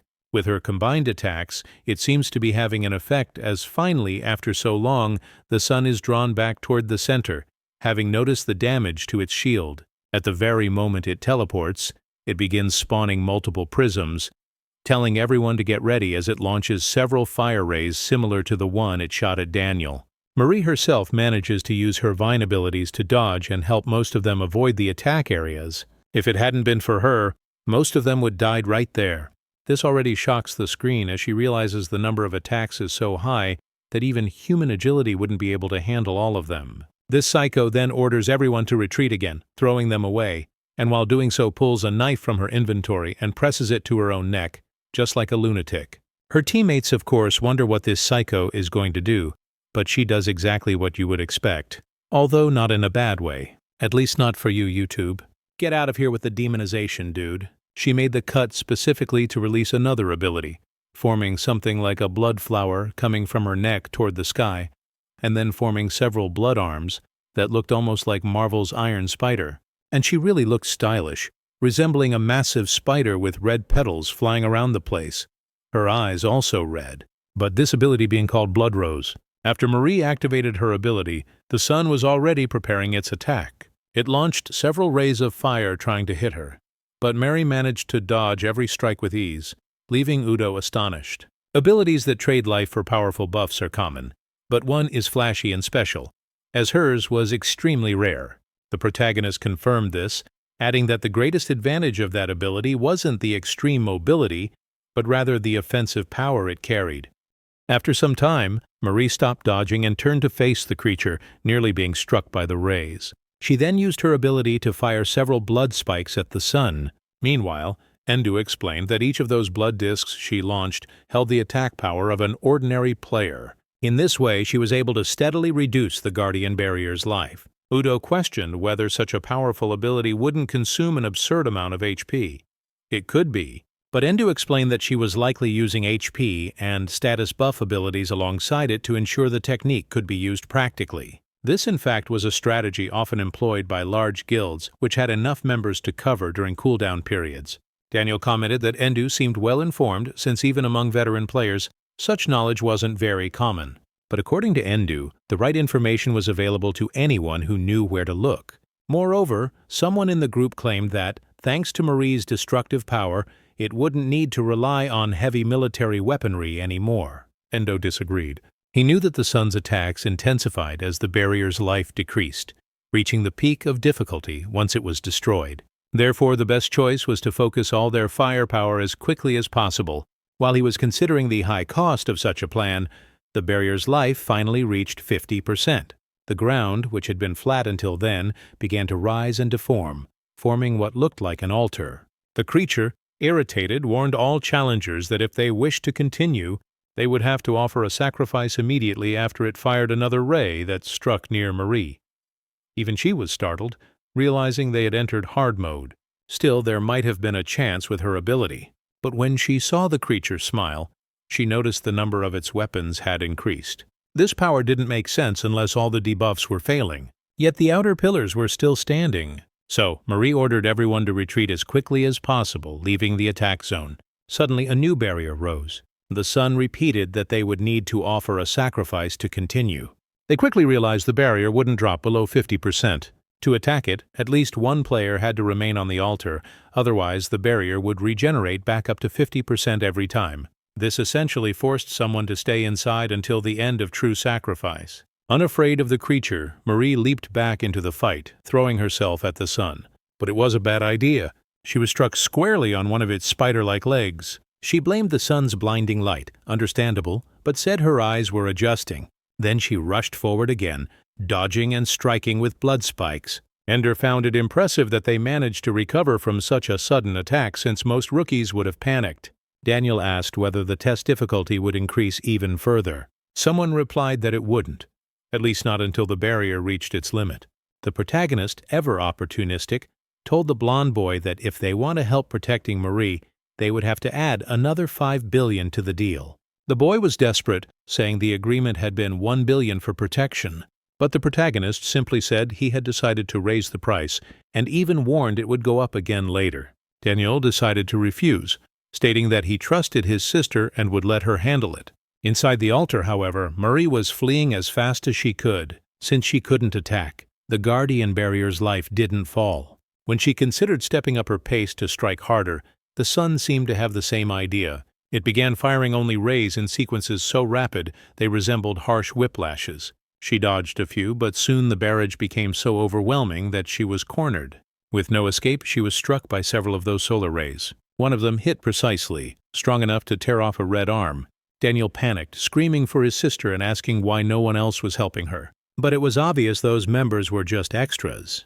They couldn't possibly tank something that even one of the guild's strongest couldn't endure. And the sun showed no mercy. While Demo screamed, Murray kept trying to flee. Another ray struck her, this time squarely in the thigh. The wound was so severe, it was as if her grave had been dug right there. Daniel, in panic, begged the protagonist to save her as quickly as possible. Even seeing the boy kneeling in despair, the protagonist was blunt. He would only save her if Daniel paid 10 billion. Without a second thought, Daniel agreed, saying he would pay whatever it took. The protagonist smiled. The deal was sealed. He leaped forward to save her so quickly that the ground cracked from the energy of his jump. The sun, realizing someone had volunteered to suffer alongside her, opened a grin. The protagonist was so fast that before the sun's final attacks could reach her, he had already grabbed her and carried her back, placing her beside Daniel, who immediately begged for someone with recovery magic. And it wasn't just one person healing her. 3 did so at once, casting wound recovery, divine healing, and extra healing. She ended up losing both her leg and her arm. The protagonist stated that it didn't seem to be a fatal wound, something to be expected from someone focused on durability. Our boy Daniel began thanking the protagonist, but he refused, since gratitude wasn't necessary. He had charged for this and only risked his own life for money. Even hell bows to money. According to Daniel, this was the proverb that best defined the protagonist. With the 10 billion paid by the guilt, the protagonist reached his goal and obtained a new soul extraction, a Type C Night Soul. While Ender paid attention to this, Marie suddenly burst into laughter like a mad woman to the point her brother thought she had lost her mind after the battle. In a way, she truly was shaken after fighting something so terrifying. Marie declared that based on the analysis, they might lose 1 or 2 of the 10 transcendents. Her brother tried to encourage her, saying they had come this far thanks to her. But it didn't help much since she had already used everything she had. Even the blood rose and hadn't even scratched the creature. She concluded that such a monster wasn't something humans should be facing. Even so, the protagonist cut in, stating that wasn't true. After all, trials existed to be overcome by humans. Marie asked if even after seeing everything, he still believed they could handle the creature. To confirm, all of the protagonist's companions gathered, and he declared that this was the reason they were there. Fighting against the core of the trial was Gold Farm's duty. Thus, the main group advanced toward the boss battle. Since Maria could no longer help much against the boss, she asked her brother to take her to one of the pillars, which made him worried.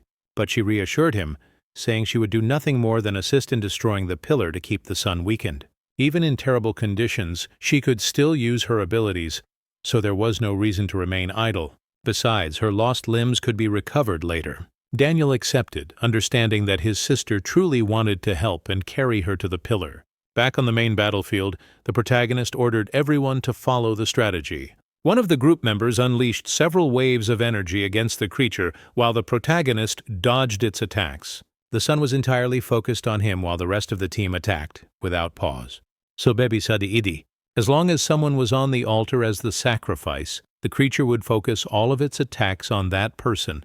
Therefore, the rest's job was to relentlessly attack the guardian barrier while Endu dodged everything. Rumi, leading the team, ordered everyone to save their long cooldown abilities for the moment the barrier was broken. In a short time, they had already reduced nearly 5% of the pillar's life. It was steady progress, surprising the siblings, who realized that if they had thought of this method earlier, perhaps they could have overcome the trial.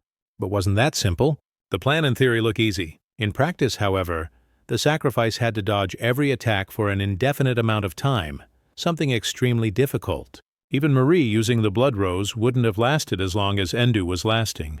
Daniel asked if the difference was just in level, but Mary mobility was even greater. The real issue was that Endu could predict and anticipate the attacks instantly, something that required absurd skill. In other words, he relied more on his technique than on his abilities. Daniel even boosted the protagonist's morale by asking if he might be the last of the Transcendents. They couldn't claim that yet, but it was undeniable he stood on the same level as them. The protagonist continued striking the pillar while dodging.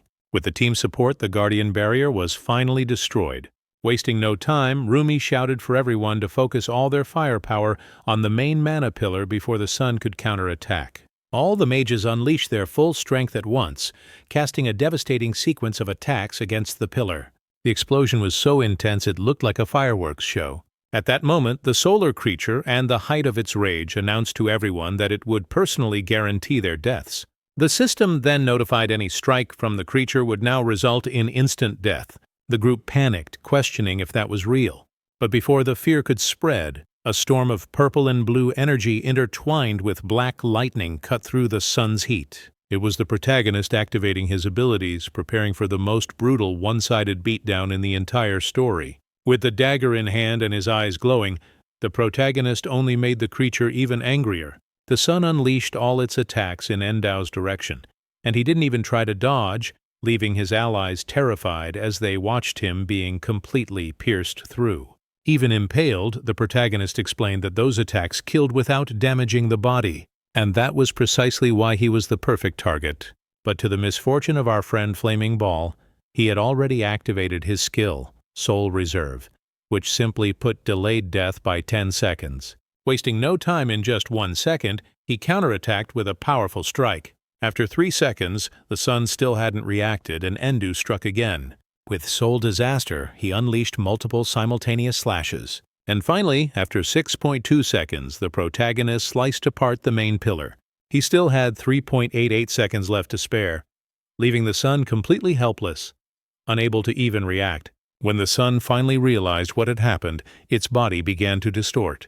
In its desperation, it was also torn apart, collapsing to the ground and shattering to hundreds of pieces. In less than 10 seconds, the protagonist had defeated the final challenge. The creature's core fell to the ground, and the desert trial was completed with the fewest casualties possible. Everyone celebrated for finally destroying the main pillar. Even the protagonist smiled since they had performed better than he expected. Thanks to everything he had done, the system appeared to give him a little salute. Not even the protagonist himself expected it. The pillar had been classified as a boss. With congratulations, the system announced that he was the first player in the world to complete a continental-level trial. For that, he received the title and achievement of the first conqueror. But at the same time, the system informed him that he already possessed that title, and so the two were automatically combined. The new title granted was Ancestral Conqueror, which allowed the protagonist to deal 100% more damage to any boss or large-scale trial. In other words, he dealt double the damage of any normal player, completely broken. Even End of himself admitted that the title was already strong, but now it was absurdly overpowered. If that had existed during the game era, balance would have been thrown straight into the trash. With the destruction of the trial area beginning, the system asked who had defeated the boss. Both Blauvogel and Goldfarm were registered as a joint team. Meanwhile, in Sydney, Australia, at Vogel's branch office, Daniel was already calculating the protagonist's payment. The total reward was $500 million minus the cost of ammunition and Vogel's personal expenses. The final result was 62.25 billion yen for Goldfarm, with an additional 10 billion for saving. Marie, that would be 72.25 billion yen paid to the protagonist by the end of the day. And still, Daniel had the nerve to ask if he had any objections. The protagonist replied that yes, he did, questioning whether Vogel could really pay 70 billion so easily. Daniel admitted that even with a net loss of 20 billion yen, it wouldn't be enough to sink the company. Besides, his little sister was worth far more than what they were paying. Marie, who already had her limbs restored, said it would still take a week for her to fully recover and be able to use her abilities again. Leaving that aside, she questioned the protagonist about the strategy used, since it had been very well thought out for each individual's qualities. She asked if there wasn't a more direct method. He answered that, yes, there was. In fact, the trial itself had already revealed the method. The Sun had stated that they needed to offer a sacrifice in order to continue. In short, a player would have to run across the barrier while the high-damage players attacked. It was literally a sacrificial altar. Daniel complained, saying it was absurd. But if it was to save an entire continent, the scales were obvious. The government could even use death row prisoners, throwing them onto the altar. As long as there was a sacrifice, the abilities didn't matter. However, carrying out such a plan in modern society would be practically impossible. This trial didn't just evaluate the strength of players, but society itself. In a certain way, it was a simple judgment. Either way, the protagonist, always thinking about profit, declared that anything was worth it as long as he was winning, already holding the contract in his hands.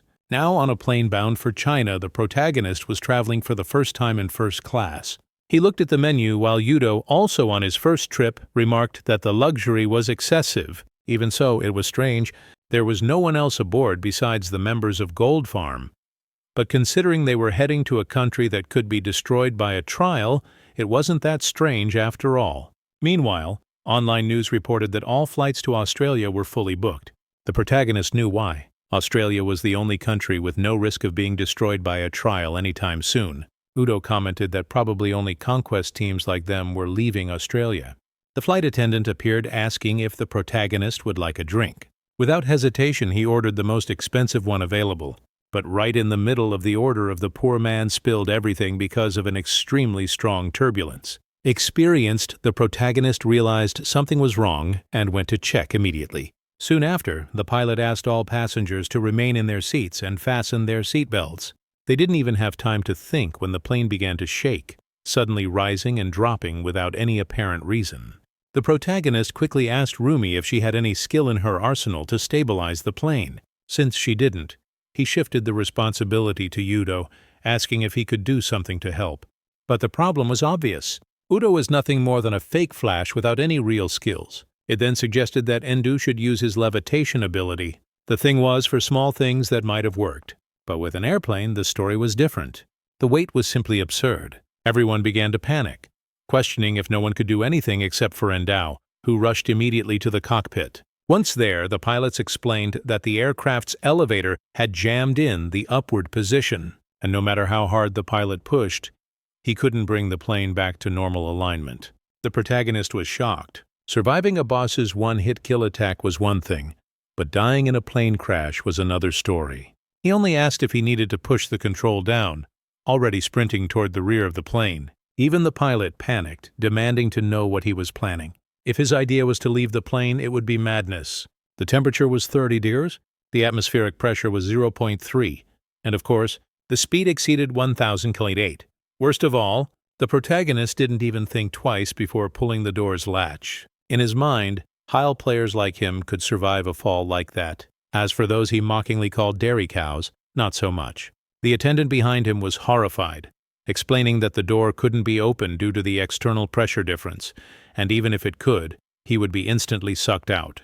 But the protagonist was only thinking about the money. Without fear, he hurled himself out of the plane, tethered by his ability, Soul Web. To prevent cabin decompression, he asked Udo to close the door. The moment he stepped out, the flight attendant was stunned by his strength. Opening a door under dozens of tons of pressure with bare hands and throwing himself outside was simply impossible for a human. Outside, tethered to the plane with energy, the protagonist knew he had to solve the problem quickly since resources were limited. He reached the tail of the plane and once again used his golden webs to hold the elevators like Spider-Man trying to stop a train. Through sheer brute force, he managed to reposition the elevators. The plane stabilized to everyone's relief inside. They had almost expected this from him, but the speed with which he did it was what impressed the most. Meanwhile, he used telepathic communication with Misa to explain the situation. Before she could panic, he asked her to stay calm. After all, he was holding the plane steady with his webs. The problem was keeping it that way. Misa was furious that he had gone out without even consulting her, but she went to the captain to gather information. Entering his mind directly without ceremony left him startled. She relayed the situation back to the protagonist. It would be best to destroy both elevators since they weren't responding. The protagonist even asked if that wouldn't be a problem, but since the captain himself confirmed it, he didn't think twice. He unleashed the strongest soul slash in his life, destroying both elevators, which then plunged into the ocean. Afterward, he returned to the plane, surrounded by people asking if he was okay. The pilots confirmed that he had saved them all, still unable to believe he was human. With the problem resolved, it was now up to the pilots to land the plane safely. Everyone prepared for an emergency landing. Seatbelts fastened, oxygen masks in place, and tension fill in the air. The water landing surprisingly went smoothly. Then they deployed inflatable rafts to move away from the aircraft. They even laugh as the protagonist used a net to catch some fish, asking Udo which one sold best. The members of Gold Farm who watched couldn't understand how those two idiots could be so calm in a situation like this. Ruby informed the protagonist that Sukuma had made contact, confirming that rescue would arrive in about 2 hours. They were thankful to have escaped an accident that could have been much worse, all thanks to the pilot and of course to the protagonist. Endo Suspicious asked Misa if there was any information about the cause of the accident. She revealed that apparently some planes traveling from China to Australia had been tampered with, equipped with devices designed to jam the elevators. The fact that only their plane had been affected made it clear the target was Gold Farm, but it was strange that this had gone unnoticed during airport inspection. While Udo asked for the dagger to clean the fish, the protagonist commented to Misa that for a player, sabotaging a plane wasn't very difficult. Even so, they had been lucky it hadn't exploded mid-air. Ruby added that the modifications were made with tiny items since anything larger wouldn't have passed inspection. Udo, listening in, remarked that for something on this scale to happen, there must have been a huge organization behind it. The obvious conclusion was that the Dark Guild had tried to sabotage them because of the Asian trial. Normally, profits from quick stock sales would be intercepted by government measures. The problem was that no one knew how far their current methods of profit went. The trades were too big for mere speculators. So there had to be another motive. Maybe even revenge, since they had destroyed a Dark Guild base in Japan. Even if the plane had exploded in midair, it would have been hard to kill the top players of the protagonist guild. Even their enemies knew that, and would rarely attempt such a plan. The protagonists thought that maybe the real objective wasn't to kill them, but to delay the team since they needed to arrive before the deadline to enter the waterfall trial. When he asked how they would manage that, Misa was offended, as if he didn't already know what she was capable of. She declared that she would find a way to get them there no matter what. Meanwhile, in Japan, in front of the Asian Continental Trial, a news report covered the events at the site. Not long ago, several vehicles had entered the area, but now there was no more movement. Even with the arrogant Black Dragon Guild claiming that it was very possible to complete the trial, the population remained worried. Only 3 days were left and nothing had been accomplished. This left the Japanese people in pure despair. All flights and ships departing from Asia to other continents were completely full. The REU cases where a single seat was sold for 20 million yen. In some places, the commotion among citizens was so great that it prevented planes from taking off. People physically fought each other to secure a spot. The less privileged population was the most stressed, since if the rich died, the poor would die along with them. In some cases, there were even players helping to destroy planes to prevent escapes. Yeah, and it wasn't just in Japan. This chaos was happening all over the world. This entire news report on the global scenario was being watched precisely by our automatic gold farmer who deep down knew that in the end, everything would fall on him. Inside the waterfall trial, the overall view revealed the trial's world. It began on Layer 1 and rose up to Layer 11 where the waterfalls formed. Beside it, there was still an unidentified area. The Black Dragon team had already entered a cave near one of the waterfalls. A drone followed them, capturing every moment of the adventure. And worst of all, the leader was a streamer. He spoke directly to the broadcast, introducing himself as the Dragon King, leader of the guild. According to his predictions, the entire trial could be completed in half a day. As soon as they stood before the waterfall, monsters began to appear. From below, several marine creatures advanced against the guild, climbing up the first waterfall. The leader didn't even move to attack. He only commanded his warriors to intercept the monsters. Far too theatrical. A show to pose as a hero. Using their abilities, the warriors counter-attacked. One of them unleashed an energy slash, slicing a monster in half. The second launched a devastating energy fist. The third, wielding nunchaku, brutally crushed another fish. The ordinary players who were assisting were astonished at the guild's strength. They already knew they were powerful, but not to that extent. Even so, their presence was strange. It didn't make sense to bring so many weak players, ones who had already been discarded in other tests. But according to leaks, there was some place within the trial that required a large number of people. The enemies of the first layer were completely annihilated. The path to the next area opened, but it would close in 10 minutes. Once it closed, the test would begin. Chains sprouted from the walls, forming climbing ropes so they could ascend. Thus they advanced layer by layer. After defeating various creatures and completing challenges, they reached waterfall number 9. The leader explained to the broadcast that there were only 12 waterfalls in the trial. But just as they were nearing completion, the transmission signal was cut. Even though the leader told viewers not to worry, Rumi, who was watching from outside, asked the protagonist if there was any type of communication with those inside the trial. He denied it.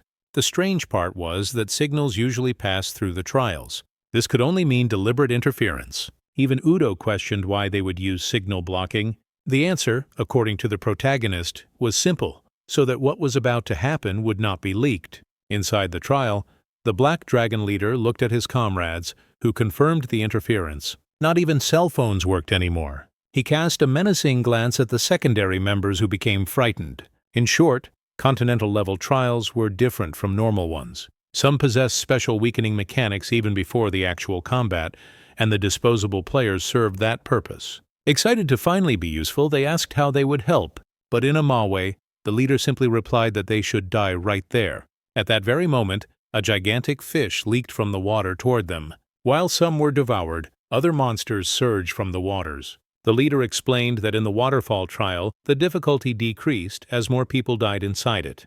Thus, useless people like them could finally contribute as sacrifices. Some tried to flee, but the leader laughed maniacally, saying they could run as much as they wanted as long as they had the skill to escape alive. Amma belle değildi. The fish reached them quickly, erasing them in a matter of moments. On the 10th floor, with all the secondary members discarded, the enemies had become ridiculously weak to the point that they didn't even need to use skills to win. The Dragon King stated that sacrificing lives was the correct strategy for all continental trials. Even though things were easy now, the next waterfall would be far more difficult, so they shouldn't let their guard down. At the 11th waterfall, the leader finally began to fight alongside them, using his martial arts against some of the fish. Up until that moment, they hadn't even needed to use their long cooldown skills. But the happiness wouldn't last long. One of the fish, practically dead already, suddenly lunged at one of the members, almost catching him until another companion saved him. They wonder how that fish was still alive in such a state. But Malia, all the other defeated monsters began to transform. The severed parts of their bodies turned into smaller fish, which swarmed against the guild. With the creatures biting everyone, the leader ordered them to stay calm. As long as they use aura to protect themselves, they wouldn't take damage, so they should focus on destroying them. But it was pointless. No matter how many smaller fish they killed, they kept multiplying. In the middle of the chaos, a huge fish leaped out of the water, devouring one of the team members. That left the leader confused. If the sacrifices had already been made, the monsters shouldn't be multiplying this much unless some had survived. At that moment, he activated his special ability, Martial Aura, blasting the smaller fish away with a golden aura. He ordered everyone to use area of effect attacks, since targeting them one by one was useless. The team managed to deal with a large portion of the creatures, but the numbers didn't decrease. On the contrary, they only grew, and since everyone had used their skills at the same time, they were now on cooldown. Amid the desperation, a system message arrived. The monsters would continue to appear until the target number was reached. The problem? It was 300,000 fish, and so far, with all their effort, they had only defeated 6,612. It was impossible to deal with. The leader ordered everyone to retreat, but they couldn't. The creatures blocked their escape. Outside news outlets across the world announced the failure of the Black Dragon Guild. The leader's whereabouts were unknown, and the International Players Federation treated the incident with extreme seriousness. Elsewhere with the protagonist group, Room commented that it was exactly as the Paroe had predicted. He only nodded. For him, that trial was never something Black Dragon could complete easily. And with his usual arrogance, he still thought to himself that he'd like to know what happened to those who failed. The answer came shortly after. The Dragon King, desperate, was running through Vietnam, believing he could escape. He was already realizing that if even his guild couldn't complete it, maybe even Gold Farm wouldn't be able to. Suddenly he heard behind him fatal penetration. Without time to react, a sword pierced his skull. A man enveloped in golden aura appeared floating above the blade and reported through his communicator that punishment had been delivered to the Black Dragon leader for trying to flee without completing the trial. On the other end of the line, someone replied that he had done a good job, but also criticized the Dragon King, calling him a fool for believing he could endanger the entire continent and still escape. The conversation then shifted to another point, Gold Farm. The interlocutor asked about them, and the butler reported that they were arriving at the trial later that very day. He also mentioned that some members of Genesis were missing, but the main ones remained intact. Gold Farm had requested additional compensation to complete the trial. Amid the global crisis, the International Trial Committee and even the UN proposed an extra sum of $300 million, but the protagonist considered it insufficient. However, it was decided that they would add the $200 million seized from Black Dragon, totaling $500 million for completing the trial. At the entrance, Tsukino congratulated the protagonist for the good work, but confessed that she had been frightened when she heard about the plane attack. Still, she was sure that Gold Farm's elite squad wouldn't die so easily. The protagonist, without ceremony, celebrated. He had pressured the Federation and increased the compensation by 200 million. For him, they should even be thankful to whoever sabotaged the plane. Finally, he asked if the trial was scheduled for the next day. Tsukino, however, asked if he would be willing to move the mission up to that very day. Even though he was tired from the long trip, they would need to rescue the survivors abandoned by Black Dragon. Although he wasn't happy with the proposal, the protagonist accepted, but he imposed one condition. The fate of the rescued would be left in Gold Farm's hands. Inside the waterfall trial, after the protagonist group entered together with the Genesis Wings Guild, they were soon confronted by the massive number of fish. The protagonist even questioned if they were sure this was the first waterfall, making it clear that with the strength they currently had, completing it would be extremely difficult. He also emphasized that he would take no responsibility for whatever happened. With no room to complain, Tsukino simply accepted, but took the opportunity to ask about genesis of missing members. According to Misa, they had fled out of fear of losing their lives and escaped to America, a shame since they had lost a good healer. To make things worse, the sorcerer needed for the 11th waterfall had also run away. They had a Brawl Fire Mage, but they would still need another to complete the trial. This trial in particular was unnecessarily difficult. Since reinforcements were needed, Tsukino ended up convincing a girl to accompany them. Her name was Fumika, a blood sorceress exclusive to Genesis. She arrived with a smile, cheerfully introducing herself, saying she had run away despite her mother's disapproval, all because Tsukino insisted too much. Tsukino apologized for practically forcing the girl to risk herself. She also admitted she felt guilty about the others fleeing, seeing it as her failure in leadership. Endu asked her to stop blaming herself. Fumika agreed, saying they should focus on what they could accomplish with the members they still had. Even in that situation, the protagonist asked if it wouldn't be better to wait a day. After all, if half of the survivors from the previous incursion died, the difficulty would decrease considerably.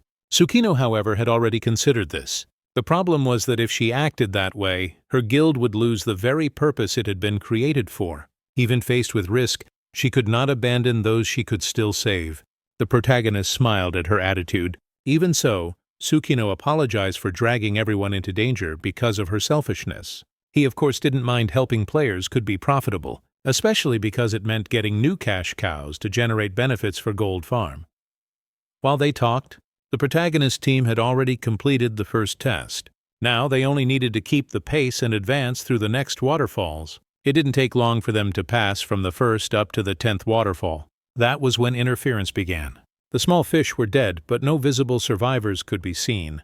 The protagonist quickly sensed something was off.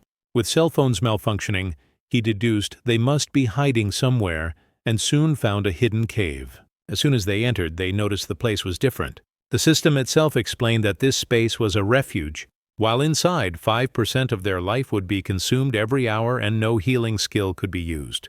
This meant that someone with 100% life could only last 20 hours. And of course, without healing, the situation became even harsher. To make matters worse, a group of survivors armed with bows and arrows appeared. Their leader asked if the group was part of the Black Dragon Guild. Without waiting for an answer, he charged at the protagonist ready to strike him down. Fortunately, an ally intervened, preventing him from being crushed by Endu. The man lived puzzled, asking why his ally had stopped him and whether they really looked like Black Dragon members. When he realized they didn't, he asked if they might be a rescue team. The protagonist confirmed they were, but of course, he first pulled out a contract. They would only be rescued if they agreed to become money cows for Gold Farm. The protagonist explained that he would teach them how to profit as players. In exchange, they would give up half of everything they earned. He even showed examples of Gold Farm players who were already cash cows. The survivors thought it was absurd, reminding him that they had been betrayed by Black Dragon. And now, even when finally receiving help, they would still be exploited. In the middle of the argument, one red-haired survivor asked for calm and questioned whether the boy among them was also one of Gold Farm's cows. Upon hearing that he was, the man was shocked. But the protagonist explained that player handed over about 90% of his earnings and still wore a 2 million yen watch on his wrist. Surprised, the survivors asked how, even giving up 90% of his earnings, he could still afford such an expensive item. The protagonist answered for him. The player had made 21 million yen in the previous month. After deductions, he still kept more than 2 million net. Endu confirmed the information, which impressed Tsukino. When it came to money, No one knew more or remembered more than the protagonist. Returning to the main point, they asked if the boy hadn't already been strong before joining Gold Farm. To everyone's surprise, he said that before he earned only 130 to 140,000 yen per month. Now, thanks to the protagonist, he flaunted luxury clothes and jewelry. With this simple demonstration, all the survivors signed the contract without questioning further. Even if it looked like a pyramid scheme, it wasn't a lie that they would profit more than before. After everyone signed, the protagonist asked how much life they had left. All of them were around 20%, which meant 4 hours remaining before they died. And that was when the protagonist confidently declared he would complete the entire trial before they fell. Hey everyone, did you enjoy the story? Men çok beğendim. If you want to follow the next part, make sure to subscribe to the channel and leave a like. See you in the next story.